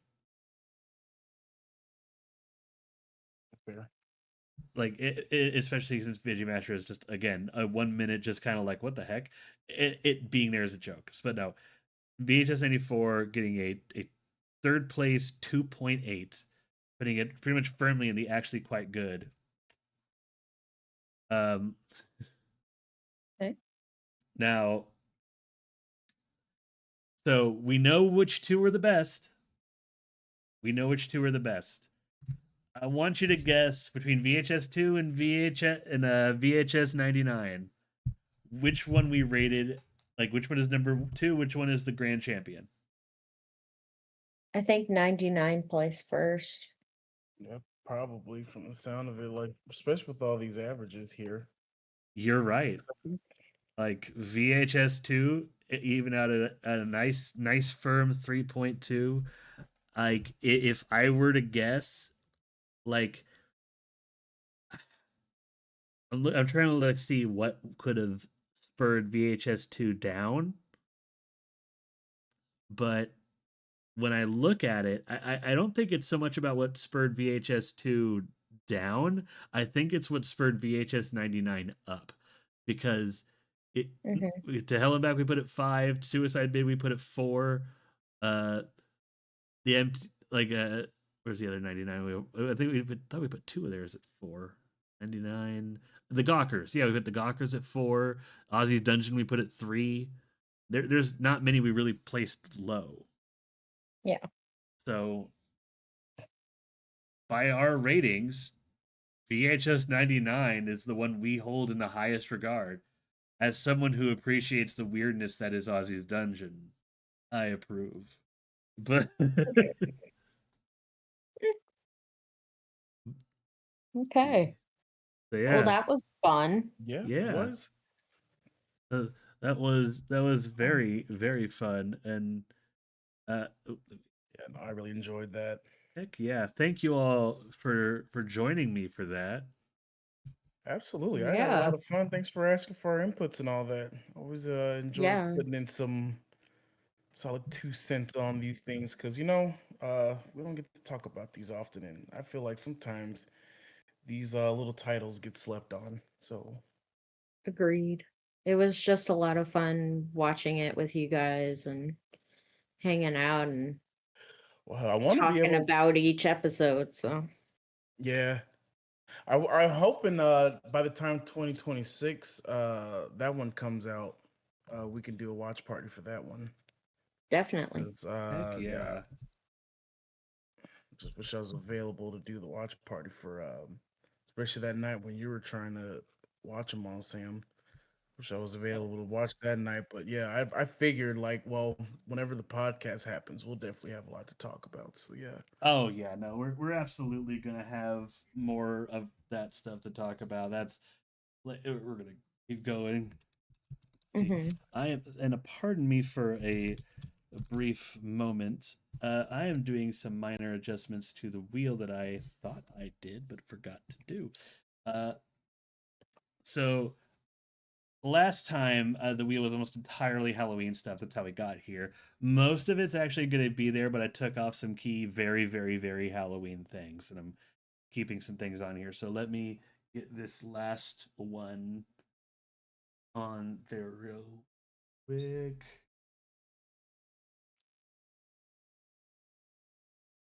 Did I? Oh gosh, I have it written down. I have it written down. Where is it? I am very disorganized right now. I'm disorganized today. I thought I had this pulled up while we were like talking about this stuff, and I was ready to see.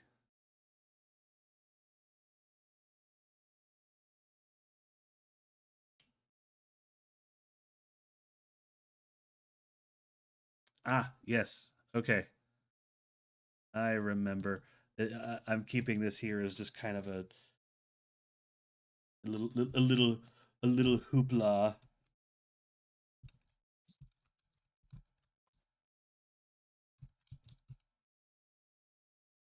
Bam. All right. So the wheel, the almighty wheel. No going wheel. The topics we have on there. So the ones that carried over, there is Who Goes There, It's the Thing. Basically, that's going to be a three-way look between the original, The Thing from Another World, the John Carpenter's The Thing, and the 2012 remake, which I posit, it wasn't that bad. We're gonna I have let's see here, Critters, because yeah, honestly, I could talk about Critters any day, any point of the year. I'm a big monster movie nut. There's four Critters. Technically, there's more than four Critters movies. There's also Critters Attack and other things that I haven't seen, and this would be a good excuse to find a way to see them. There's the Cloverfield trilogy. Let's get weird with it. Not really self-explanatory. Cloverfield. I'm gonna keep Jaws on there until I cover it. But pulling out the really Halloween things, I added one is Wicca. This is pseudo Halloween because this is movies like Missing Link, Paranorman, you know, Coraline. Paranorman's great. Yeah. Yeah, like Wicca is like this is like the last bastion of stop motion. I would love to have a chance to talk about it. They have so few movies under their belt. I haven't talked about them. I had it included The Mummy with Brendan Fraser. I didn't talk about these three Yay. movies yet. And then because there's only two right now, but National Treasure with Nick Cage. I thought there was 3. If there's a third one, I don't know about it. And hey, I know I've seen 1 and 2, but And then the last one is The Guest Decides. I'm gonna give the honor to both of y'all. So y'all like if the guest decides, if y'all could come to a consensus, basically you choose between one of any of the other 7s to see what's going on. But without further ado, let us spin the wheel.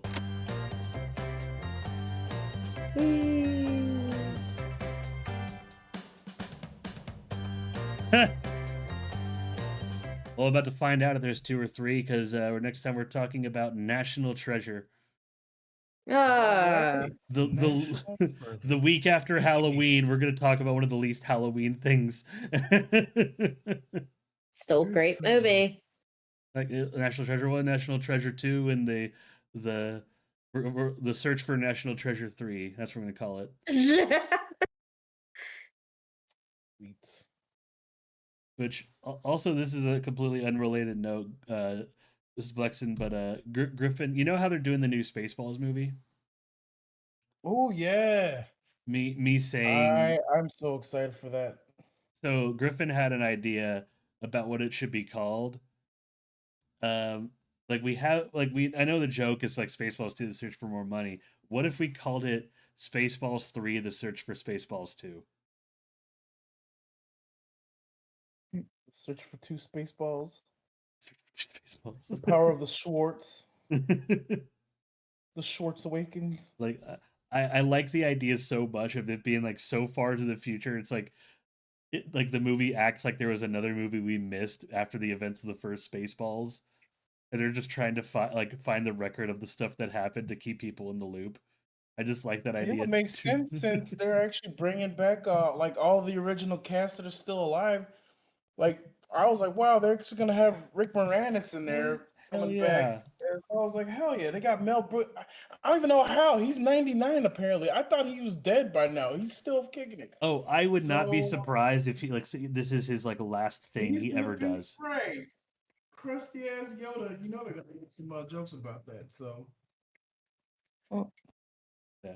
Well, yes, thank y'all I'm for so joining. For again, this was really fun. I'm gonna save this tier list. See if I can post what we did with it on the Discord here. I like how it turned out. Yeah, this was a lot of fun. Like, I wish VHS Beyond ranked higher because I personally hold it up there with Halloween, but I'm okay with where it is. Like this is a group effort. yeah, just Yeah. first with that first one. I mean, at a certain point, if I like to go ahead and rewatch some of these for Oh, absolutely. Tis the Halloween season. Like even for all the bad we talk on, like something like VHS Viral. Well, it's technically the worst in the VHS franchise. there's something to like in each of the segments.